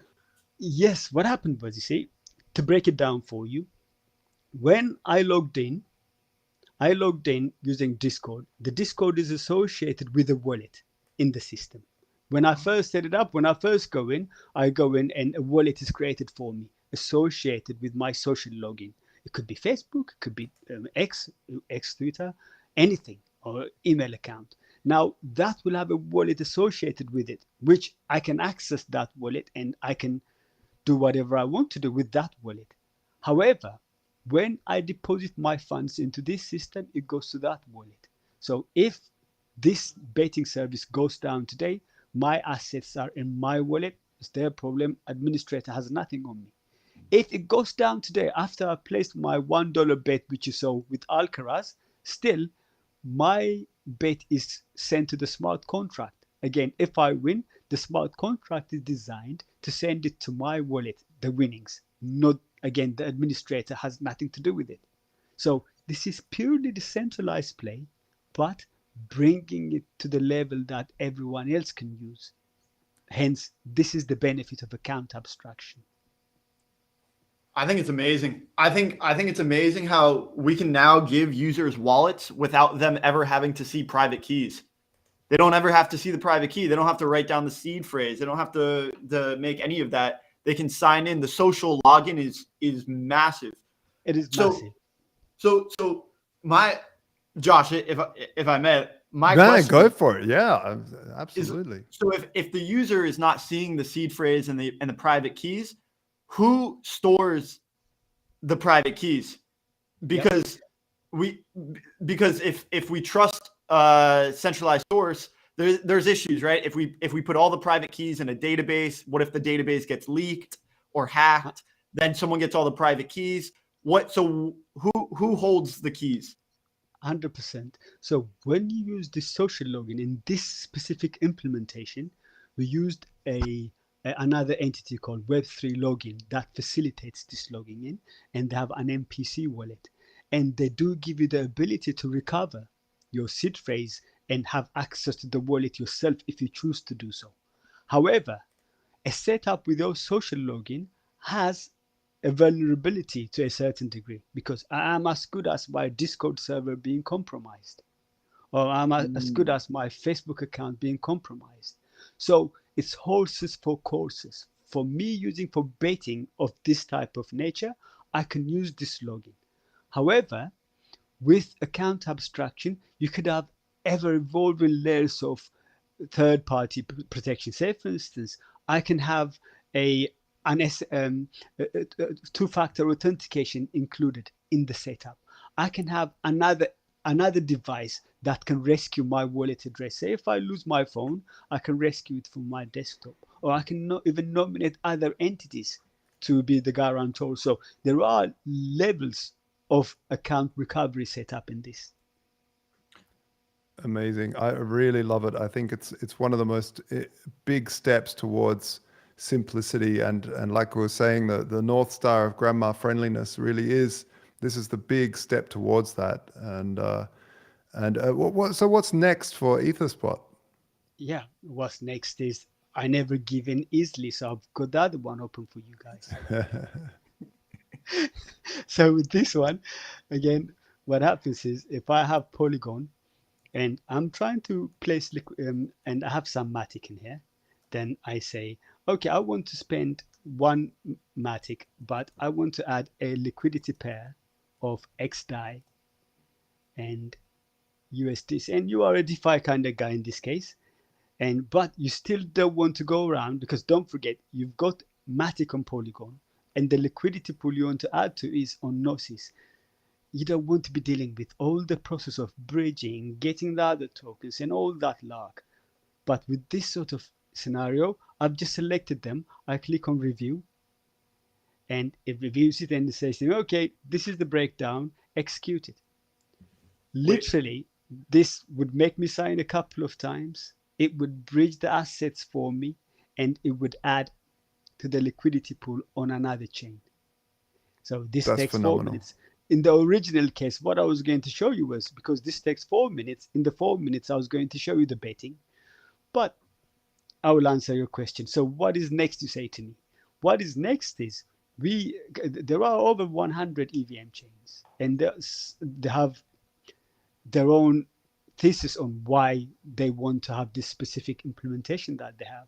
So from our perspective, just as much as when I use X or Twitter, I can't care less what database is invoked when I retweet or when I like someone's tweet or when I upload a picture. They could well be using Oracle database, Sybase, SQL Server, different databases in the background for all the other functions that I invoke.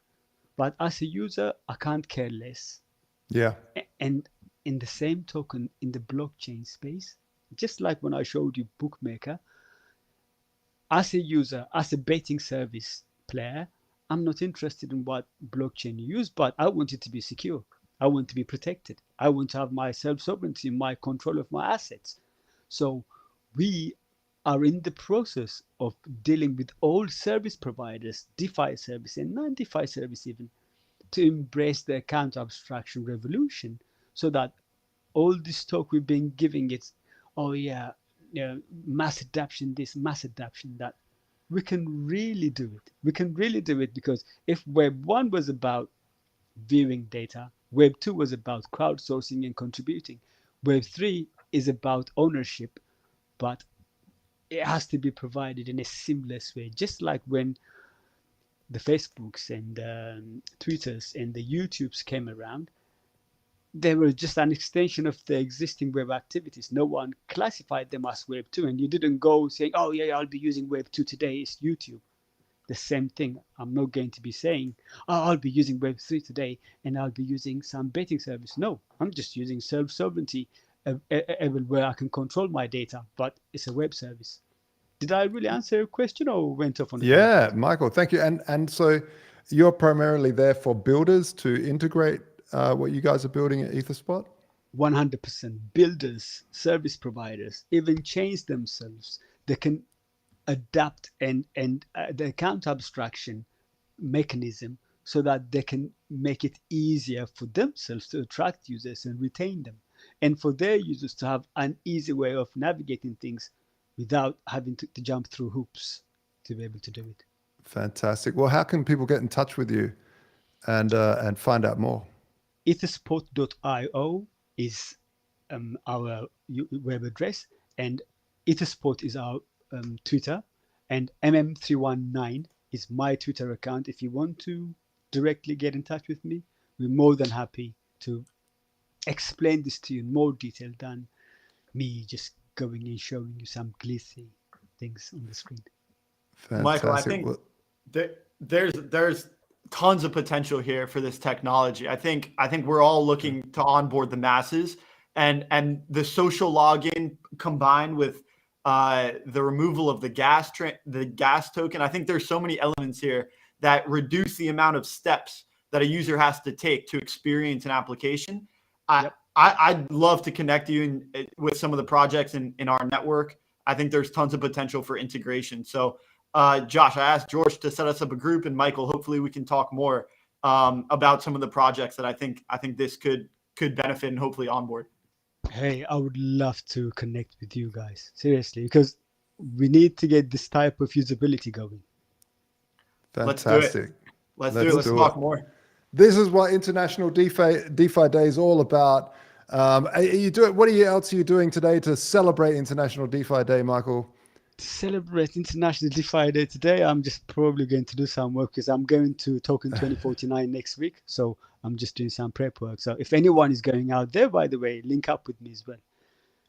Awesome. Well, thanks I can't a lot go to the pub down the road and say to them, oh yeah, this International DeFi Day, let's drink. I'll confuse the hell out of them. Hey, well, there's nothing more International DeFi Day-ish than heads down and doing more work on your excellent DeFi projects. So thanks a lot for joining and showing the world what you're building, and keep up the great work. Thank you. Oh, awesome. So yeah, let's keep in touch, guys. Yeah, excited to chat more, Michael. Awesome. And Josh, I'm going to sign off too. This has been an absolute pleasure. Thanks for having me, man. And if anyone's going to Masari Mainnet in New York, catch me there. Hit me up. You can find the roll up on Twitter at the roll up CO. Yeah, And happy International DeFi Day. This was tons of fun. Awesome. Thanks a lot, Robbie. And thanks a lot, Michael. It's Thank you, been a guys. pleasure to have it both on the stream. Cheers. Cheers. Thank you. Cheers, guys. All right. Up next, we have, man, this is just amazing. So much fun. Up next, we've got Gumball. Gumball Protocol is gearing up NFTs with dynamic gamification. Gumball Protocol is breathing new life into the world of digital collectibles. It's where you'll find the future of interactive NFT experiences. So I'd love to bring up Mo. Are you there? Hey there. Can you hear me, Josh? Yeah, man. I can hear you. Absolutely. How's things? Well, amazing, man. Good to talk to you again. I remember our Yeah. last chat went quite well. Yeah. Happy International DeFi Day, man. Happy International DeFi Day, and thanks for having me. Really appreciate it. Yeah. Oh, man. It's an absolute pleasure. I'd love to give you the chance of really explaining what Gumball Protocol is and how it's changing the world. Definitely, and really thanks for the great introduction. And I'll dive right into it here. So at Gumball, we're kind of a pioneering force in the NFT ecosystem, and we aim to redefine the way digital creators and collectors interact with the blockchain. Our platform serves as a liquidity layer for digital goods, and it eliminates the need for any third-party intermediaries, and basically it trades as kind of a Uniswap V2 aspect, like a traditional AMM, instead of like a regular floor price listing kind of deal. So we empower artists, collectors, and enthusiasts to seamlessly create, trade, and engage with their digital assets on our architecture. And basically what we did is we made every NFT collection its very own marketplace, providing instant liquidity. And you can access, deep frictionless trade without having to worry about, floor prices and all that. It's all handled by our bonding curve.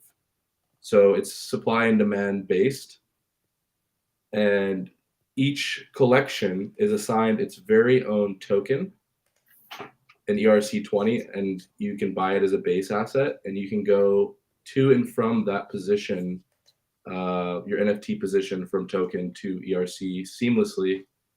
And basically what you're allowed to do is, sorry, I got a weird thing right there. Basically what you're allowed to do, what you can do is you can swap in and out your position, mitigating risk, and you're never stuck with an NFT. Okay. So what does that mean? Break that down for a bit. So I go in there, I buy something, and I just stake a position in that NFT for a little bit, and then Yeah. So the way it works is you buy an NFT, there's a starting floor price, and with every buy and sell, the floor price goes up and down. Obviously, when there's none of them have been bought before, it can only go up. And the liquidity is stored in the bonding curve. So when you go to sell, you're not selling to a user like you would like a car or a house or an NFT. It's like a traditional AMM like Uniswap V2, where you go in and out of your position from the bonding curve. So you're not actually trading to another user. You're trading straight back to the bonding curve where the liquidity is being held. And the swap fees look a little bit like this. So we have 97.5% of every transaction stays within the bonding curve. 0.5% of the swap fee goes to the platform protocol, and 1% goes to stakers, and 1% goes to the creator. Okay. And do you want to share your screen? Or do you want me to click somewhere? Oh, you're on our website. Sorry about that. Oh, good. I could share my screen, yes. So what you're able to do is you're allowed to borrow, stake, and swap on this. if you click on borrow, I could actually share my screen. How about that? Yeah, go for it. I'll turn mine off.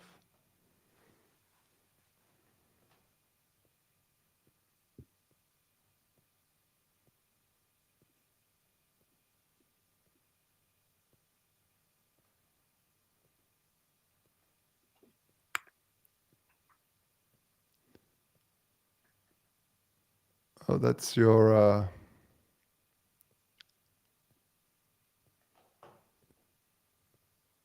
Is it going to let me share my screen? Apologies for the delay. Oh, good, man. Folks, remember while we're waiting to hit that like button, it really helps the stream out, helps us get to more people to share some of this great info. All these builders are out here building amazing stuff to for the community. So it would be really, really great if you just hit that free like button. All right, so here we are. We've got the Liquid NFT Launchpad and Marketplace. Yeah, so since our inception, we've had a collective 2,600 ETH.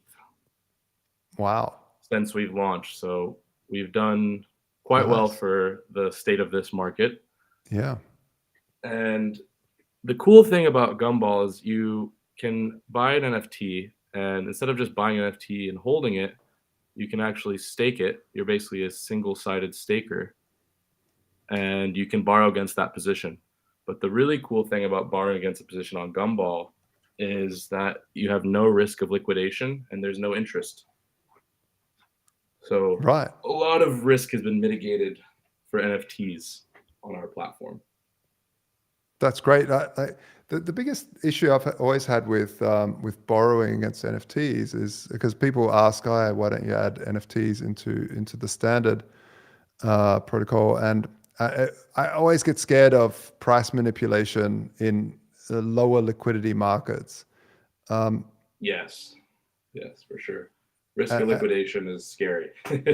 Yeah, and it's way too high. Yeah, or even if there's there's not that many people in there and someone drives up their own price of the NFT and then puts it into a vault and says, look, that's the price of it. And really its price is like hardly anything. How do you mitigate with that sort of, those sort of aspects of NFTs? Well, I've come across a few different lending protocols of NFTs, and it's great in theory, but whenever you look at like the interest rates, it's like, unless you just really need direct liquidity in a short term, it didn't really make sense for me personally. You're thinking about like over a month, you're paying like 20% interest or like 10% interest, something crazy like that. Because this is DeFi space, it's an asset that isn't really determined, like its value is determined by other people, versus on Gumball, the value is actually determined, like this price here, if you wanted to buy one Meow token, is determined by the sell pressure, the supply and demand, how many are available and how many have been purchased. So it directly correlates to that, versus like it has an actual floor price. Yeah, right. Yeah. Yeah, so it's a lot easier to give a loan out on that when there's like tangible value for it. Gotcha. Well, what's next for Gumball? So Gumball we have just launched our V2, and our first collection on V2 is actually Progenitor Hyper Collectibles by 31st Century. And rumor has it they're building a really cool game, and this is just kind of their first step in that journey. This will give holders access to some sort of perks. I'm not exactly sure what they are, but definitely go check them out. And we're live on Optimism. And there's a lot coming down the road works right now. We just released our affiliate links and our brand new UI. Our UI looked very different about a week ago. So nice. We're celebrating International DeFi Day by, continuing to build. Yeah, that's the spirit. That's what I like to hear. Bringing more cool projects to you guys. Yeah, well, make sure you guys go and check out Gumball over at gumball.fi. Yes, and you'll find all of our links down below here. Yeah, and follow Mo. What's your Twitter handle? Do you have one, or X or whatever? Yeah, it's 0xMoh, M-O-H-H. M-O-H-H. Excellent. Well, thank you so much again for showing this really great stuff. I love the idea of being able to borrow against my NFTs without any interest. It's amazing. Hey, thanks so much, Josh. Really appreciate you having me, and looking forward to having you guys on our Twitter space next month. Awesome, man. Looking forward to it. All right. All right. Have Excellent. a good one. Enjoy. Good luck with the rest of the stream. Cheers. Thanks a lot, champ. Cheers to International DeFi Day. Cheers. Cheers. All right. There we have Mo. Thanks a lot for joining us. Next up we have ZK Hold'em. We have Michael. He joins us, and he's really at the forefront of blockchain gaming, leveraging zero knowledge proofs to enhance the gaming experience. So not just only privacy, but gaming experience. It's really where innovation meets entertainment. Oh, 1 second. Oh, I went down wrong. All right. Michael, you're killing me here with this great zero knowledge proofs and Texas Hold'em. I don't know what happened there. It sounds absolutely fascinating what you're building. Why don't you tell us more about it? Well, first of all, Josh, listen, good day to you, and shout out to the audience listening in. Grab a little bit extra water because I could tell Yeah. get choked up by the idea of on-chain game, right? But yeah, listen, in all seriousness, it's an exciting time, and shout out to everyone that you've already spoken to and that you will speak to for International DeFi Day. It's great to be here for a chance to at least talk a little bit about ZK Hold'em and what we are building, right? And you think about the blockchain space, and you talk to people every day, and there's so much going on, and here we are taking something that is already played by 100 million people online, which is poker. You play in person, but you go home, you play online, 100 million of you. And now we're putting it on chain. And why are we doing that? Because the one thing that happens when you play poker online is you feel like someone knows your cards. You feel like you're not getting the fair game. And so what we're doing at ZK Hold'em, and that's what the ZK side does, is we're using zero knowledge proofs to make sure that you can play poker on chain and feel that trust. Understand that you're getting the fair game. And so there's a difference between online poker and now on-chain poker. So huge. You talk about innovation, you talk about application, and where blockchain technology can actually do things that take something and improve it and iterate. And this is what we're doing specifically with poker. Yeah, fantastic. I mean, I remember when Eric Voorhees brought out what was it called? Oh man, my brain's. But anyway, back in the day, you could basically send some sats in, and you have a bet. And what he really invented there was this total transparency of the odds, of randomness, and you could prove it after the fact. What you're building here as well is this, like, it's an evolution. It's a huge step forward in online gaming. I know that whenever my older brother is right into poker, and he pretty much stopped playing after a while because he realized the game was just rigged. You had to, and so many of these big platforms got busted cheating in the back end. This just is too much of a honeypot to basically trust that these people aren't doing it. So what was the other word for blockchain was this trust machine. So it makes absolute perfect sense. What? And Josh, I think you were thinking of Shapeshift, right? From Eric? Well, Eric created Shapeshift afterwards, but before that was Satoshi Dice. That's what I was thinking of. And Satoshi Dice was really the very first time you had this great way of proving proof of fair play using the I think it was like the hash of a block before, so you could go after the fact and prove that it was a truly random number. Yeah, and so taking that idea and the way that it works just quickly is that basically, you sit down at a table in person anywhere. Well, you get your whole cards, right? But how can you make it fair? How can you know that they're not working behind the scenes like they did at Ultimate Bet or Full Tilt Poker in the past? Well, you do that basically by using the zero knowledge proofs to make sure that that deck that you're playing at that table is randomized per shuffle, and those transactions all on chain, right? So that's where you get that randomization and fair game, because every participant in the game at the table is going to sign a transaction encrypting the deck and then decrypting the cards that you're specifically playing with, giving you that full transparency of fairness and trust, which is exciting and needed, quite frankly. I will say there's a lot that goes into. Shout out to our devs. They do all the hard work. I get to come talk about it. But super excited because, you said people, they stop playing online. They have they don't want to keep going. And we can't have that. And so here's a way that we think that we are the first to put fully fair on-chain poker out there for the world to see. Yeah, that's wild. I really love it. You can see, you can learn more, zkhold'em.xyz. We will be launching on mainnet for Manta Network and Linea up in the upcoming weeks or months. I want to give away the exact time frame as we work through testnet, so we can test the game. You can play hands right now. If anyone says, man, this is great, I've been looking for one of these opportunities, you can jump into the ZK Hold'em Discord today.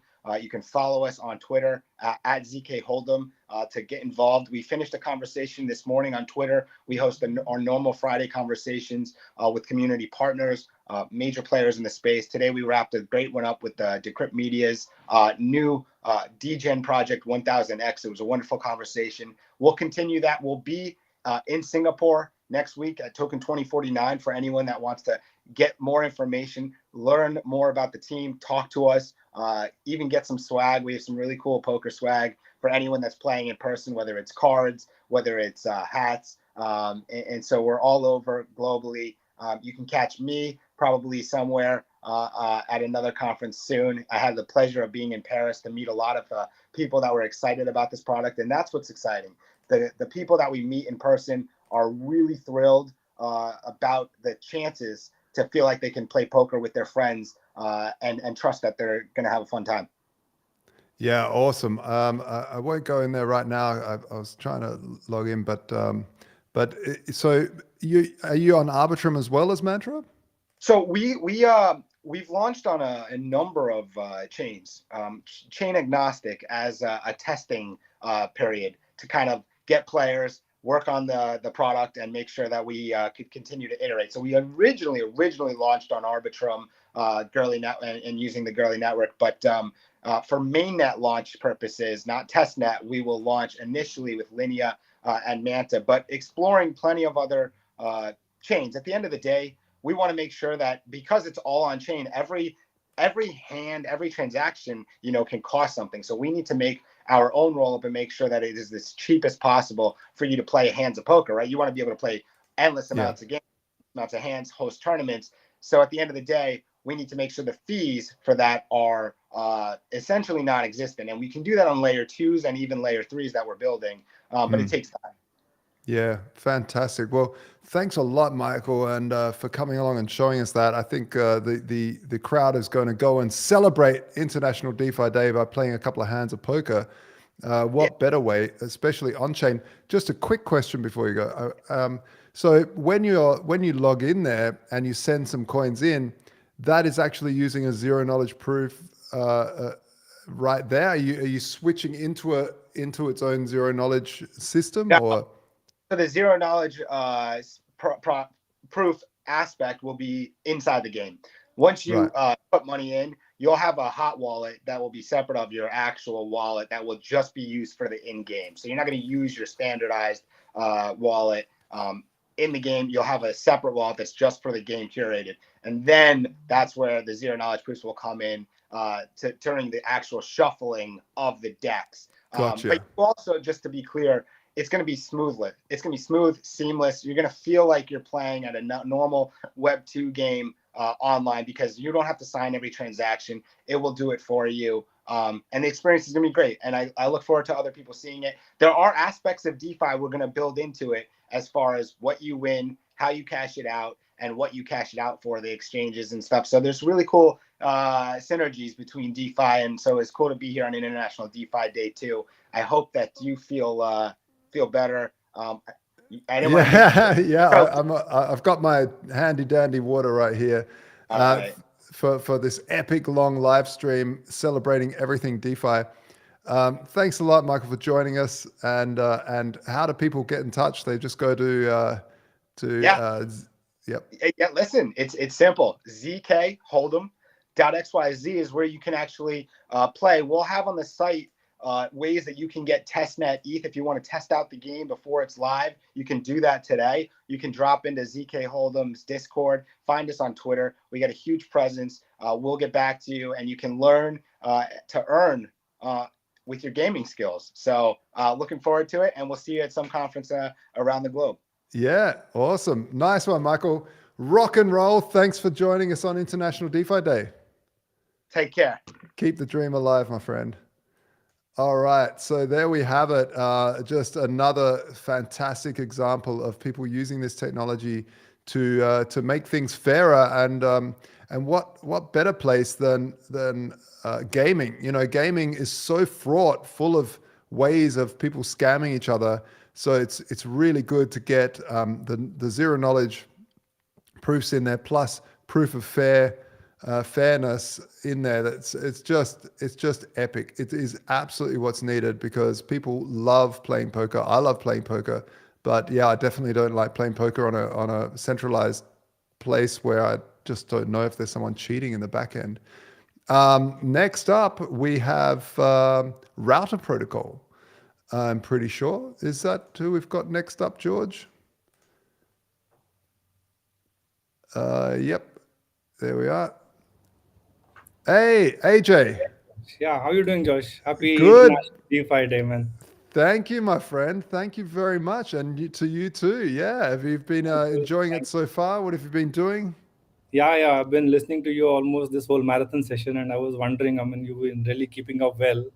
And I nearly choked to death before, too much talking, but and wowed at all of these protocols. I'd love to find out more about router protocol. I mean, routing is one of these things. It's really, I think, one of the key things that we need in terms of getting liquidity to the right places at the right time. Tell us about router protocol. So to start with, I mean, we've been in this space for quite some time, and our founders, we started with first DEX on Polygon, and it was by the name of Define, and did really well. And that is where we, realized the potential of the bridges, and we started our proof of authority bridge way back in 2022. And since it was a proof of authority bridge, and we soon realized that decentralization is something which is the need of the hour, and we immediately started developing on something which is more decentralized and is more secure because of whatever protection and security measures on the bridges were. Yes, so many attack vectors for these proof of authority chains. So we utilized Cosmos SDK and leveraged the Tendermint consensus mechanism, and we developed a blockchain for interoperability completely, and survived the entire bear market and developed this whole new blockchain. And in Feb this year, we launched our DevNet, and right now we are running our Mandara testnet, which has been live for more than a month now, and expecting to go live with our mainnet in Q1 next year. Oh, fantastic! And, so what does it allow you to? Have you got a demo there? I can show you.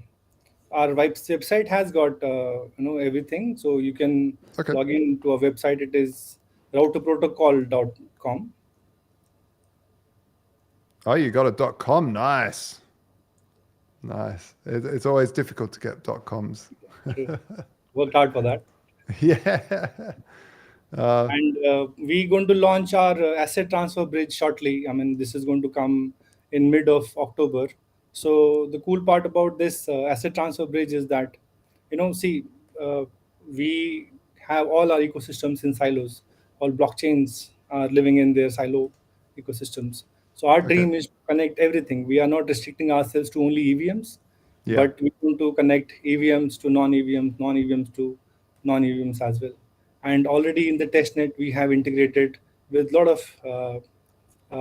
partners, naming a few: Mantle, Stroll, Secret, Tron is there, Rootstock. I mean, I've been hearing about there were a few people from the layer 2 of Bitcoins. So we also understood, the importance of having, moving Bitcoin from its own blockchain to the rest of the blockchain world. Yeah, I think that's a real key sore point at the moment, that we still can't get, like that root. I mean, now with router protocol you can, but getting liquidity in and out of rootstock was always a bit of a pain point. True. So that is why, I mean, we partnered with them, and we are seeing the potential where the movement of the wrapped Bitcoin could not be used, leveraged in any other ecosystem. So that's what we are doing for them now. Yes. Yeah. So so do you have, what sort of message passing, like how does this work? See, what happens is, generally, see, for bridges, for message passing, if you have to integrate any two blockchains, you used to write smart contracts around them, and then that's how a particular rail is to get made. But every time a new connection was to be established, this whole setup had to be, repeated. So Yeah. what we did was we created an infrastructure where we built rails, and you could come and plug in any kind of a blockchain. So not now, every time whenever a new system or new blockchain wants to come onto you, or a dApp from a particular ecosystem wants to go cross chain, you directly have to, they just come and use our SDK, or we integrate the chain, their parent chain, and they go cross chain to whichever ecosystems we are part of. Fantastic. And you will be leveraging, as I mentioned, the Tendermint. So it's all through validators, and these external validators are the ones who are going to read the event whenever it comes from the source chain. And after validation, it goes to the middleware, and this middleware is built out of Cosmwasm, and then we relay it to relays to the destination chain. So there is a complete decentralization. Everything, as we've talked through all these different protocols today on International DeFi Day 2023, I'm really realizing how this space is heading towards it's not just the thing that you say about multi-chain anymore. Hearing from different protocols, multi-chain is absolutely coming for us, and this abstracting away the complexity between going in chains. People like yourself that are building these technologies are now coming to fruition, and you can actually use this stuff. I just think it's so important, and it's, again, I keep harping on about this grandma friendliness, but it's a metaphor for, we need it for as simple as possible, and removing any difficulties by this abstraction process, and saying, look, I've got some liquidity here and I need to push it onto this chain, and this wallet has integrated the router protocol. It's super easy to do. So what if I'm a wallet provider? Do I go to you guys? Who's Yes, the customer? that's Who's why I your mentioned customer? that. I mean, see, this dApp which we have built, the asset transfer bridge. So it is for all the wallet providers. It is for the dexes. It is for the aggregators. So in the back end, we're going to transfer or channel their traffic. And even with the kind of UI we are creating, ultimately even a end user can straight away use this bridge and move his assets. And the best part about this asset transfer bridge is that it not only transfers or swaps tokens from one blockchain to another blockchain, there is a facility of sequencing the message, which means that if a particular user wants to, say, probably wants to move his matic from Polygon to and convert it on Cosmos in Atom, and then Atom gets staked on Cosmos, it is with a single click of a button.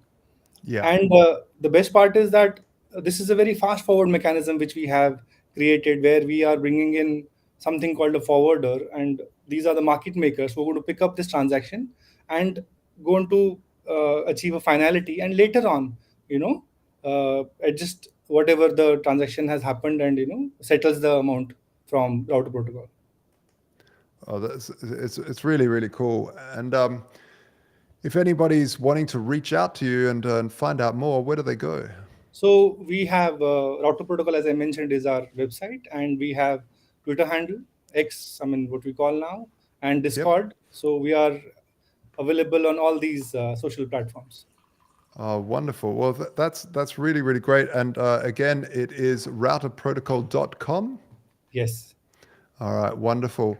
Thank you very, very much, AJ. I say cheers to you for International DeFi Day. Wishing you all the best, and let's stay in touch. I'd definitely love to connect later on, and have you on for a longer podcast to really deep dive what you guys are building there. Yes, we need a longer session for this. Yes. Excellent, folks. Please hit the thumbs up for AJ. For everything that they're building over there. Really important work. Thank you very much. Thanks a lot, everyone. Thanks a ton. Bye, Josh. Cheers. Bye-bye. Yes. All right. So there we have AJ from Router Protocol. Next up, we have Pythia. She's Nikita. Pythia Nikita? I'm sorry if I'm butchering your name there. Nikita, I'm pretty sure. I'm very sorry. Do we have Nikita in the house? Are we still waiting, George? There they are. There we are. Can you hear me all right? Oh, g'day, Nikita. Yeah. How are you? Yeah, my co-founder and brother should join us as well in a sec. Fantastic. Yes, absolutely. Nice to meet you all. Yeah, no, man, nice to meet you too. Happy International DeFi Day. You too. How have you been spending it so far? To be honest, today has been pretty ordinary for me. Oh, here is my co-founder. He's actually my twin brother. Hopefully you don't confuse us too. Hey, Anton. Thanks for joining the stream, man. Thanks for inviting me. Yeah, good. So you guys are not only twins, but you're sitting in the exact same spot. That's unintentional, to be honest. It's just that the choice of background, it's not kind of limited, eh? Yeah. It's almost like some sort of split particle. Well, let's. How do you say the protocol's name? Pythia? Yes, it's Pythia. It's actually named after a Greek oracle, the Oracle of Delphi. Yeah. So it has Greek origins, and the correct pronunciation is Pythia.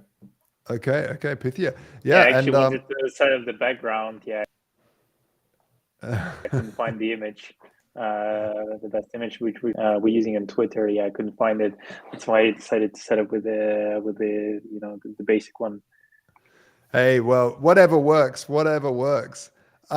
So you guys tell us what is Pythia and how does it fit into the entire ecosystem? Yes, sure. Can I actually share my screen? You sure can. Go for it. Let's see.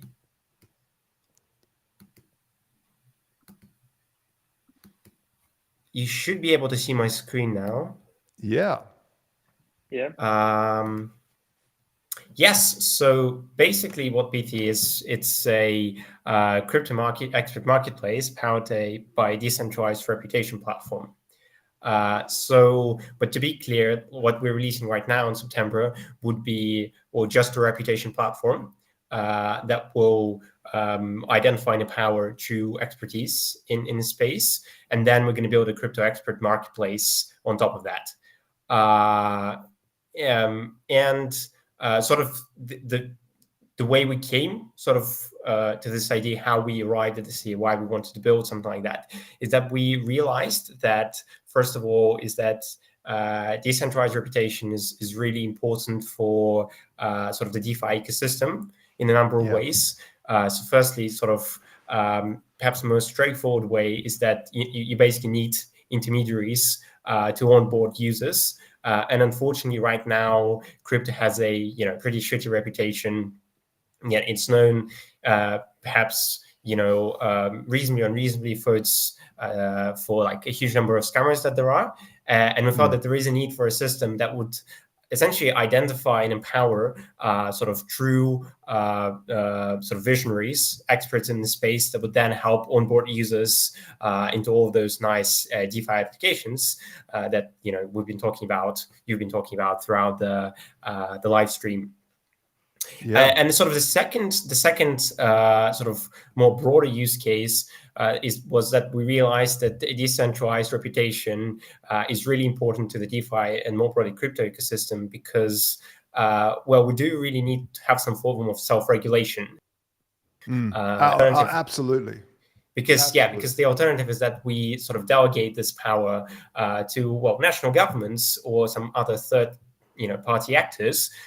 Which I think would sort of undermine the key sort of promise and premise of what crypto and DeFi specifically is bringing to the world. And so this is why we're building what we're building. So we essentially decided to finish off the sort of crypto influencers, crypto content creators. So what we sort of decided to do essentially is to build a system that would transparent and in a on-chain manner identify whether someone is a legit crypto expert or not. And the way we do that is with the help of prediction markets. So we essentially rank people based on how well they predict crypto trends. And in return for sort of correct predictions, they receive soul-bound reputation tokens, which they can then integrate into their social media profiles. So this is sort of roughly how it works. So by participating in our prediction markets, users, those content creators, they earn reputation tokens, which they can then they accumulate these reputation tokens, and they can then display it on their social media profiles for everyone to see. And those reputation tokens, they effectively represent the sort of tokenized track record of that person, which is on chain. So it's completely verifiable. Let me just step back here just a little bit. So first of all, I love the fact that you guys are building a proper reputation market. I think it's really needed in the space. If anyone has built anything in the space, you know that there's only one place that has more scammers than Bitcoin, and that's marketing. In marketing, it's just packed full of scammers. It's unbelievable. And now with all these large language models and these AIs, you just don't know what's real anymore. So it's really, really great to see. So I just want to get it straight here. If I did want to, for instance, I've got a YouTube video of me back in 2011 talking about why Bitcoin's not a scam, but that's not really, it can't earn me tokens, right? I have to go onto this platform and use the prediction markets. Is that correct? Yes. This is the thing. So it's kind of like a trade-off. So there are, I was going to talk about that, but we probably don't have much time, but there are like various kinds of reputation, the ways you can go about reputation. So one way you can go about it, and there are sort of several applications like that, where you essentially look at the person's track record in the past, and you do some sort of black box calculation, and you spit out like their reputation.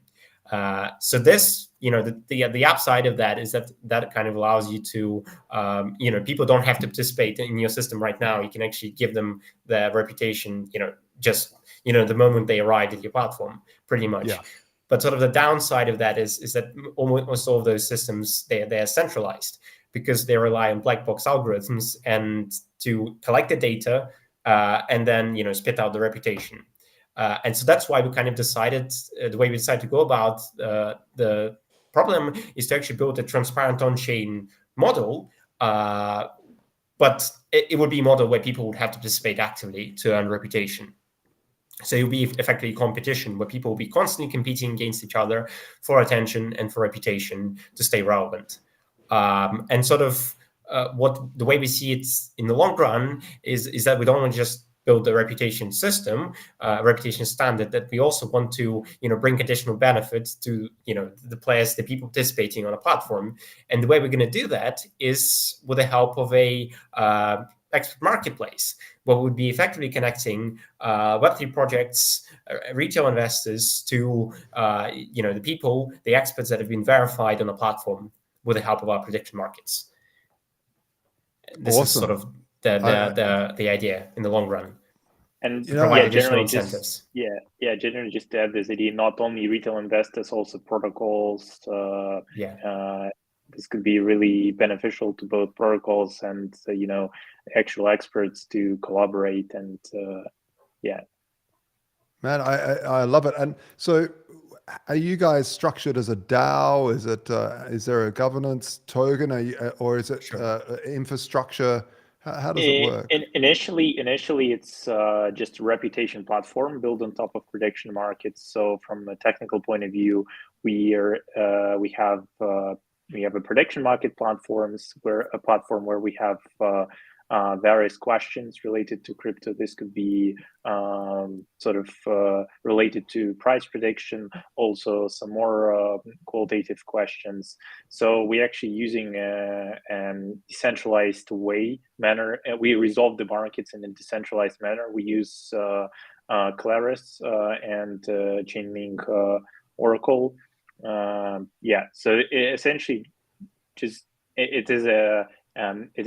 initially it is a prediction markets platform where people come, they answer questions, and they get soul-bound reputation tokens. So it's a decentralized. You can think of it as a DApp or decentralized platform initially. So we want to have a DAO initially, but sort of down the line, the way we think about that is that potentially people could earn reputation by suggesting sort of interesting markets to a platform. And the way the markets would get onto the platform essentially is via some kind of DAO process, if that makes sense. Yeah. It makes a lot of sense.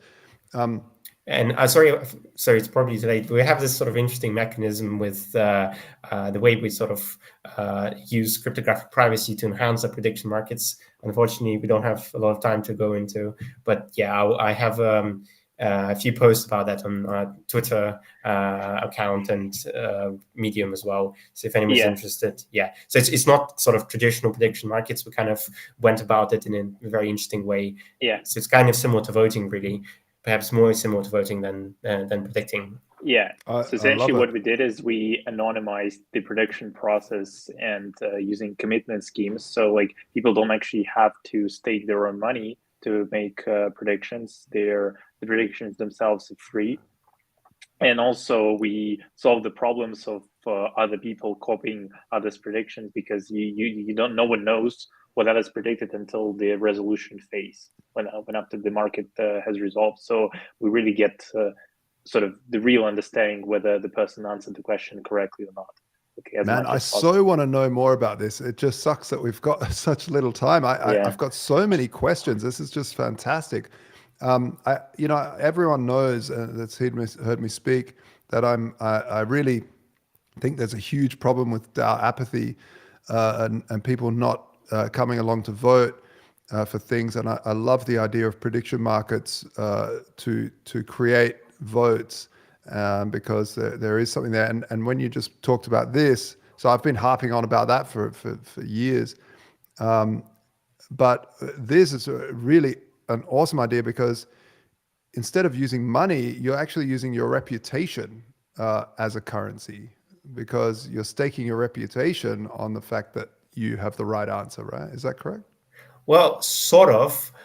Really, the way we went about it is just not to sort of disincentivize people from participating too much. The way you don't actually stake anything, so you don't lose reputation when you sort of predict incorrectly. You just get zero reputation. So you don't stake reputation at the moment, because that would just kind of disincentivize people from participating. So we want to attract as many people as possible to but get if you get it right, volume. your reputation goes up, right? Yeah, exactly. But if you get it right, your reputation goes up. Correct. Yeah. And also just to point out that we obviously, like, another big part of what we're building is actually like UI and the analytics around the platform. So obviously people would want to know not only just the reputation score, but how well was a certain person predicting over the past like 30 days or maybe the last 90 days. So we collect all this analytics into the dashboard and to provide actual some sort of dashboards and analytics, actionable data, basically. Actionable data, yeah, that's the right phrase. And then you can sort of build a recommender system on top of that, where you just connect people based on the sort of predictions that they made or the questions that they answered. So if you have a particular question or you're looking for a particular kind of expert, and you can sort of you can incorporate the data into your request, metadata into your request, and you'll get sort of matched to a relevant expert. Yeah, but that's sort of down the line. Yeah, that's down the line. Like for now, what we're releasing is a reputation platform based on the prediction markets. But yeah. Man, you guys rock. I love it. Nikita, Anton, how do people get in touch? How do they do? Are you guys looking for help, or are you looking for community members, or are you just looking for users? Yes, so we are looking for users. We haven't launched the application yet. It will launch probably in a couple of weeks' time, late September. But people can already participate in reputation in our Discord, so that we have a sort of process in place where they can earn reputation, and then they can once the application launches, they can seamlessly transfer those reputation tokens into sort of their smart contract account on our platform. So people can already participate. I'll pop the link, Discord link in the chat probably. Yep. Drop don't it in the have chat. it here, unfortunately. But yeah, you can follow us on Twitter as well, and Medium. So we have very sort of helpful and interesting posts on Medium. So in case if you're interested and want to dive into sort of how our platform works and sort of what is the rationale behind what we're building, then feel free to read our Medium posts. And Scan the QR codes there, Yes. folks. Scan away. Scan your life away.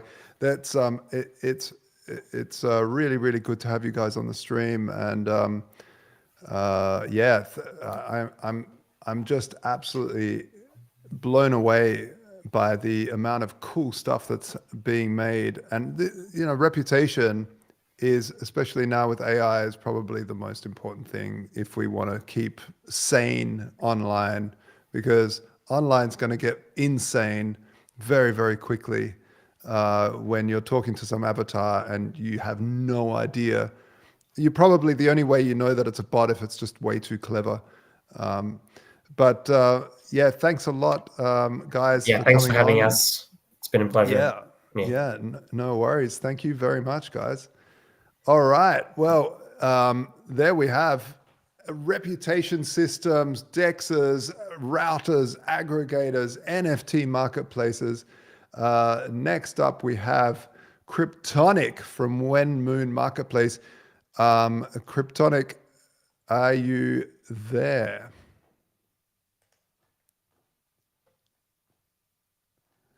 While Kryptonic is fixing a certain thing, he's enabling his mic. I just want to let you know, please smash that like, smash it all the way down to the ground. Get your drill out, put it on the like button and just drill it. Get a hammer if you need.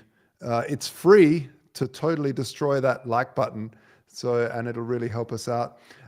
This live stream is all about celebrating everything DeFi on International DeFi Day 2023, the 8th of September.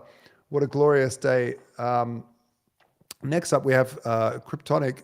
He's built basically working with us at the standard. So the standard allows you to lock up assets on Arbitrum like Ethereum, Bitcoin, and borrow for 0% interest against that collateral. And not only that, you can swap collateral if it's locked, right? So you can have a lot more collateral management. and 110% collateralization ratio. But this is where NFTs come in. Every single vault is actually controlled by an NFT. So it's a dynamic NFT. It's something that we're really pioneering in the space, where if you locked up some Ethereum and some wrapped Bitcoin and some ARB into a smart contract, into a smart vault, and borrowed EUROS against that, the NFT actually is an SVG file, like it's a type of image that can pull data from the blockchain and display it in the image. So it'll display exactly how much collateral is in there and how much debt has been taken out against it. And if you need to sell that debt, that collateralized debt position, you can go onto Wenmoon Marketplace and list it. And Wenmoon Marketplace has built a whole bunch of functionality to make sure that someone hasn't, in the meantime, taken out more debt. And so you can buy that NFT, and now you own the key to that smart vault. So now you can pay off that debt and take out the collateral of that smart contract. So it's a really great way to give you a lot more control over your DeFi loans. And go over to thestandard.io to check it out. I'm still waiting for Cryptonic to join us, but maybe we can switch straight. We can switch places, and we can bring on Piotr from Empirica in the meantime, because it seems like Cryptonic's having a little bit of an issue. I might introduce you to Empirica. Was founded as a project in 2010 and incorporated in 2012. So way back, they evolved from trading software company to a liquidity provider that's using proprietary software. Even as market makers, they are engineers at heart, making their system an edge for crypto projects and partners. Piotr, is that how do I pronounce your name? I don't want to butcher it. Sure. It's Piotr, which is basically Peter. So whatever Piotr. Good. I can say that. I can say I'm an uncultured Aussie. It's it's terrible. Piotr, thanks for joining the live stream. How have you enjoyed International DeFi Day? Have you had yourself a beverage of sorts yet to celebrate? I will just after I have the talk. Good. It's better to do it afterwards, but happy to be absolutely here. I agree. I've been keeping alive with coffee. DeFi creators, on that very important day. So thanks again for the invitation here. Hey man, no worries at all. So tell us, so you guys running software to do market making in the DeFi space. Have I got that right? Exactly. I'll just make the story short.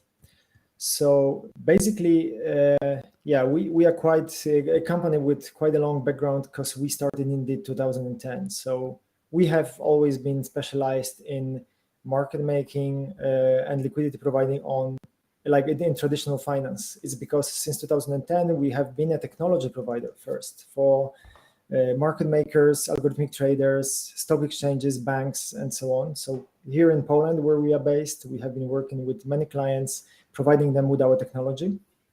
And it's only in 2018 that we actually decided that we would like to transform our company into a proprietary trading firm with focus on market making, with all the experience that we gathered through the years. And in the beginning, also, it was a low-hanging fruit for us to focus on centralized exchanges. And we, because of the fact that we were market makers, liquidity providers on centralized exchanges, we have always, looked at everything related to liquidity on those exchanges. We were, analyzing data from exchanges and building our own analytics and liquidity metrics. And it's only been probably a bit more than a year that we also got into DeFi. And generally, what we today specialize in is capital efficient liquidity providing across major centralized and decentralized exchanges. So important to say we are not a technology provider anymore, but we are a crypto market maker and liquidity provider for crypto markets. And we have been working mainly with cryptocurrency exchanges and token projects, and we manage their liquidity on centralized and decentralized exchanges. And today I would like to speak, about what we see in DeFi, and what is important for us when we're speaking about liquidity on decentralized exchanges. Yeah, please do. I find it fascinating that you do that crossover between decentralized exchanges and centralized exchanges, and mixing that liquidity is fantastic. Absolutely. So can you see our presentation? Let me just stop sharing my screen, and you can, and then I'll stick this one on. There we go. Yep. Perfect. Okay, so maybe the way I would start is that because of the fact that we have a lot of experience in managing liquidity in the centralized markets, in the centralized markets and centralized exchanges, we have always seen that people, when speaking about the liquidity, they very often speak about volumes. And we all know the problem with volumes even today on cryptocurrency exchanges, that the volume does not really say much about the liquidity. Because one of the problems that we have, of course, on centralized exchanges is like a huge wash trading process. So generally, like the volumes that you see for tokens on CoinMarketCap or CoinGecko, it's very hard to say how organic those volumes are. So very often, people discussing liquidity focus on volume-based metrics.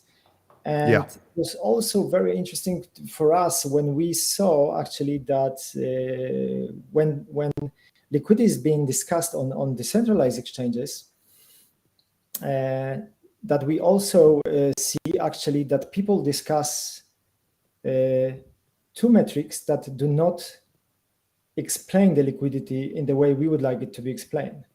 So those two metrics that everyone, and they are very available everywhere when you discuss, for example, Uniswap pairs, is actually the volume, right? Yeah. And TVL, total value locked.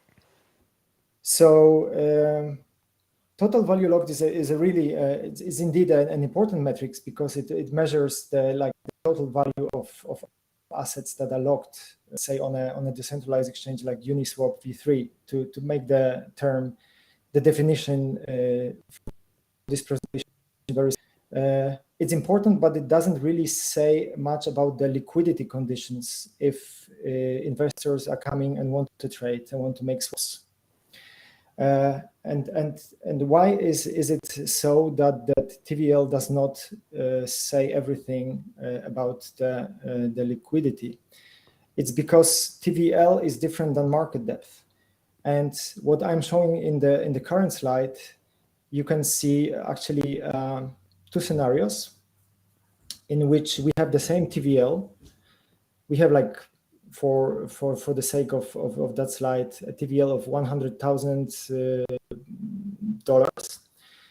And what we have two different situations. So on the left side, you see positions in the pool are created around the current price.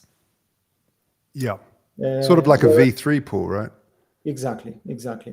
But also on V3 pools, if you have a look even today, especially in the bear market, and when we analyze many tokens, we can also see the situations that is on the right side of the slide of the picture, where you see that a high TVL was built, and actually maybe initially the liquidity positions were built around the current price at that moment, but when the price changed, the positions were not moved, were not adjusted to the price. So what does it say? So you take an example where the TVL is high, so let's say it's 100,000, but if a trader comes and they want to do swaps, they don't have good trading conditions, because there is not much market depth around the current price. So we have two different situations, and in the first situation on the left side, there are good trade conditions because liquidity is really built around the current price. Whereas on the in the second situation, actually the main liquidity is far away from the current price.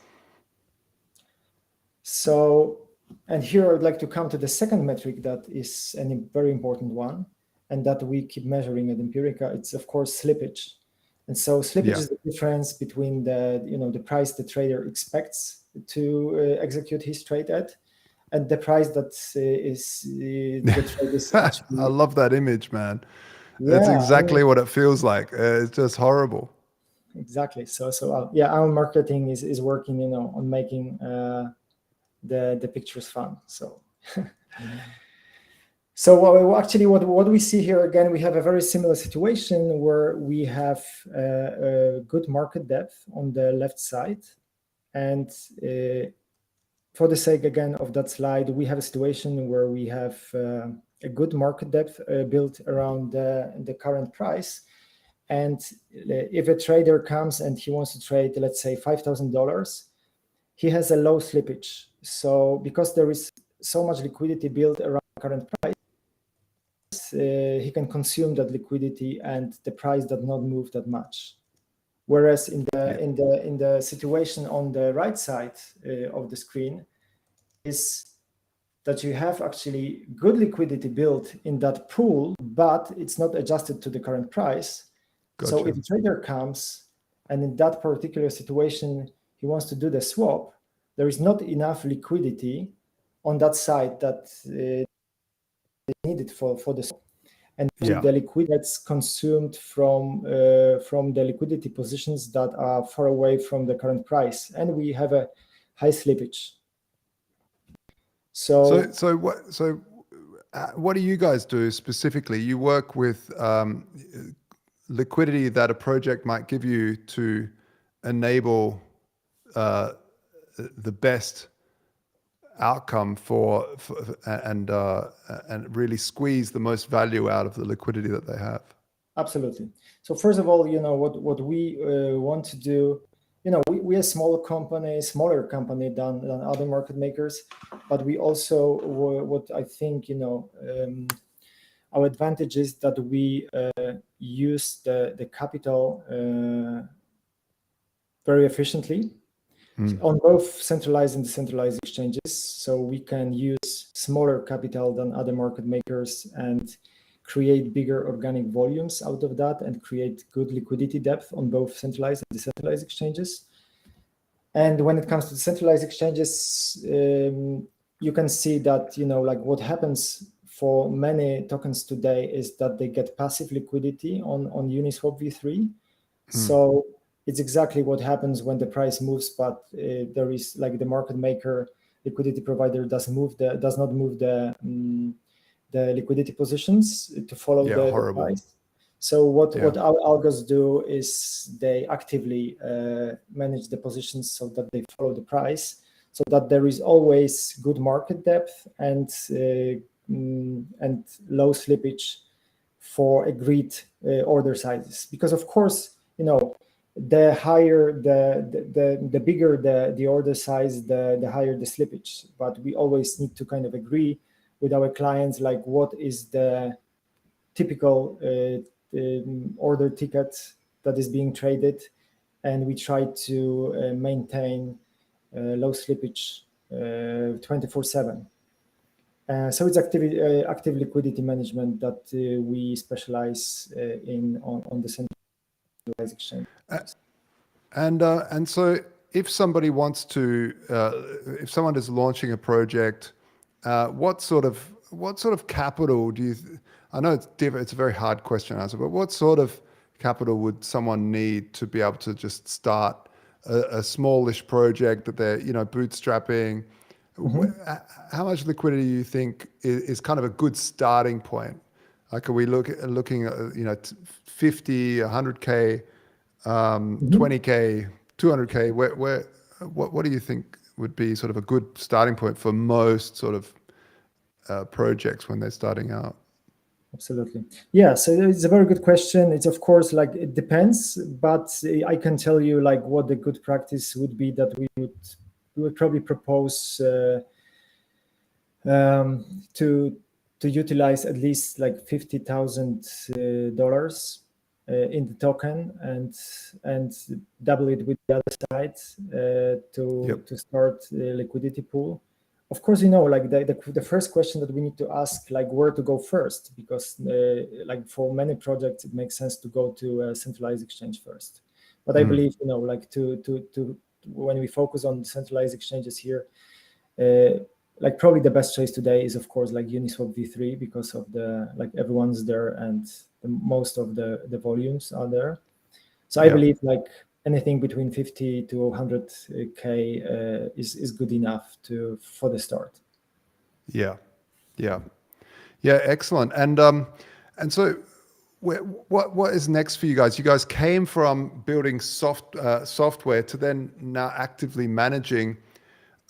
I think one of the big questions that people come to mind is how can they trust someone like they've got their capital, they've got 50 grand is a lot of money for a lot of projects, and they have to hand it over to you guys.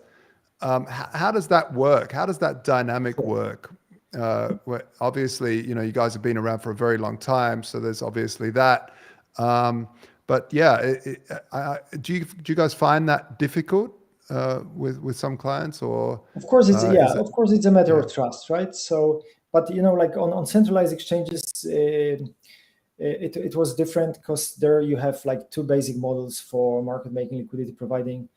Basically, you either trade on, and you either connect the systems as a software, market making software, to the client's account, and the software manages the liquidity on centralized exchanges. So then the assets are, on the trading accounts of your client.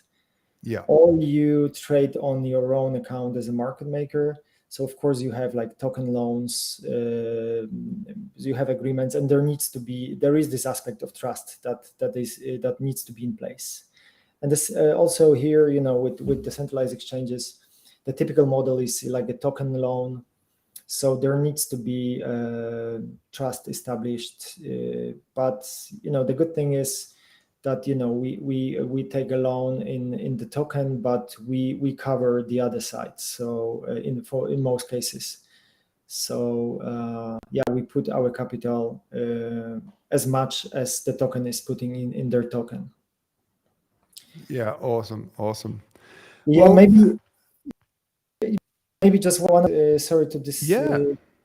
To disturb, what I wanted to show you is that on our web pages, you have a section in resources. It's called Uniswap Liquidity Ranking. What we have been working on is it's actually much more that I can present today. But so we explain the metrics that matter in terms of liquidity, and we have built liquidity ranking for the Uniswap pairs. So actually, you have like each position is a trading pair plus fee level for the pool, and you can see that we measure slippage and market depth.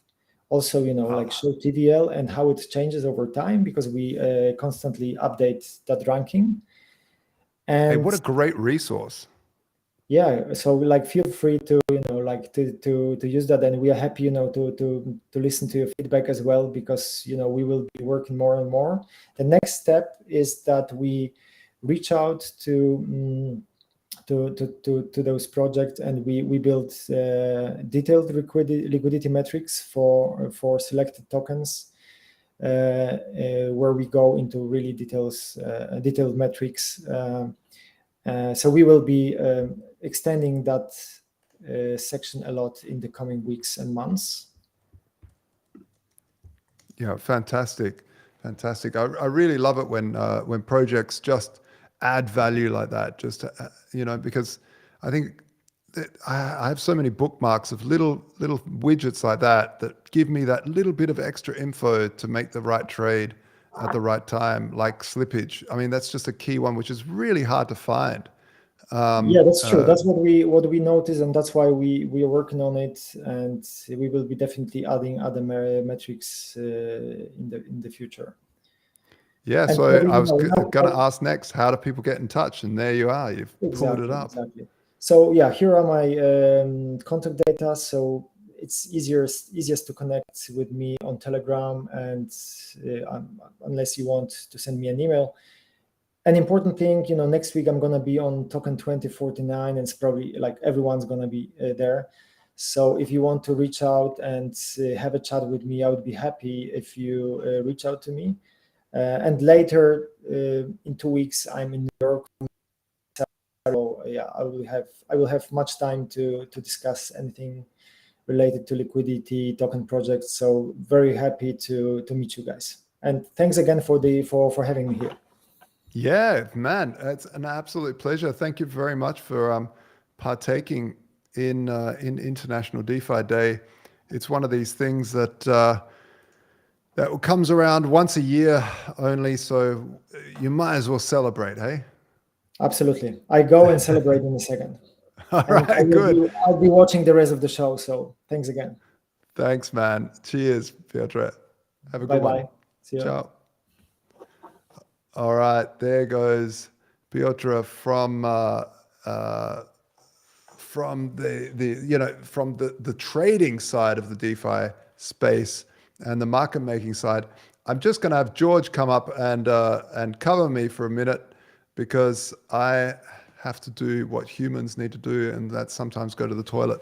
That was an epic run, Josh. Deserves a medal, that one. Epic. People are questioning how you're doing it, but yeah, quickly go. All right, mate. Yeah, thank you guys for joining. Keep smashing that like button, and thank you all for all the previous projects that have come on. They've been absolutely fantastic, great information. Just to go through who's coming up next. So we have When Moon Market. We have the Standard.io from Josh going through a demo of the new smart vaults that I've just launched. We also have LeFi, Certic, Zokyo, Nimbus Protocol, UMA Project, as well as Dex Fin as well. So still a few to go. Bit of a marathon, of course. It's DeFi Day. We need to go through as many as possible, and some great protocols and some impressive information for all those people looking for alpha and projects in their infancy, as well as the larger projects. So we might as well actually introduce When Moon Market while we're here. So When Moon Market, Cryptonic from When Moon Market, which is launched in December 2022.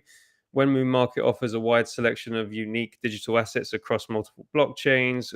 When Moon Market you can easily discover and own one-of-a-kind NFTs and be part of the growing digital economy through NFTs. We have partnered with them as well with our dynamic NFTs regarding the smart vaults and being able to sell those dynamic NFTs. So welcome to the show, Cryptonic. Let's see if your audio works. Let's hope. Cryptonic, you there?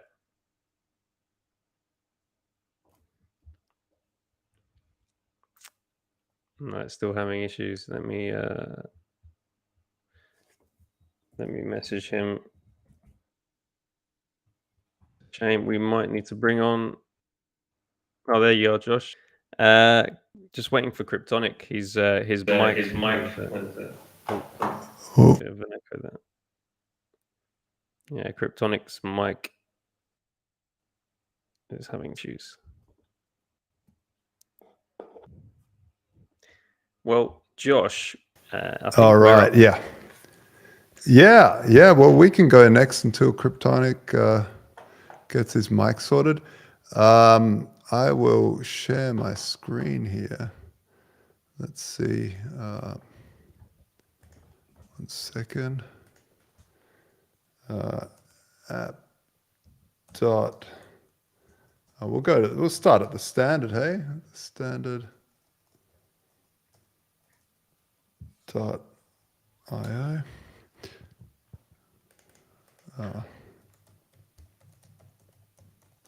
All right, so I'll share my screen. Bang, boom, bada bing, bada boom. And all right, so yeah, we have here we have the standard.io. So the standard.io really was born from the need to borrow without interest, be able to lock up things like crypto without interest, but without trusting a third party. We saw BlockFi, we saw Celsius go down. All of these lending platforms, you just don't want to trust third parties, right? So you want to have a smart contract where you own that private key. Your private key is the only one that has access to it. You can lock up Ethereum, you can lock up Wrapped Bitcoin, you can lock up Arbitrum or Link or Pax Gold. And then once that's locked, you can borrow up to 90% of that value in a stablecoin called EUROS. And and we'll be releasing also USDS, Indian Rupee S, and a whole gamut of stablecoins. But the cool thing is that in the next 2 weeks, you'll be able to trade locked collateral. So let's say you've got ETH locked up and ETH is tanking in the market. You don't want to get liquidated. Your vault it can't drop below 110% collateralization. So you'll be able to trade into another asset like Pax Gold, which allows you to basically not get liquidated. Or you can sell your entire position as an NFT. But let's just have a quick look at the interface. So I'll show you quickly around. So here we go.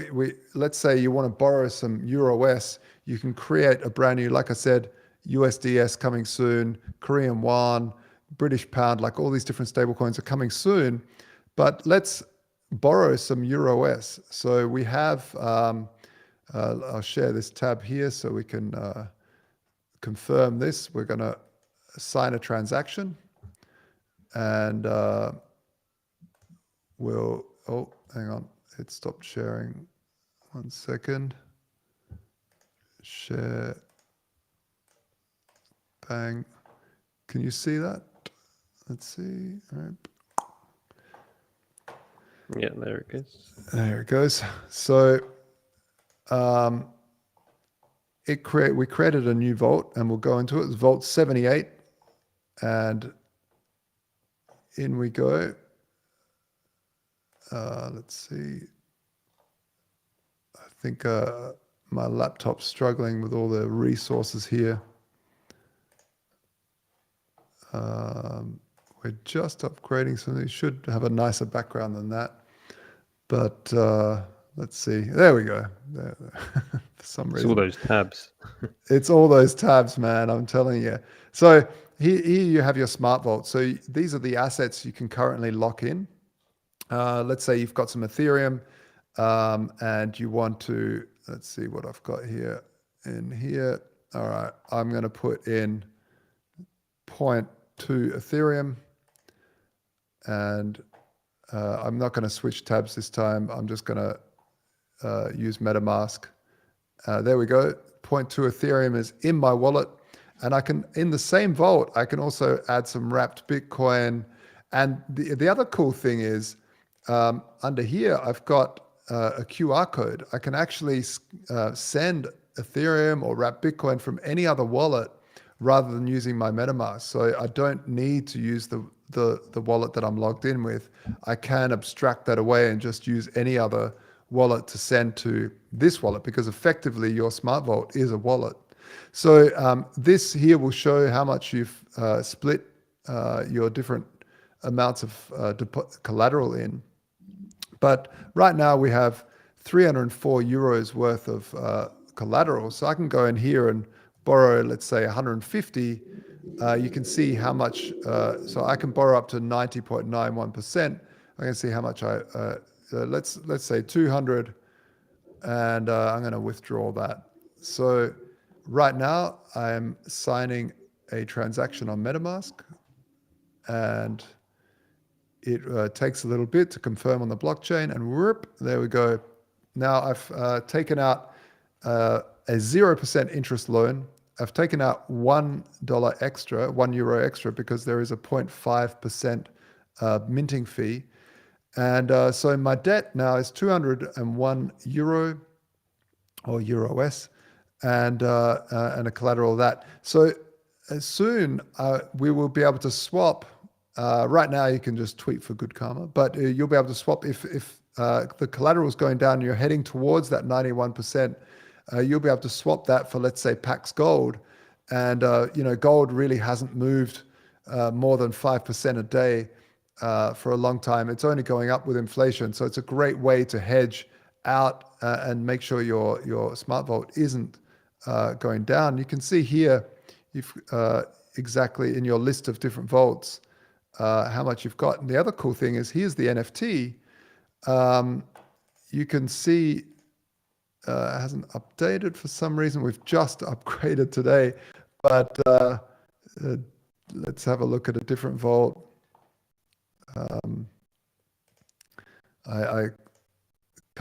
Here we go. Here's one with 608. So you can see here that this vault has in it. It was 608 EUROS. Its debt is 404 EUROS. And so the collaterals to debt ratio is 150%. And so if I was to, right now, the total value of this vault is 204 EUROS.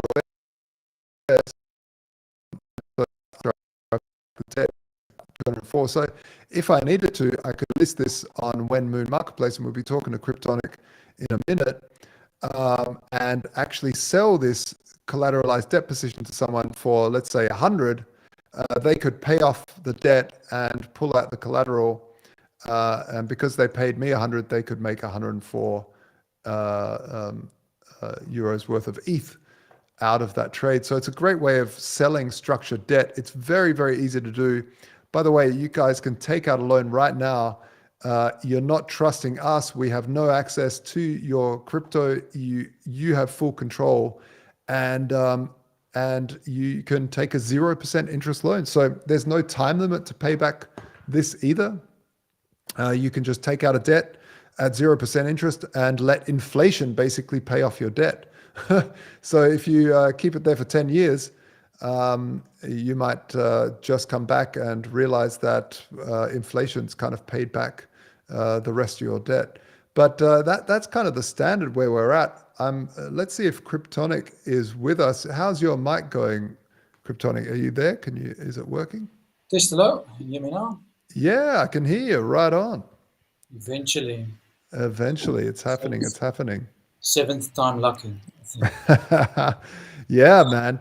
I'm really looking forward to talking to you, because you've been working with us to really bring this dynamic NFT concept to the forefront.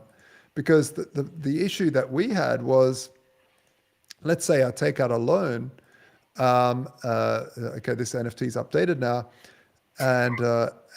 and list it. I could go on in the background and list the NFT. Someone could bid for it, and then I could quickly take out a bunch of more debt and sell it to you for less. So what you've done, I'd love to talk to you about how you dealt with that at When Moon Marketplace. Yeah. Hi, everybody. I'm Cryptonic from When Moon Market. We've already been introduced as. I just want to start off with Josh to say that if you didn't go for that break just now, I would have really been concerned whether you're human or not. Earlier in the chat room, I was already commenting on that. I know. It's been. I'm a tall guy. I've got a big bladder. Okay, cool. Yeah, just regarding the NFTs, I guess the big challenge with those things are, for most, I guess all marketplaces, it makes sense that those things are cached. And for the main reason that, NFTs, they don't really change. I think for the most part, NFTs that do change is just pre-reveal. And then after the reveal, they don't really change again. And we also use the alchemy system. So obviously they also cache quite a bit. What we then just do is configure it that we can do it for certain collections, and obviously yours are one of the first, where we basically just bypass the cache and we just run directly to the blockchain for the SVG, or we just get the token URI is what it's called. Yours just happened to be SVG with dynamic information, and then we just do some special processing on that. Yeah, it's so cool. I'm just so impressed how, we came to you with this problem and you just jumped on it. Even before we talked to you, you're like, I'm going to fix this, and it's quite amazing because if someone made an offer on this vault, the owner could actually withdraw, change the debt to collateral ratio, and it's quite fascinating to see the solutions that you came up with. Yeah, I guess we will still collaborate a bit further on this down the line. It's obviously the main thing that we do now is we just really show the latest value. So if you refresh this page, it will be whatever it is on chain at the moment. I guess it would be ideal down the line if we can, have some dynamics work into our order book system as well. Because you could still sit with the issue. Somebody stays on this page, they haven't refreshed it in a while, and then they go and accept the offer, for example. So it'd be nice if, let's say, almost at blockchain level or at order fulfillment timing, we can do further checks there to even alert the user to, but hey, what you're actually trying to do now, you think what you are fulfilling, the values are quite a bit different again. Do you want to continue type of thing? Yeah, absolutely. I think that would be the Rolls-Royce version of this, where at the point of fulfillment, we can give the user more information. Yeah, so tell us a little bit more about what got you to even start Wenmoon Marketplace and what makes it different than other marketplaces. What are you doing that where's your focal point for Wenmoon? Where do you want to see this in a few years' time? I'll put my share on as well. Just see if I can get that going.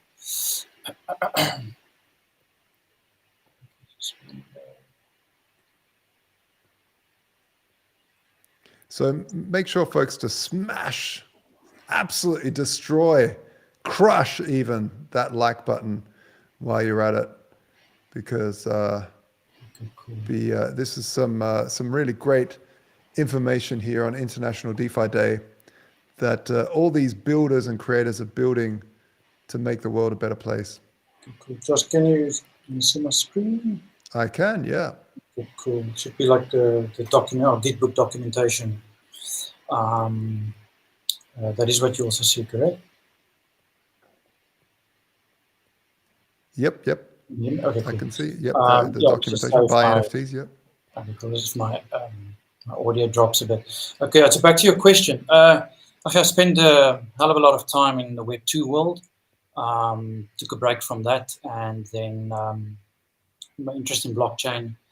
It's not a vast or a deep history as yourself. I think mine started about 2016, 2017.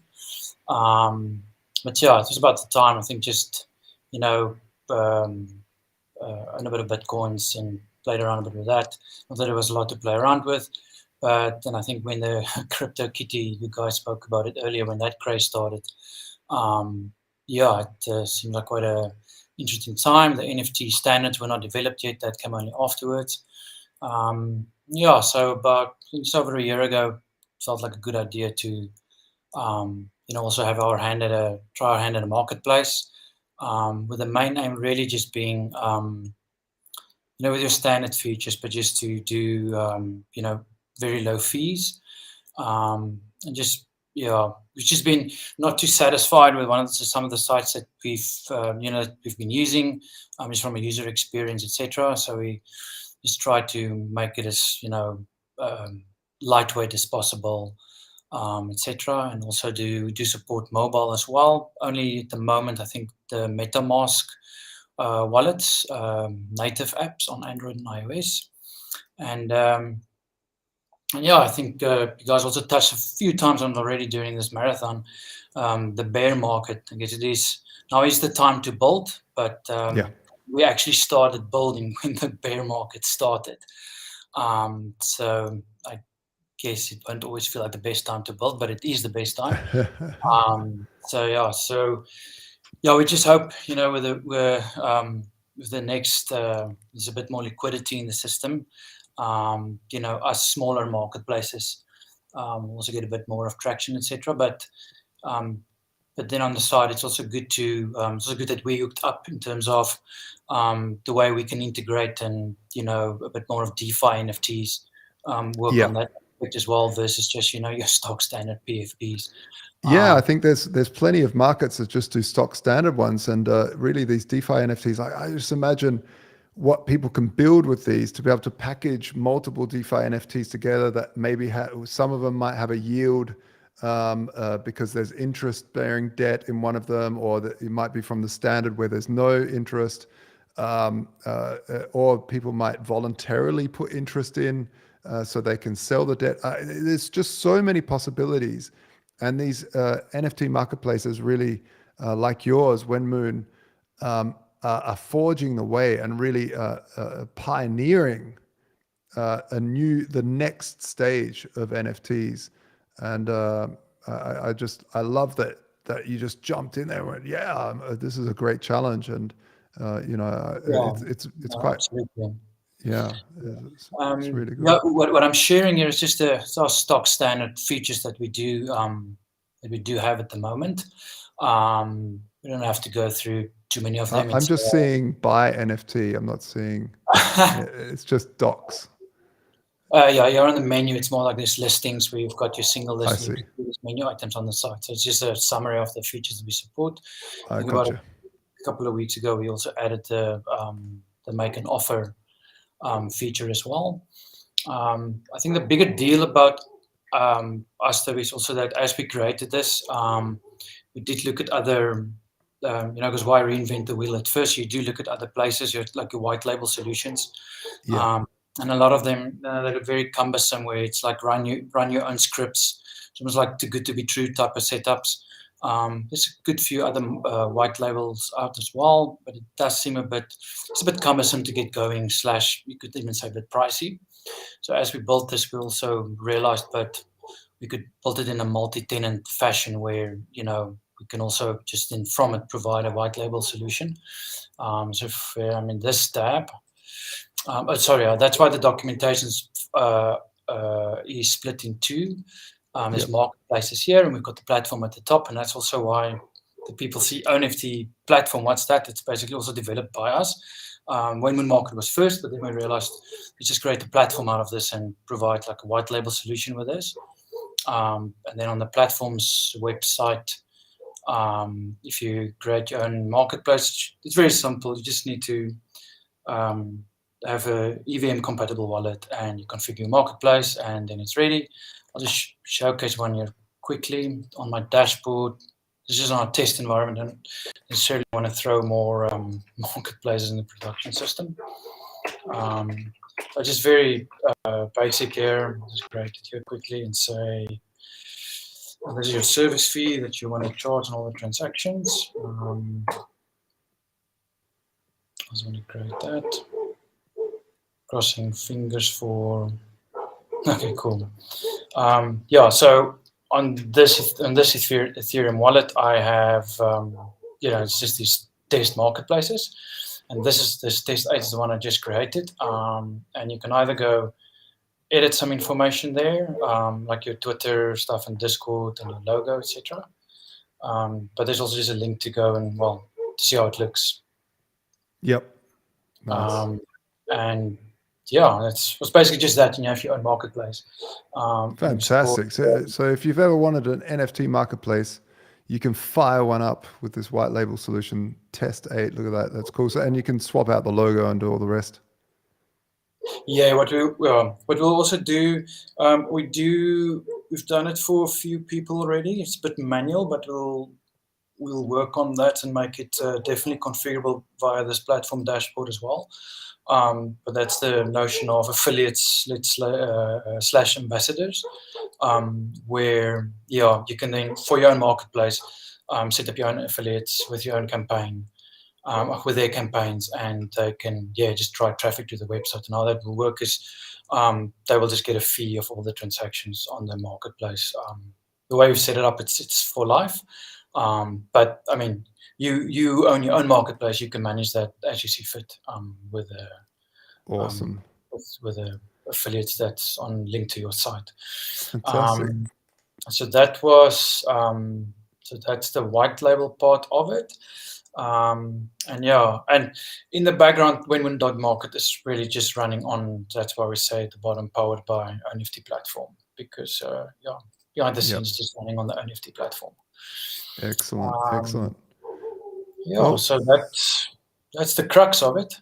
Man, thanks a lot for sharing here on International DeFi Day. I really appreciate you and your work you're doing, especially in the dynamic NFT front. I think it's super important and really groundbreaking. And absolutely. And I'm looking forward to what we can further do with, let's say, with the standards NFTs in terms of when it comes to the order fulfillments. What further work we can do there. Yeah, cool. I love how these you can see the rainbows of colors going through the entire collection like that. I know you call them ugly, but they're not that bad. Excellent. Well, thanks a lot, Cryptonic. If people want to get in touch with you, where do they go? How do they do that? It's just Cryptonic, or it will be on Twitter. You can just go to Win-Win Market and find our Discord, and we're always there. All right, awesome. Well, thanks a lot, Cryptonic. And next up we have thanks for the opportunity, and good luck with the marathon. Thanks a lot, mate. Thanks a lot. Cheers. Yeah. All right. There goes Cryptonic, an absolute champion in the space. And next up, we have a really strong protocol, LeFi. They have built some of the earliest cross-chain stuff, and it's used everywhere. Really strong protocol. Welcome. Thanks for having me. How's my Mark. audio sound here? Yeah. Audio is coming through loud and clear. Yeah. Beautiful. I've been listening to the last 2 hours of this marathon. This is quite the event. Nice. I managed to get a bathroom break in there somehow. Thanks a lot. I really want us to celebrate. Sometimes, we're just too busy building to really just take a moment and share each other's great work. And this is why we thought International DeFi Day needs to be a thing. Well, this has been a breath of fresh air for me. Oftentimes in the DeFi space, I find that we almost talk down to ourselves. We talk about, how the UX isn't quite ready for mainstream adoption and how there's all these issues. And it's been very good to just hear we actually have a ton of builders, a ton of great projects, and a ton of enthusiasm spread across a bunch of different teams. So this has been really fun, and I think we should do a better job of this as an industry to promote enthusiasm and positivity. Happy to be here. For sure. And for folks that don't know, LeFi is just so cool. We've implemented it actually into the standard. I can show you guys just quickly, just before. You might probably want to share your screen too, but I'll just quickly show how it was so easy to do. We've got your little widget here, and the cool thing is if someone wants to buy TST and they've got some Ethereum on Ethereum, they click Ethereum or Polygon. They've got some Matic, and then they want some some TST on Arbitrum. It's all just there, and they just say and then exchange, and it'll do the bridge, it'll do the buying, it'll do the set, everything all in one. It's just such a sensational tool. Sorry to steal your thunder there, but it's just I was just super impressed, and so was our developers. How easy it was to implement. Yeah, where did you guys start to even begin to comprehend this stuff? Yeah, I think I'll share my screen as well here, and maybe that'll be a good place to start. Sure thing. But let me know if you can see Where are everything here. There it Should is, have yep. yep, good. Gotcha. LeFi, all DeFi liquidity in one API. So LeFi, we actually, our origin story started in 2021. I joined the team in early 2022. And about us, we have about 40 employees now. I've raised a Series A. We've done about a million and 1.5 billion in volume. And our thesis has been the same since day one, and it's really three parts. It's that crypto is multi-chain. We looked back in late 2021, early 2022. The multi-chain thesis was mostly about Solana, Ethereum, Avalanche, BNB chain. Since then, this thesis has kind of expanded to include, almost a new scaling roadmap for Ethereum, which is now L2 centric. So you have Optimism, Arbitrum. You have really with Optimism, you have this super chain idea, which probably means there's going to be 50 new L2s that we need to be able to connect. The second thing we saw, and this was in 2021 and early 2022 as well, was that no liquidity source was winning on every chain. So if users were looking to get the best price for a swap on BNB chain, they were having to go to PancakeSwap. And then maybe when they were going to swap on mainnet, Uniswap was the best place for pricing for certain assets. And so, with these two things together, we saw an issue. One, with crypto being multi-chain, that means that all of these blockchains, which inherently can't communicate, would need a way to communicate, hence bridges. And then two, no liquidity source would be winning on every single chain, which means that there's going to need to be multiple contracts that can be routed through on every single chain for users, the end users, these if we want mainstream adoption, we need end users to actually like our tech. But we saw that multiple DEXs and multiple AMMs needed to be routed through on every chain. So end game is aggregation abstraction of both chain and liquidity is necessary. And so that's kind of like the origin story of LeFi. And we've been doing that for about almost 2 years now, a little bit more than 2 years. And it's been really fun. Awesome. But yeah, so I can just kind of walk you through LeFi in general. I kind of brought this pitch deck today. Yeah. But LeFi, you kind of already showed our widget, but at the moment, we support 17 chains. Connecting those 17 chains, we have 15 bridges, and then on those chains, we route through 31 DEXs or DEX aggregators. So if you can imagine, our backend is pretty beefy when it comes from like an engineering perspective. Yeah. But our whole ideal as a company is to take all of these graphics, bundle them together via smart contracts on every chain, and then bundle all of those contracts into an API where a developer at a company like the Standard or a dApp or a wallet can come in and pick and choose exactly what chains, exactly what bridges, and exactly what DEXs they want to interact with in a very simple, very easy manner. And so that's kind of what we do. You can almost think of us like a white labeled transaction experience. Yeah. And so some of our core use cases, you kind of talked about it, but with wallets, MetaMask has integrated us. We do swaps and bridging inside the MetaMask actual browser extension. On and off ramps use us for fiat to long tail assets, exposure. Institutions use us for rebalancing inventory. Retail apps. This is actually probably my favorite use case, is they're using us for one-click transaction bundles. I'll actually show you an example of that in a second. Custodians for Guardrail DeFi, payment processors, and dApps. So we're kind of working with everyone in the space right now. 115 teams are utilizing our API, in some Wow. way to execute transactions across a variety of blockchains. And so I think maybe I'll stop there for a second. I want to show you a couple like real life examples of what we look like in the wild, but Yeah. do you want to jump in? Yeah, man. I mean, we've mentioned this a lot during this International DeFi Day, and I guess we got to dedicate International DeFi Day for all the grandmas out there, because that's the North Star of making it grandma friendly.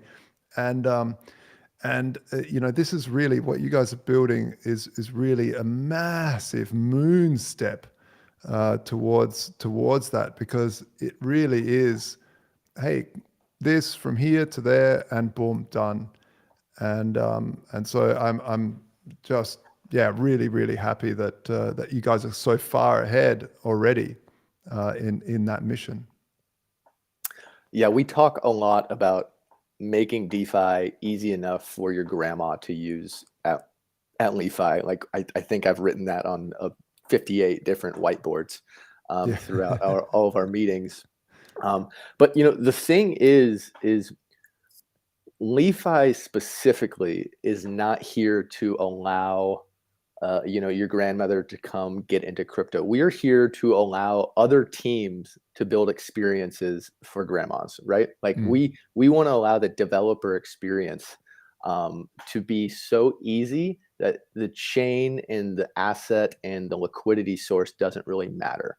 Something that we have found is that in the past, it's taken developers so long to even build like a payment application that is deployed on 3 different chains that they can't even think about the actual user experience until it's almost too late. With LeFi, like we're very excited now that we have kind of already abstracted away all of this infrastructure. Teams can come in and build a fresh new experience on top of us.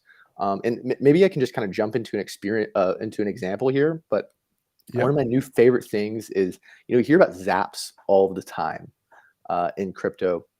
And, a zap kind of started off as, a yearn invention where you can start with any asset on Ethereum and then zap into some type of yearn vault. A project called Wido came and approached LeFi about 6 months ago. And they said, hey, why can't we extend this idea of a zap to any asset on any chain? And of course, this really hadn't been done before. Before 6 months ago, it was almost impossible to do this because you couldn't do extensive messaging between blockchains because bridges hadn't really gotten to the point where they could do that safely. About 6 months ago, Stargate, Connext, Seller IM, Across, they've all kind of built up their messaging capabilities, and now you can send contract calls. But anyways, this kind of unlocked an entirely new experience to where, as you can see here, users can start on USDC, on Polygon with USDC, and end up depositing into a 2CRV Y vault on Arbitrum in one click. So you are essentially, I don't know if you can see this graphic down here, but you're bundling together 5 or 6, sometimes even 7 transactions into a single transaction signature where gas is paid for on the source chain. Wow. This is the kind of cool stuff where, maybe you're still going to have problems with grandma getting USDC on Polygon. Yeah. But once she's there, she's going to be able to do whatever she wants pretty soon as more and more of these companies start building out zaps and this becomes more of like a mainstream experience. Yeah, man, that's like absolutely phenomenal. It's really for crack smoking grandmas. We can use this. Really wonderful. I absolutely love it. I actually want to jump on a more longer form deep dive with you guys soon, because I think a lot of the viewers out there just want to know more. I know that from the fact that people that I've talked to that have just loved the widget have gone like, man, I want to know how we can implement this. So, I'd love to have you back, Mark. It's unfortunately just 15 minutes that we've got. But thank you so much for coming. If people want to find out more or want to get in touch with you, where do they go? Yeah, so I'm Mark. I'm head of integrations at LeFi. I'm also pretty heavily involved on our research team. You can find me on Twitter. If you type in cram.eth, I'll pop up immediately. And then you can also go to our documentation, and we have a contact us, and you'll find my Telegram, and we can become friends. I think I might have gone over time here. I get too excited about LeFi when I start talking about it, but would love to do something. Mikhail has been waiting patiently in the curtains of the International DeFi Day stage, but no problem at all. What you guys have built is definitely worth watching, and yeah, thanks a lot for showcasing today. Yep, thanks for having me, and cheers, mate. Until next time. Yeah, awesome. Bye-bye. All right. Well, there you have it, folks. Next up, we have a name that everybody in the space should know. If you don't, you should know it, because it is CertiK. CertiK is obviously one of the leaders in blockchain security and verification. And it's really such an important part, because most people that use this stuff cannot program, and we need to rely on third-party auditors to check these contracts and make sure there's no funny business going on from the team, or that the team hasn't accidentally left a gaping hole that some hacker can exploit. And CertiK's all about basically exposing that, but so much more. They've grown so much more. We've got Mikhail on with us. Welcome to International DeFi Day, Mikhail. Joshua, you are a trooper, my friend. You've been going at it for how many hours now? It's been a while. I have probably like 6 hours or something. But man, talking to so many builders in the space really brings, puffs me up again, because as it's so easy to look through the headlines with CBDCs coming and all of the stuff that we're fundamentally building against. We're fundamentally not against, but just building something better. As my quote here, the Buckminster Fuller quote says, let's just not fight the existing system. Let's just build something better and make the old one obsolete. And really, what you guys do at CertiK is really a massive part of it, like I stated. Yeah, basically we're trying to secure the Web3 world, and there's two components to that. Obviously, there's the technical piece, which drives the brand of CertiK. And what I mean by that is the engineers that are conducting the audits, that are building out the tools. But there's also another piece to this. And if we're talking about onboarding the next billion users, how are we going to make security a lot more digestible for these people that are coming in? So the same way we talk about applications and making them more user-friendly, nobody's really talking about that from the security angle. And so how are you flexing your knowledge from a technical perspective and making sure that you're catching all of the vulnerabilities, but at the same time, being able to relay that information to an everyday user that needs to be able to digest that and understand what they're getting into and the implications? Well, you guys have made it definitely a lot easier.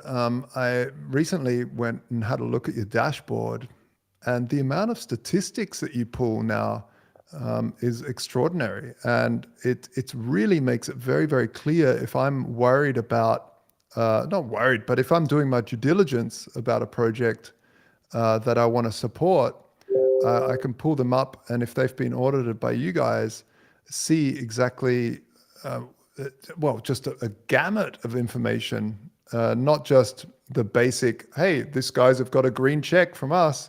It's really deep dive, and that's just so useful and handy. I often say that this space, when people go, oh, we need more regulators, we need more, force and government oversight. And I think, well, generally what happens is that actually we need more people, more companies like yourself that that create transparency and education for the actual user, because there's no possible way that regulators can regulate this market. It's just too many projects, too much things happening. So we need to build best practices for people to come in and go, okay, I know what to look out for.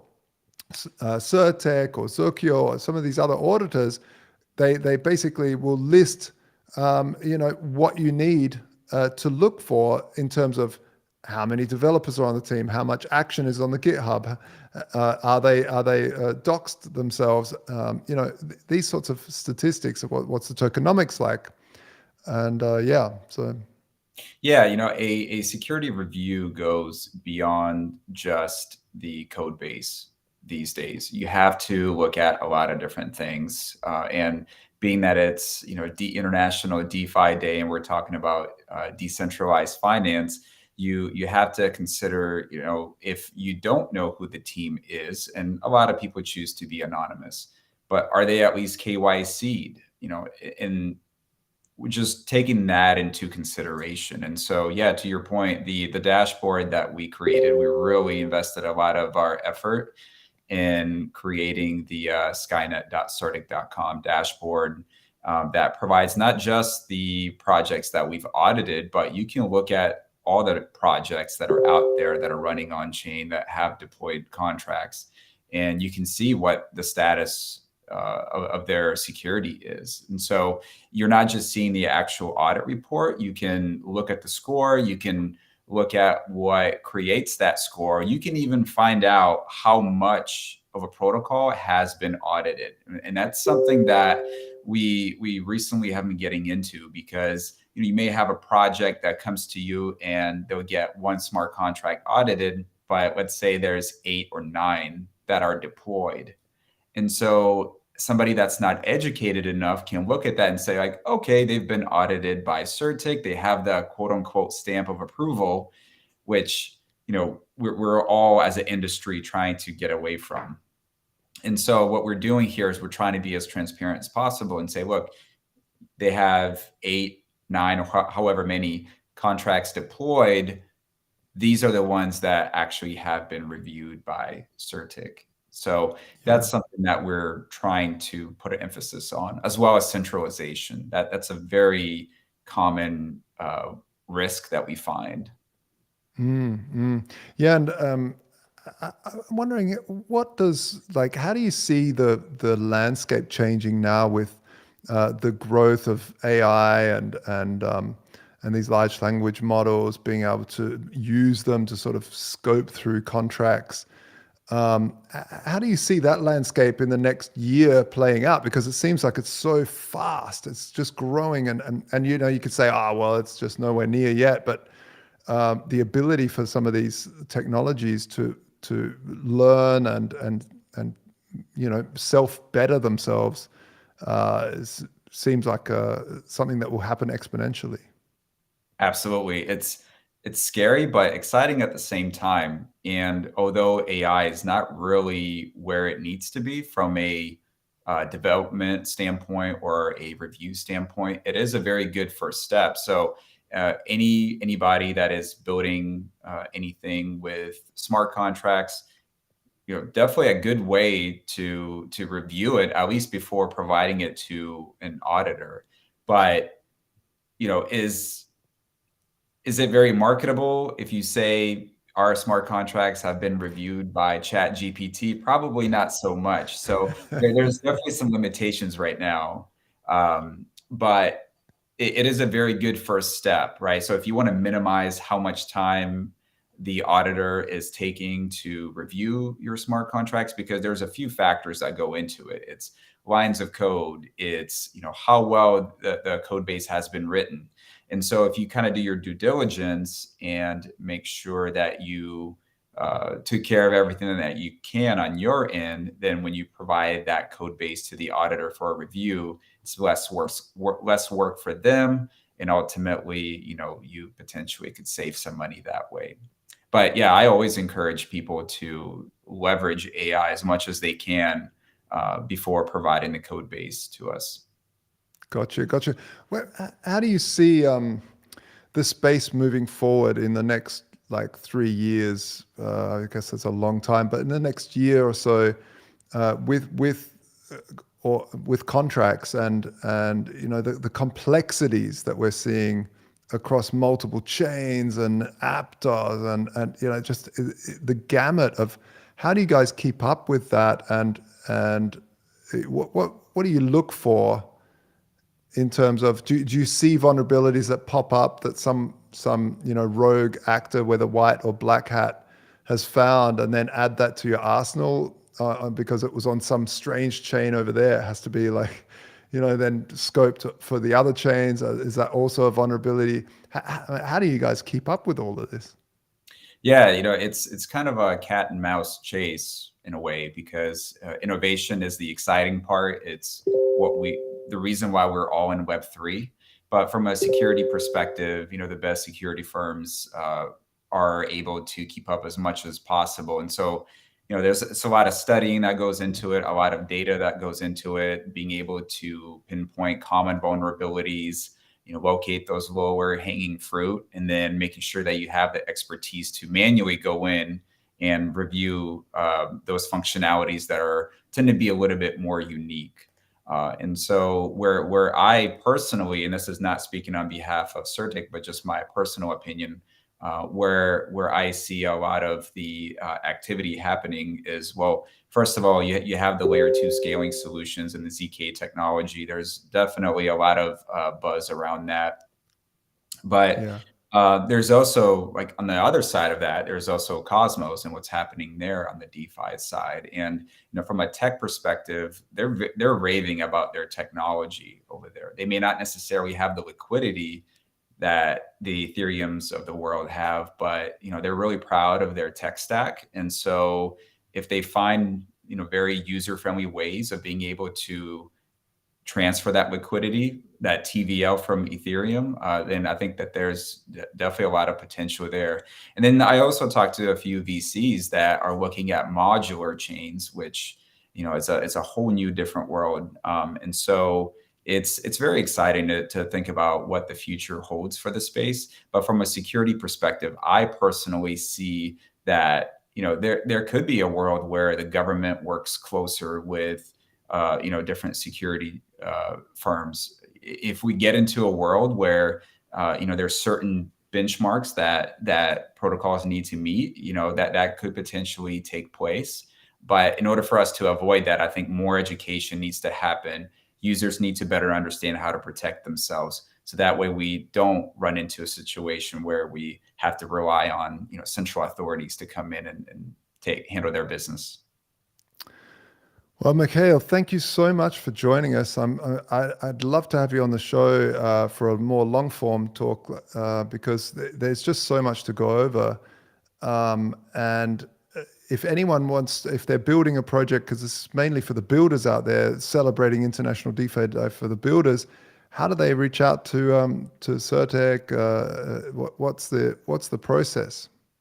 Yeah, I don't know if I can, maybe in the YouTube section, I'll drop a handle, my personal handle, to Twitter and to Telegram. They can directly connect with me in person. Yeah, if you send it to GPG, George, he'll make sure all the links are in the show notes.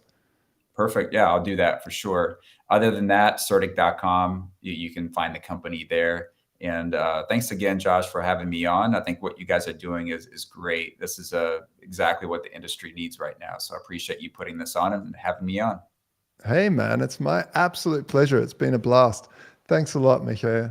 My pleasure. Take care. And there goes another champion in the space that's really, building and keeping people secure. Talking about security, talking about people staying secure. We have another auditing company, Zokyo Labs, who's been helping the standard since the beginning. With I've known Hartej for a very long time. He's been a pillar in the Bitcoin community and helping out. He was pretty much auditing right from the very beginning. But right now, I'm going to absolutely butcher his name, but it's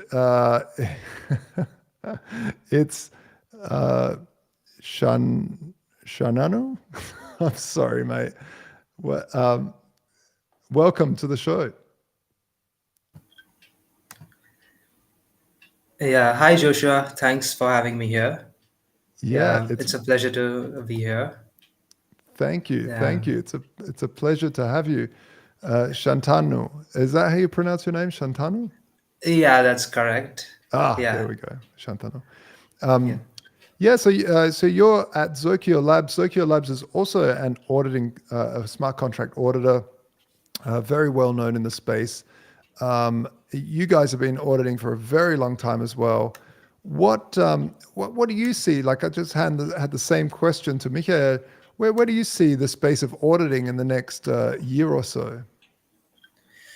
In the next year or so, I think there will be even more projects building, because I think the next bull run will be something to look upon, and there will be a lot of projects that will be building, that they'll be raising a lot of funds, and there will be new problems to tackle and new ideas to come and see at. So I think there will be a lot of opportunities there, given the fact that Bitcoin halving is something that will happen next year. So yeah, I'm bullish on that, and yeah, let's see what happens there. Yeah, absolutely. When someone comes to you with that they've built a new smart contract and they're excited to share it with the world, what do you guys do with that information? You get this smart contract. Where does it go? What's the pipeline?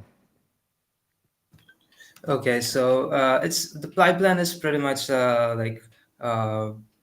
we understand the project, we try to get the best of what's happening there, and then we say that one of the best ways to understand how the vulnerabilities are there is to just go and break stuff. So one of the best ways is, like, first you understand how a house is being built, and then you try to break it brick by brick, and then you understand it inside out, and that's pretty much how we do it. So what you're saying, space. you guys are a bunch of those annoying kids that you've built the sandcastle at the beach and you just come and destroy it. Yeah, Stomp kind all of, over my yes. sandcastle. Yeah, sometimes the Nice. best plan is to have no plan, and to give auditor a complete freedom to just go and break stuff, because to be honest, when you go in the DeFi space, we don't know what the hacker is thinking. So you have to have a hacker mindset, you have to have an attacker mindset, and you need to have it in a good way. Like, you want to save the users, the project, and you have to act in the best interest of everyone. So with that mindset, just go and break stuff. Yeah. It's probably one of the scarier side of this space, because like you said, you don't know what the hacker's thinking or how they're thinking. I've heard people say that the business plan of some smaller auditors is basically to pray, because they check it, they give the green tick and all the stuff, and then you don't know, because even 8 years after Bitcoin with the ordinals showcased there was some sort of bug within the Bitcoin space. Sometimes time is the greatest way of determining if something's truly secure. But it's, thank goodness for companies like yours that really spend time finding and knowing all of these insecurities and the typical ones. Because even we've ran Voltoro, which is a big Bitcoin physical gold exchange, order book exchange that we've run since 2015, and it's been attacked all the time, and no one's ever got in, thank goodness, touch wood. But it's been because we've really been absolutely obsessed with security but also kept track of all the vulnerabilities that are around it and made sure that we know what they are. And I guess that's half the battle for you guys, is just continuously searching and looking for what people out there, because crowdsourcing the data is probably the best way to go, especially with the thousands of different chains and such that are coming out, right? Yeah, that's correct. Like security should be like the first thing. Like if you don't have guards around your castle, you don't have a good mechanism to defend your castle will break or get attacked or get compromised someday or another day. It's just this time is just you're waiting for it to get attacked and get destroyed. So you need to have defense mechanisms. You need to save the things, your assets inside those. So you need to make sure you guard that well. Yeah, absolutely. So what's next for you guys at Zokyo Labs? I know that there was a lot of focus on Aptos because it was building on, was it Rust?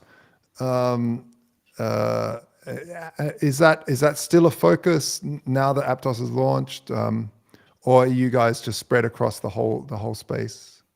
Yeah, like we had launched like Toshi.fund for this, and we were very much excited about looking at potential projects for funding and stuff in this space. And I feel Hartij would really tell you a lot more about this than me. But yeah, we focused on that, and we obviously are all over the space as well. I know that Hartej was very, very excited about Aptos' launch, purely because the tech was so cool.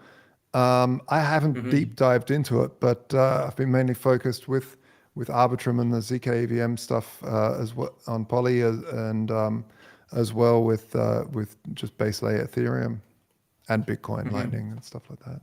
But yeah, very, very cool. What if somebody's built their contract? What is the first steps that they do in terms of you? How do they get ready to then contact someone like yourself? Sorry, can you repeat that question?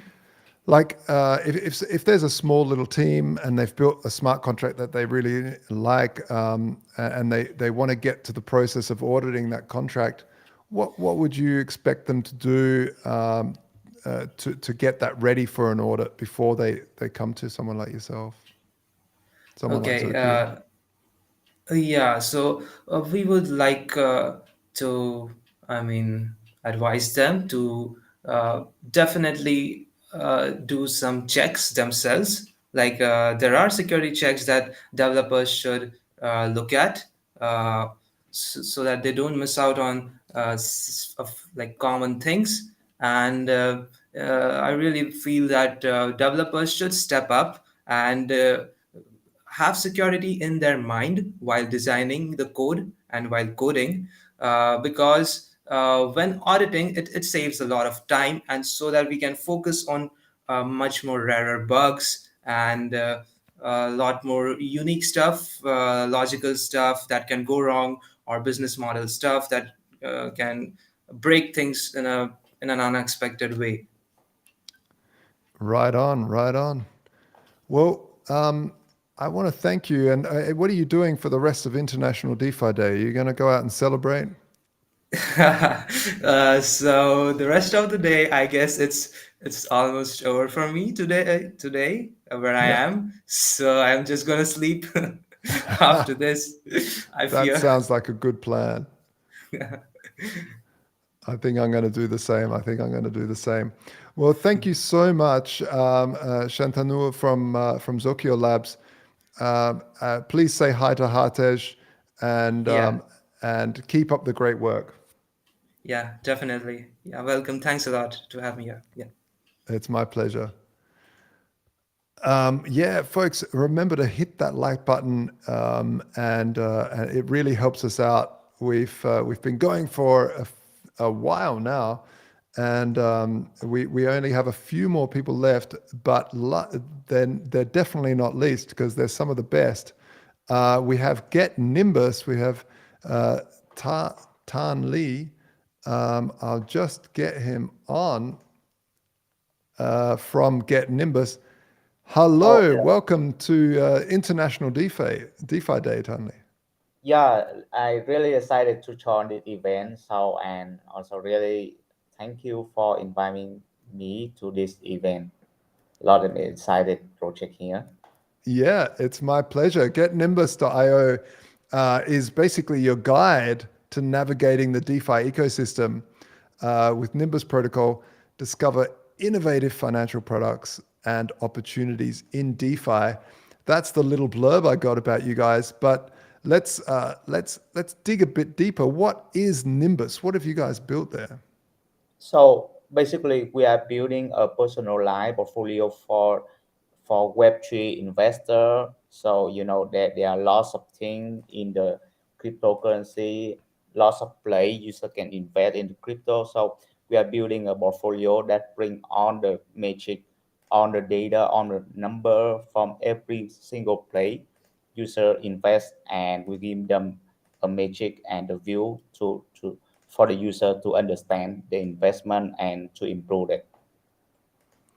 Fantastic. I'm just on the, I'm going to scroll through the website a bit as you're here. So, you know, what I love when I go around and I look for ways of finding a yield and you know, putting a liquidity in, whether it's trying to find the best liquidity pools.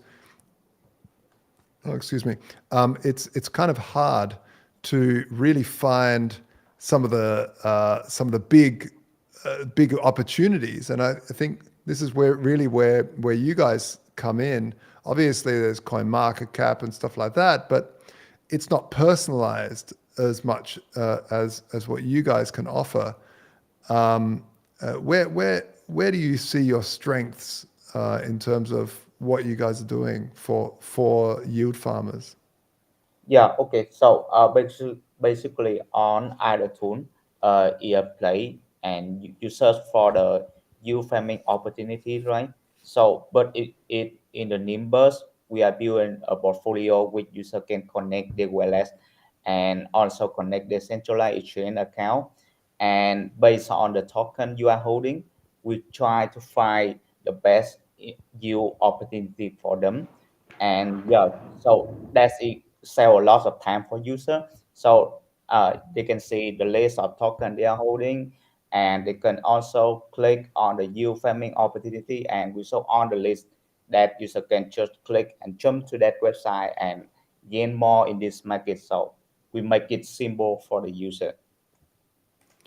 Yeah, this is really what it comes down to is this simplicity, because it is so super complex, and there are just so many opportunities out there. And then when you start to see, you know, staked ETH and liquid tokens and yield farming, and I mean, it's just out of control. When you use something like Get Nimbus, what I like about the interface is that it is just such a nice overview that you can see. You can see a little bit of the dashboard here. When you first came up with the idea, what spawned the idea for you guys? So yeah, I have. There are two reasons that we are starting building Nimbus. The first one that I put my investment in lots of place. I put it in the Binance, I put it in the Ethereum, BNB, and also the Bybit exchange. So and then I wonder that are there any tool that gather all the data from different place and show me what is current state of our investment. So and I didn't find anything, any product that can help me. So I want to build this. And one more reason I want to build Nimbus is that I lost a lot of money in the Luna events maybe two years ago. And yeah, I was outside and I didn't know anything happened in the market.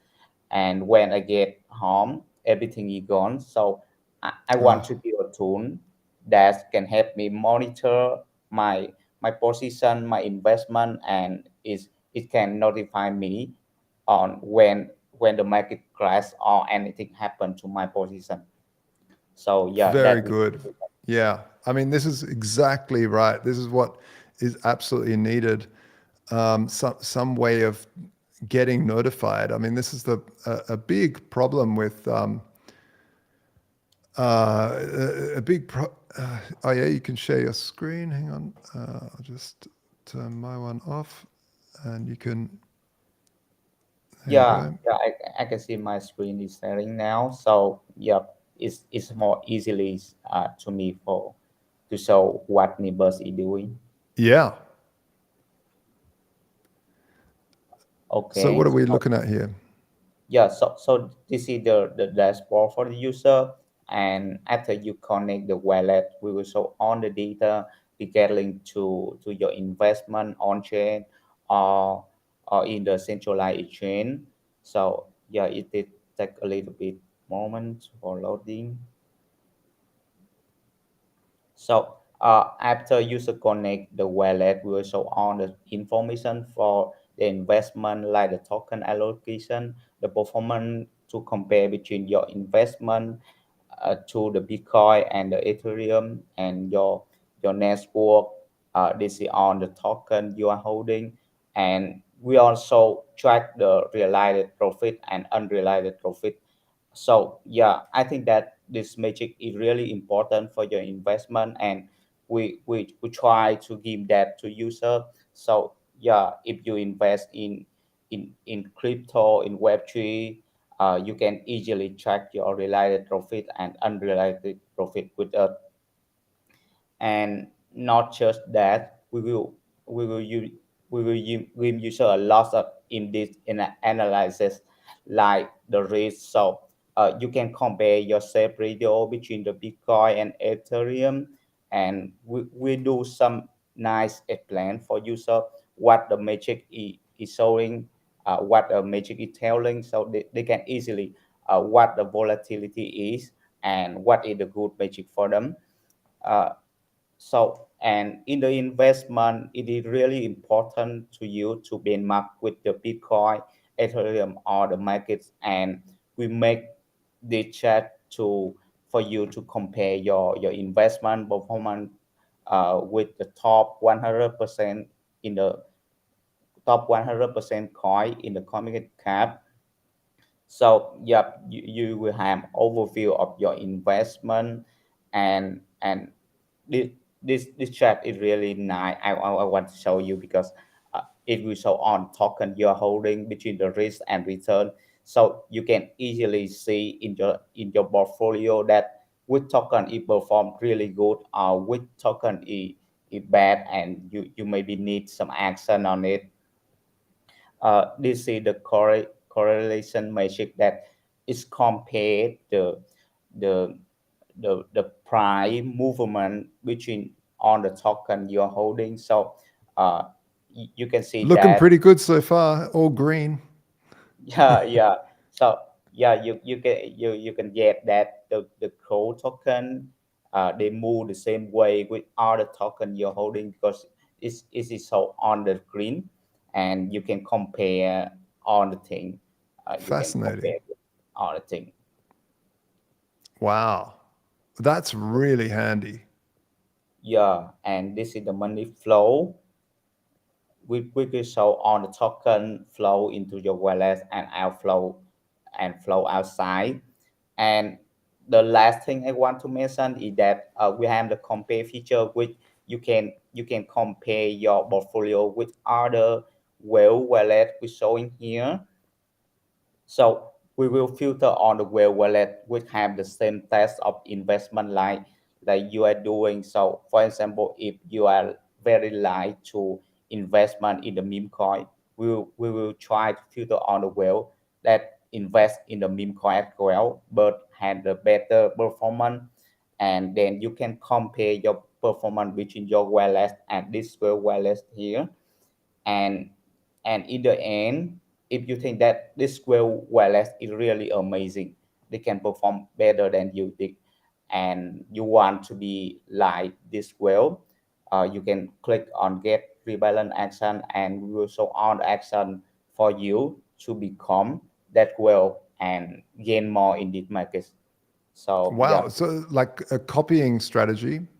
Yep. We will show all the copy instruction for the user, but in future we want to build that a user just need to click and they can copy on the thing. Wow. Amazing. Tan, this is it's so good. These sorts of tools really bring the sophistication that some dashboards have, for large scale hedge funds and things that really need this data, but bring it to the normal person. And I love that you had this problem yourself and you thought, right, I'm just going to build it. I'm going to build what I need. It's just so great. And I really did the same as well. One of the reasons we launched the standard.io was because of the Terra Luna collapse. I actually warned of Terra Luna collapse 2 years before it happened. Actually, just as they launched their white paper, I said, this thing is probably going to get very, very big and collapse. And it was on video as well. You can find it there on YouTube somewhere. And and it wasn't because of that I'm some sort of genius or that it was basically because it's very, very similar to any of these algorithmic stablecoins. It's just a bad idea to have everything backed on an algorithm. We saw that with Waves. We saw it with BitShares. It always happens the same. And this is why we built a standard that you can lock up real assets like Bitcoin, something we can't print out of nowhere, and mint yourself stablecoins against real crypto, against things that we can't touch. Or this is really the true way of doing it, as well as with tokenized gold, being able to issue yourself debt against tokenized gold, against Ethereum, wrapped Bitcoin, Arbitrum, Link, these sorts of things. So seeing these sorts of dashboards as well, the issue with borrowing against your own holdings is, sometimes you need that data.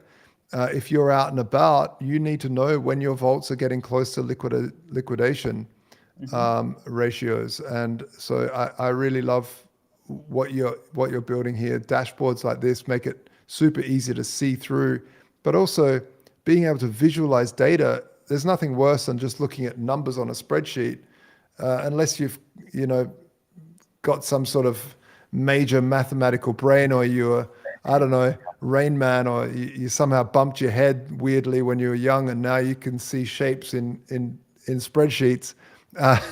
Seeing this is really makes it wonderfully easy to see patterns, and that's what it's all about: seeing patterns in when you're investing, and then that pattern is a hunch that will let you do actual due diligence and further due diligence, and these sorts of tools like Get Nimbus really help with that. So thank you so much for coming and showcasing.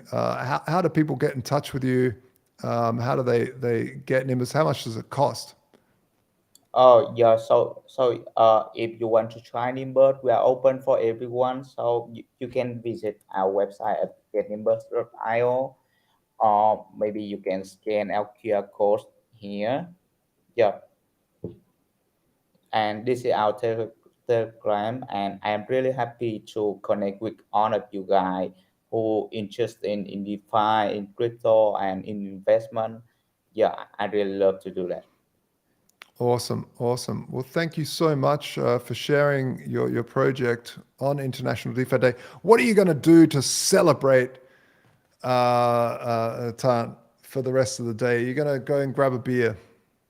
So I have planned to grab lots of beer, not just one. Aha, I like it. That's the attitude I Yeah. like to see. The true celebration of International DeFi Day 2023. Thank you very much, Tanli, for joining us, and good luck with the project. Let's definitely stay in touch. Yeah, thank you very much for your time and listening to our project, and invite me to this. Really happy. Awesome. Cheers, man. All right. I'm going to bring up George while we're waiting for our next guest. Man, what an epic epic stream this has been. I knew it would be. Yeah. It's some amazing information that it's just incredible that most people would rather watch like probably hip hop videos or like someone doing something stupid on YouTube. But like we've got some real deep information here that will set you up for the next bull run, in my opinion. And so I'm just grateful to have, I think, more of a community vibe that we've managed to have here. Yep. And it's great to bring all the projects together to go through all of this. Yeah, absolutely. It's you hit the nail on the head when you're looking. One of the hardest things when there's a billion coins to look at when you're looking for opportunities is how do you find the right one? How do you find anything that's not a scam or that's not just a rug pull or and it's these sorts of live streams where you actually get to meet and see what they're building and understand and then interviewing Certec and interviewing Zokyo Labs. How do you even determine what's good is really interesting. And I'm glad to have put it on so far. We do have 2 protocols left. Mm-hmm. Yeah. I believe UMA Project will be joining us very shortly. Awesome. They'll be next. Yeah. And I think during bull runs we see like so many rug pulls and just scams, and during these bear markets are the real protocols. Yeah, absolutely. Maybe I can take this opportunity to just quickly walk through the standard a little bit more because we are very proud of it. I'll just share my screen here. Let's see. So just to quickly walk through again, we have, if anybody wants to borrow from their crypto holdings, the great thing about borrowing is, and this is not tax advice or financial advice at all, but in most countries, if you sell some crypto, you'll get hit with capital gains tax. And but if you borrow against your crypto, that's not a thing. So this is how the wealthy get around capital gains tax. They actually just lock it up, some assets, and borrow against those assets. They usually do it through banks now, and they usually get charged a massive interest rate.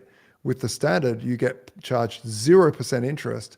You can create a smart vault currently in EuroS, but you can trade EuroS to DAI or USDC and go cash it out at Kraken or whatever, or Coinbase or something. But here we have a vault. We've got, you can have as many vaults as you want. Here you can see we have 0.4 ETH locked up, and we've taken out a debt of 404 EuroS. If I want to repay that debt, I just go over here, I repay the maximum that I can, because this wallet only has 300. Let's have a look. What is this wallet? Yeah, 316. So let's pay off. Let's pay off 200 of that, and we can see where it goes down to. And then I hit repay. MetaMask pops up. I hit confirm, and while that happens, there we go. And now I've paid off. Now my outstanding debt's 200. But the good thing is I'm getting charged 0% interest, and there's no time limit to pay this off. Like, I can have this debt forever. And that's what's just so fantastic about it. And I just love the fact that I can have a whole portfolio of assets that make up my smart vault that I can borrow up against, rather than just one asset per vault. Even if something like MakerDAI is multi-collateral, it's only one collateral per vault, and you're stuck with that. So very, very soon, we're hoping for next week, we will have collateral swaps. So you'll be able to swap ETH for, let's say, Pax Gold. Let's say the whole market's red and your vault's getting closer and closer to liquidation because everything's going down in value. You can trade into gold and basically not get liquidated. Obviously there's still a chance because they're all volatile assets, but it's about giving control back to users rather than anything like that. And some of the cool stuff that we're building in is that if there is a slight depeg of the EUROS, people will be able to tick a box when they're managing their smart vault to say repay.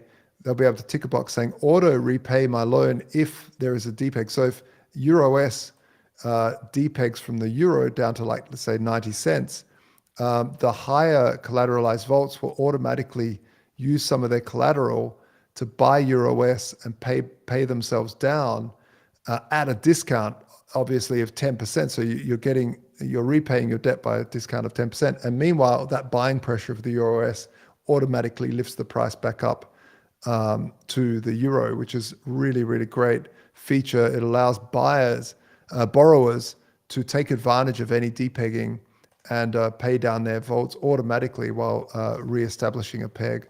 So these are the things that we're building at the standard.io.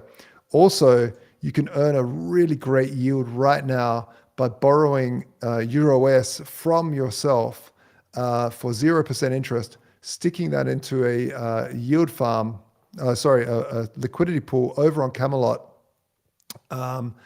and using Gamma, who we interviewed earlier in the show, to control your V3 position. So you don't even need to manage it.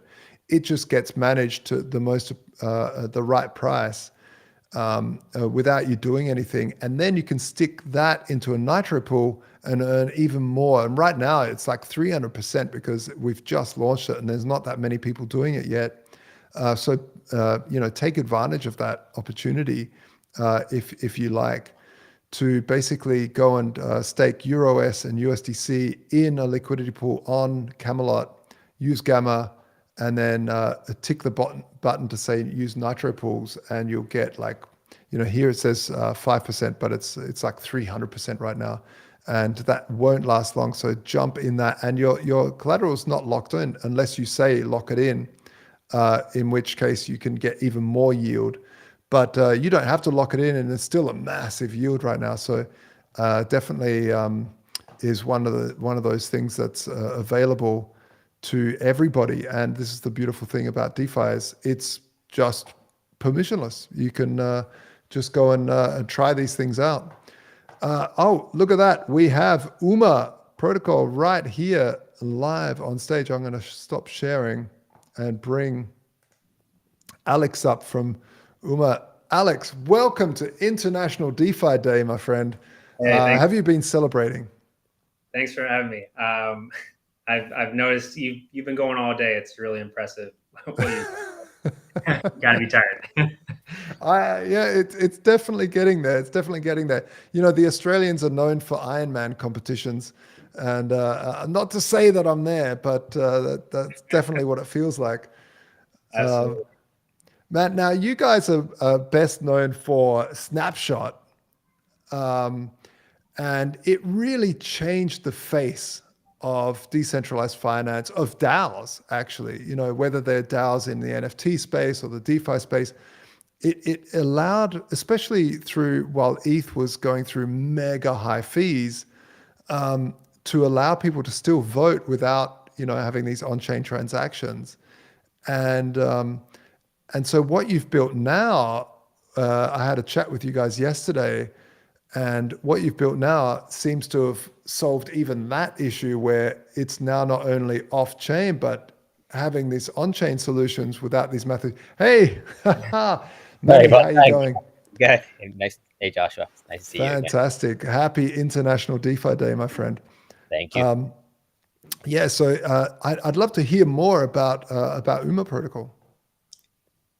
Yeah, I mean, for what you were saying about just Snapshot, I mean, you're spot on. Like, the ability to keep gasless voting, you don't have to worry. I mean, for the smaller holders, but also Snapshot it's a great coordination mechanism, because I mean, Snapshot strategies is just being able to utilize all these different voting weights however you want. I mean, trying to do some of that stuff with smart contracts would be just much more difficult. So Snapshot has nailed a lot of things just really well with the DAO coordination.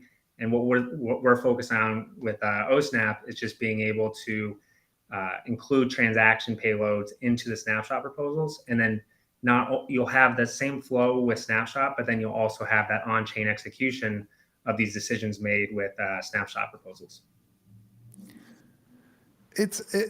Walk me through the problem that you guys are really solving there, because I think it's an important thing to cover.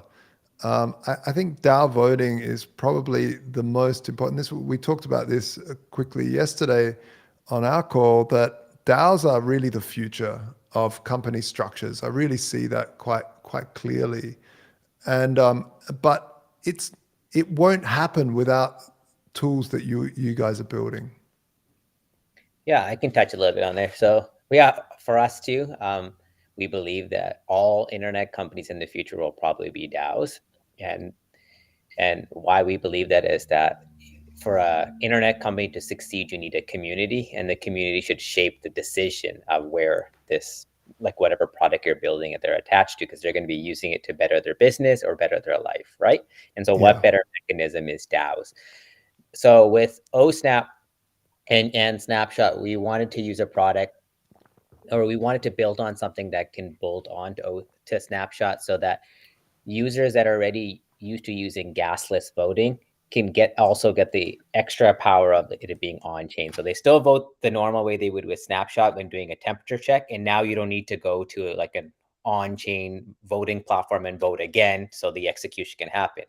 And we felt it was a disservice to, small token holders or whales that have them to pay each time to go and vote, right? That's not really democratic. It's like the person that has money can go vote. We don't want that, right? We want it a public good that everyone should get to express their opinion. So that we built this product called OSNAP on top. And from there, we went even further and said, okay, what can we do to solve some more pain points? If we're going to do this public good, we should actually invest the time to do it proper. So what is the biggest cost for DAOs? It's they're putting up proposals, and there's these gas fees associated with it. So if they use Snapshot and they use OSNAP with us, we'll cover the gas costs.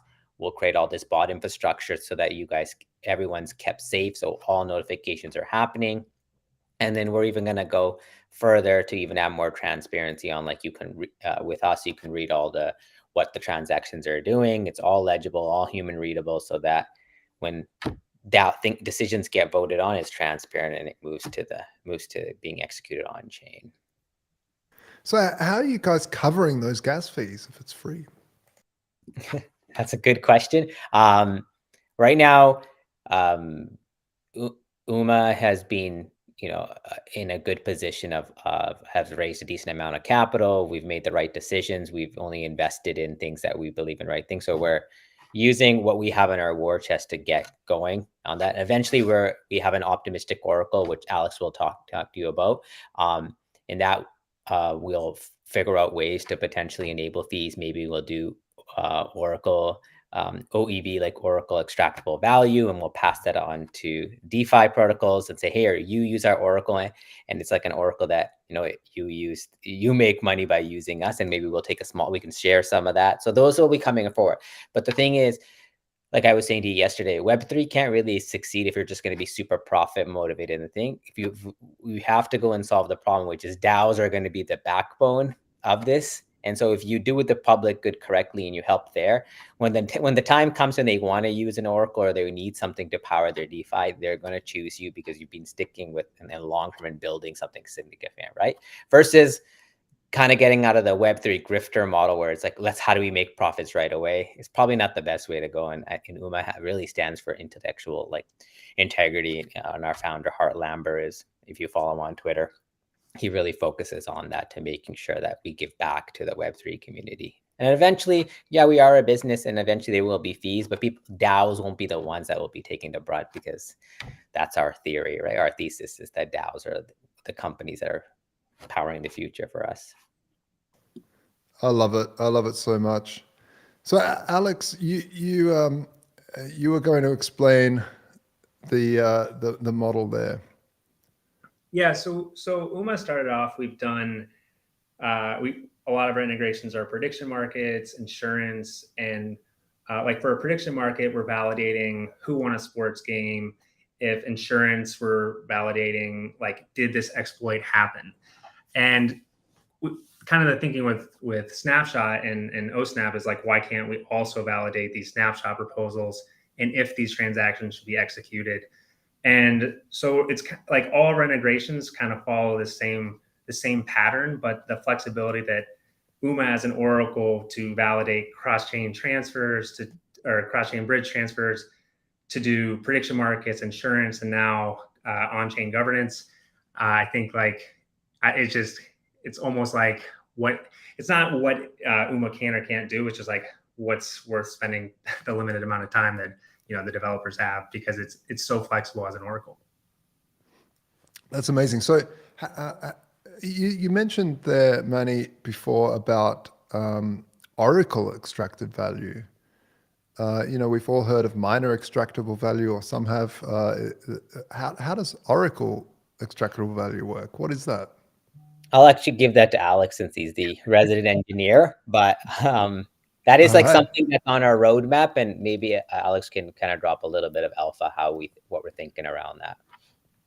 Yeah, we have it's still research and process, but the thought is to kind of work with the MEV share that Flashbots has been working with, and kind of think through how we could use that with price feeds. We can do price feeds really well, but we've also thought through how we could do it with that model, where essentially the person that's actually providing the price could be paid for essentially like have this auction and be able to kind of use that MEV share model, and then use it with actually like a price feed. So stay tuned with that. I think that we're going to have some more documentation come out. We have some people on our team focusing on it, and I'm excited about it. But awesome. Yeah, that's great. I love it. There's just so much. There's so much important stuff to cover when it comes to DAOs. Have you guys looked like what do you feel about the idea of the DAO apathy and people not really voting? Is there anything you guys have been seeing that or playing with to help with that situation? I guess reducing the fee as much as possible is part of that, but is there anything else? Yeah, I think a lot of kind of like the feature of paying for that, the gas, like Manny was talking about.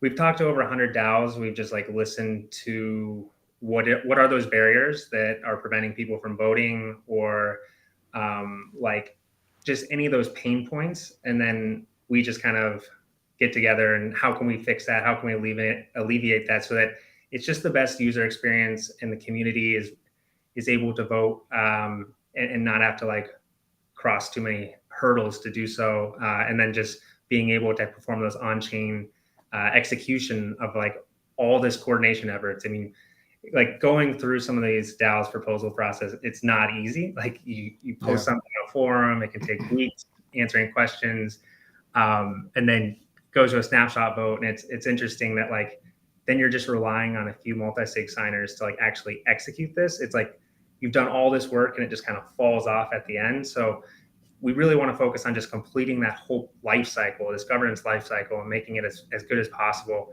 and just remove any type of user experience hurdles. What software, what other platforms would you recommend that works together with what you guys are building? Both on the old school snapshot and now with this protocol. How do you see, like, what's a good DAO stack that's minimal that you would recommend for the average project or builder that's out there? I mean, obviously bias here, but start with snapshot because you're going to do temperature check there. I mean, it goes back to what your apathy question is, right?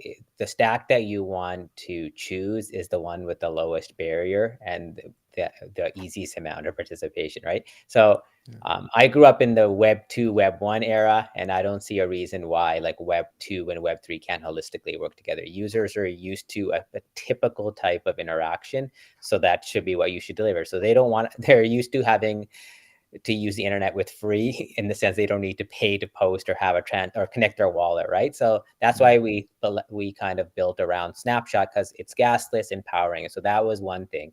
The other thing was like, at the end of the funnel, is that they're not waiting for multi-sig, so it's quick. So they know once the transaction, once the vote is approved and everything is going to go through, they know like there's not like a 10-day let's go get all these multi-sigs, right? The other one, I think, like just build grab like an off-the-shelf forum so you can get some discussion going there. And then Discord's not a bad product to do that on, but you just got to make sure if you're going to use Discord, you don't channel death everyone, right? You just have a few channels going on that have enough information, and then that should be good to get it going. And then I mean, I'm also part of a DAO myself. I'm a steward at Developer DAO, so this is one of the biggest DAOs out there for devs. And the way they kind of get things a lot done is they try to do smaller meetings for like people that are trying to get things done. So they have a lot of voice chats to people get kind of gathered together, and that seems to really bring people together. And that was it pretty much for their toolkit, right? Interesting. Minimum, a lot of action gets done. Yeah. It's on chain with Snapshot and OSnap, right? And there isn't like someone holding.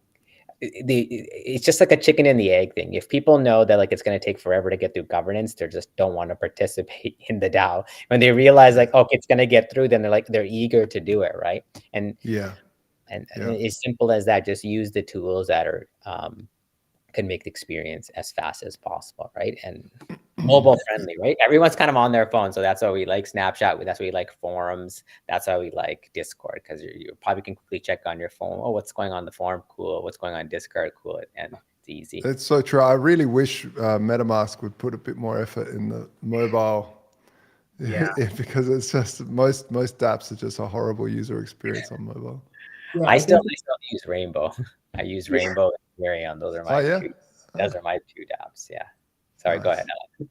Well, I just do. The thing is, I think the more you can consolidate, the better. I don't think that the average user is used to being in discourse and talking about it, and then shifting over to Snapshot and voting on it, and then going to Tally and voting on it again. I think if you can just more consolidation, make it easier for the user, you're going to have a lot higher voter participation. How easy is it for developers to put Snapshot into their dApp? They have like a Snapshot.js that I've seen like Commonwealth or some other dApps use to. I haven't personally used it, but I think it's pretty easy because you do see like Snapshot interfaces and UIs and other dApps. So it's a good point. It's a good question. Yeah, cool. How do you like for me? The future is this, this brick by brick that's being laid down, and towards that. This is just normal now. I'm part of 3 DAOs. That's my day job. I do some stuff over here, some bounty stuff over there, and I'm really seeing more and more people taking this path. But how do you see, like in a year's time, what do you see the workplace like, especially with AI coming along and sort of competing? Do you think that the common sort of online citizen is going to be working like on these sorts of like that, like on multiple DAOs, and that's their job?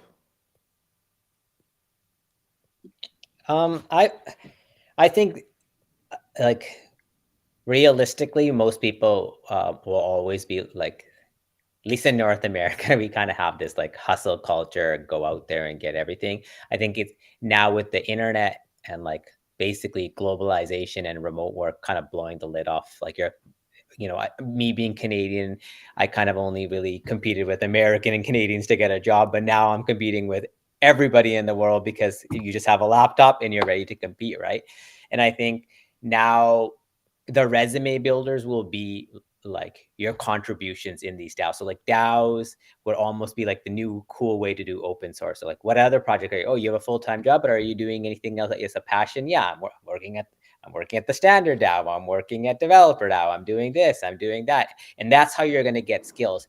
And I'm almost a little bearish on like traditional education. I think education will be happening like you go and join like-minded things. The internet has so much vast information. You gather what you want to learn, and then you go contribute and show how you do it. And that may lead you to a full-time job, but like to fulfill your soul or your deep thing, you probably want to get to like a community, because humans in general like to be in communities, and DAOs get that feeling. And that's why, like for me, I stick around developer DAO because I like that community. Uma, same idea, right? And that's how Alex even got hired with Uma. He was so in love with the Uma product, and he contributed to Uma. And then we said, hey, take a passionate person from the community and make them full-time. And I think that'll how a lot of people will actually translate into full-time jobs, right? It's like, instead of like applying, it's like, show what you can do. And then you're like, yeah, the risk is low to hire you. Because I mean, most people will tell you it takes about $10,000 to $15,000 to hire a good person. But imagine if they contribute for a month or two part-time, and you get the confidence, you're like, you know what, I'm going to extend a contract to this person, right?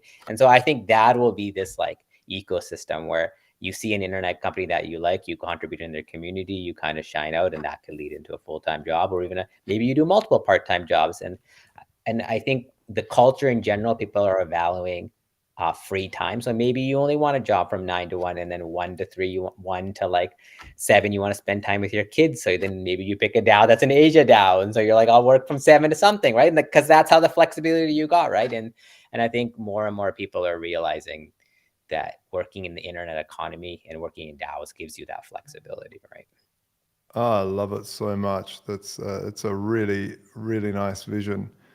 And you're right. Like a friend of mine, Ben Ark, we had him on. He does a lot of work with the Lightning Network, and builds amazing tools for the Lightning Network on Bitcoin. And he started off this project. It was all open source, and that's exactly how he hired once it became popular. It was just a bunch of people that were just building this cool stuff. And then he was like, hey, I've got some capital now from a VC. Do you guys want some money for what you're doing for free now anyway? And they're like, so, you know, and he knew the people that were really passionate and already had a stake in making a success of this. And so that's what I really see happening moving forward. As well, you're right. It's the perfect way to hire. You get passionate people, and you can see, oh, look, they've already done like a few days of free work. I'm going to pay them back for that, plus offer them a stronger bounty. Yeah, moving forward, gentlemen. If people want to find out about OSNAP and what you guys are building there, and want to reach out to you and start using this for their DAO, where do they go? You go to easy osnap.app. Simple as that. Too easy. Drop your information there, or you can follow me on Twitter, Manny or Nothing on Twitter. I'm more than probably too vocal on Twitter, but I love it so much. It's probably my favorite platform at the moment, even though it's not Web3. Sorry, guys. It's just fun. Nice. And yeah, we would love to have conversations. Again, our goal is to see if we fit in your governance process and if we can do this service. If not, we'll tell you the best product anyways. Like there's a lot of DAOs that are like, you know what, maybe the way you do governance isn't perfect for a snapshot. Then we'll say another tool, right? The worst thing you want to do is having someone push down a product down your throat, and we're not that way. We want to just make sure that you have enough DAOs in this world so that everyone can kind of say, yeah, I work for this DAO, and everyone's maybe the swag of the future will be your DAO name as you walk down the street, like, hey, I work at that DAO too, right? So I know. Oh, you're that strange avatar. Yeah. There's so many people that I've met in IRL at ETH Global, and I was like, I only know you by your Discord name, and it feels weird to call you your real name, but what do I do here, right? Yeah, everyone always goes, wow, I didn't realize you were like 6'8" to me, you know. That's the same thing when I met Alex in IRL. I said, damn, you're so tall. Not 6'8". Excellent. Well, thank you so much, gentlemen, for all your great work. Snapshot is really one of the most important parts, pieces of the puzzle in DeFi. It's one of these really these projects that shone above so many projects as a go-to piece of the puzzle, and now seeing what you guys are bringing out with, and you're not losing steam, you're just picking up steam, building great products. So really take my hat off to you guys for helping move DeFi forward so well. Happy International DeFi Day 2023 to you guys, and thank you for coming on the live stream. Thank you so much. Thanks so much for having us. Awesome. Cheers, guys. All right. Well, we're nearly at the end of the live stream. Please, if you've enjoyed this, it's 7 hours long so far. So hit that like. My ass is numb from sitting down all day, but we have one last guest, and it's not the least. That's for sure, because he is a man that, has done so much for crypto. I know Camille from the days where he worked at Satoshi Labs. Satoshi Labs it's one of the oldest OG companies in the space. He's now doing his own, obviously they make Trezor, and they also had Slush Pool, and Slush invented the mining pool, for God's sake, back in the day, when GPU mining first came out. And now Camille is figuring out with DexFin how to create the most grandma-friendly wallet where you don't need to keep seed phrases. Camille, welcome to International DeFi Day. I hope you've been celebrating. Hello, Josh. Thanks to having me here. Well, I had small drink with my wife, which is a little bit into crypto as well. So just nice. Private session at home. But wonderful. I like it. I like it at all. So I'd love to tell the folks at home what you've been building, because, man, when Camille builds something, you've got to take notice. Okay, great. So as you said, I had the experience to work with guys from Trezor for almost 3 years in the business development field. And because there was not much room to grow, at some point of time, I decided to leave and create my own project. And basically what I'm building is wallet, and we are building mobile wallet based on multi-party computation and anonymous biometric backup. Why we decided to go this way is mainly because I see a big problem in seed phrases and private key based wallets. I think quite big enough proof is that more than $100 billion worth of assets has been lost due to mismanagement of seed phrases and private keys. And with our wallet, basically we are taking different approach. We are replacing seed phrase and private keys with multi-party computation and threshold signatures. So in general, there is no single private key in one place, but basically we are sharding the key in different points in the infrastructure. One part is on our infrastructure. The second piece is generated by the user device.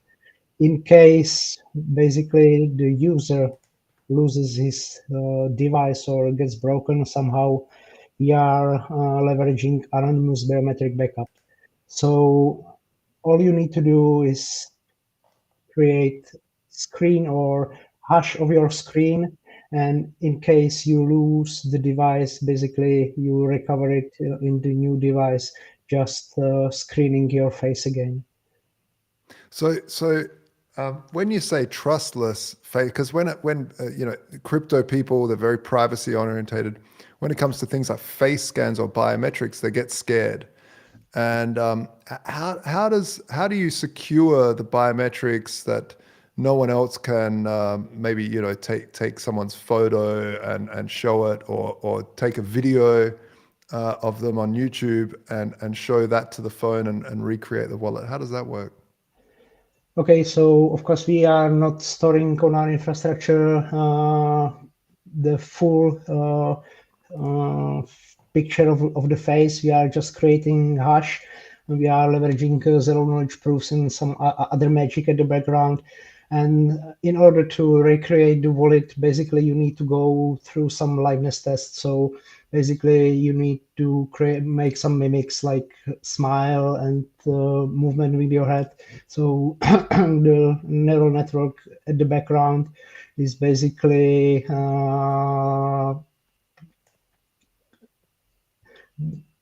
recreating the wallet from movement from your face. So this is one part, and of course we are preparing something for people who are not keen to make some face screens and stuff. So we are researching integration of lit protocol. So basically the backup will be fully distributed, but this is in some research phase because it will take longer time, and we have some other more priority features now which we would like to introduce. Yeah, backup seed phrases are fascinating. They're so good in one way, but so terrible in another way. So if you write down your 24 words or your 12 words, and you've got that bit of paper so many times, because people don't think about that for like another 2 years, to suddenly they're like, where did I even put that? Where was that? You know, you need to kind of like go through a protocol every 6 months to sort of, okay, let's figure out where my life savings are. They here, they're there, and then suddenly there's a flood or a fire. Suddenly your seed phrase is gone, which is usually less common than forgetting. But there is so many pitfalls to seed phrases. They really aren't that user friendly. There is the ultimate way of seed phrasing is really to have two of them, cut them up. So then you hide them in 4 places. But see, the more complex you make this stuff, the harder it is to reproduce, or the easier it is to forget the process that you made. And it starts to very, very easily become terrible because, and I've know from personal people that I know that have basically lost quite a lot of money because they cannot remember where they put their seed phrase or how they constructed their uber safe, so safe that they couldn't even fix it or get it back together. You can use with Trezor or Shamir secret. So basically you have 3 pieces of the seed, but still basically the idea of securing something which is digital with something physical and can be lost, I think it goes against the principle of the cryptocurrencies.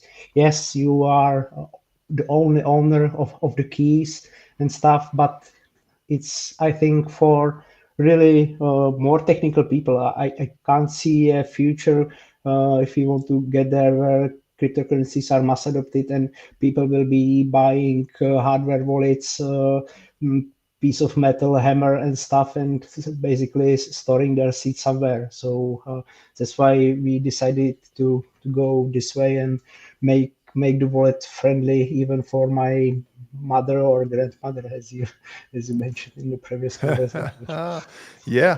One of the great things when we talked yesterday was that when people pass away, unfortunately, that's just the nature of life.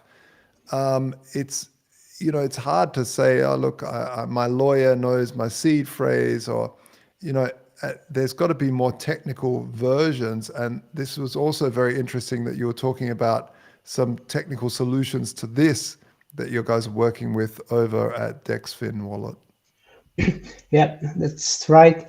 We have in the pipeline some inheritance solution. So you will be able to add to the wallet another person, and after some time of an activity of the wallet, basically the second person will be able to access the wallet.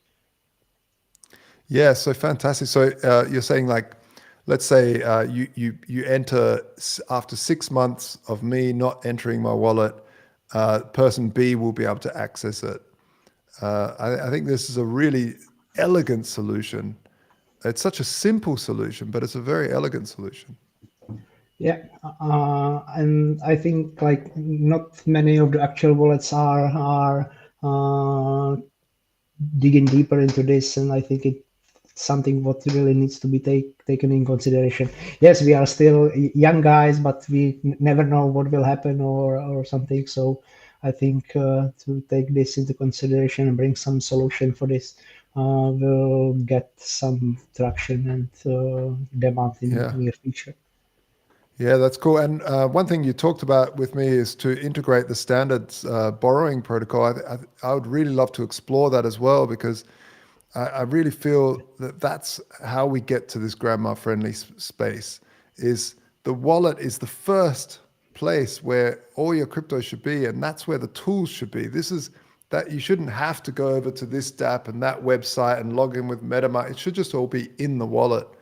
And so I'm really looking forward to allowing to putting the standard protocol deep into that wallet to allow for trading and for borrowing without much hassle, and really make that easy for the user. Absolutely, it will be definitely one of the features I would love to see in the wallet. Regards the other upcoming features, we are preparing some end feature, so users will be able to add some yield on their stables and Ethereum and stuff. And also, we are preparing wallet-to-wallet communication. It should be rolled out, I think, till the end of the year.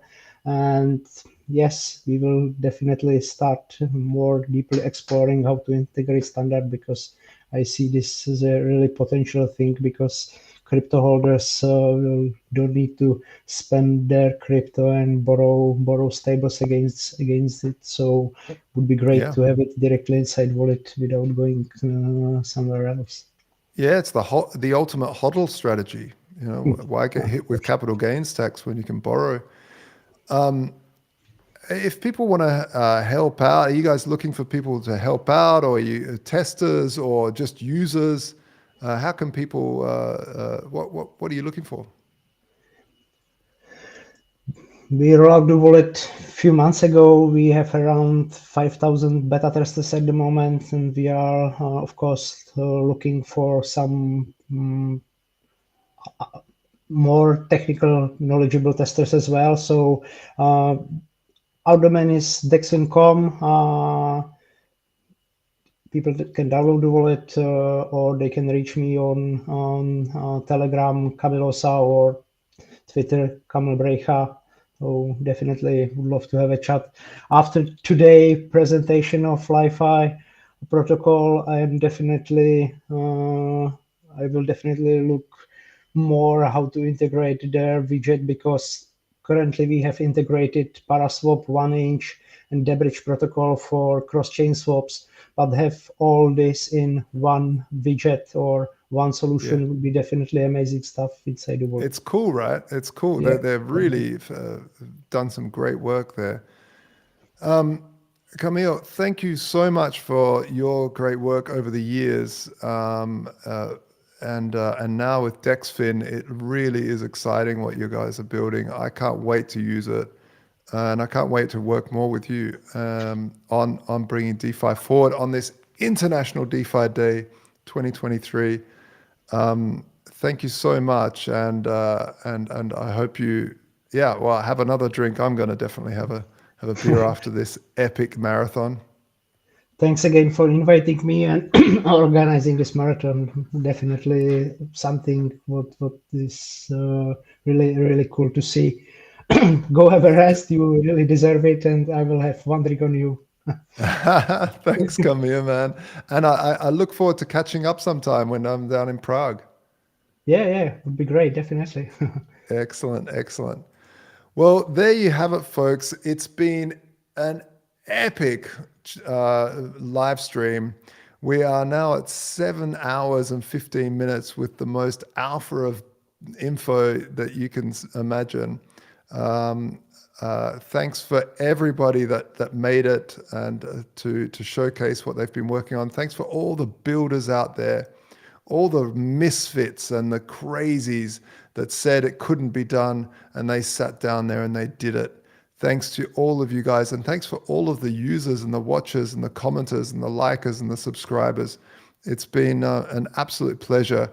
If you want to stay in touch with what we're doing, please go over to thestandard.io. Give it a go. Borrow something off your stablecoins. You're not losing your private keys. You're in control. That's the main thing. And next week we'll be releasing the collateral swaps. So that'll be very, very exciting. Also, check out the yield farming opportunities over on Camelot, where you can stick your EUROS and with USDC into those pools and earn a really great reward in Grail and TST. And above all, please stay safe out there. Learn, promote DeFi over CeFi. We need to get away from centralized exchanges. We need to embrace decentralized exchanges. We need to embrace decentralized finance as a whole, and keep this place a safe environment by continuously building and teaching people how to spot dodgy deals, and really getting what you can out of the DeFi space by moving away from CeFi. You know, a lot of us have, like, I suffered from the very first Bitcoin exchange collapse, Mt. Gox, all the way back in 2013, and you know, one of the big things that I can say is what Ethereum has brought are these automated market makers, are these decentralized finance tools to get away from these collapses ever happening again. Because the beautiful thing about smart contracts is they're truly transparent. You can see exactly what they're made of. And with great auditors like Zokyo and like Certic, we can also see that they've done everything they can to be secure. So folks, have a beer on me for International DeFi Day, or if you don't drink, have a sparkling mineral water, and enjoy the rest of the 8th of September until next year's International DeFi Day. But I'll be seeing you if you're subscribed to the channel here. We do regular updates every week for the Standard to keep you updated. Thank you very much for the viewers. Until next time, I'm Joshua Shigala, and I'm out of here. Ciao.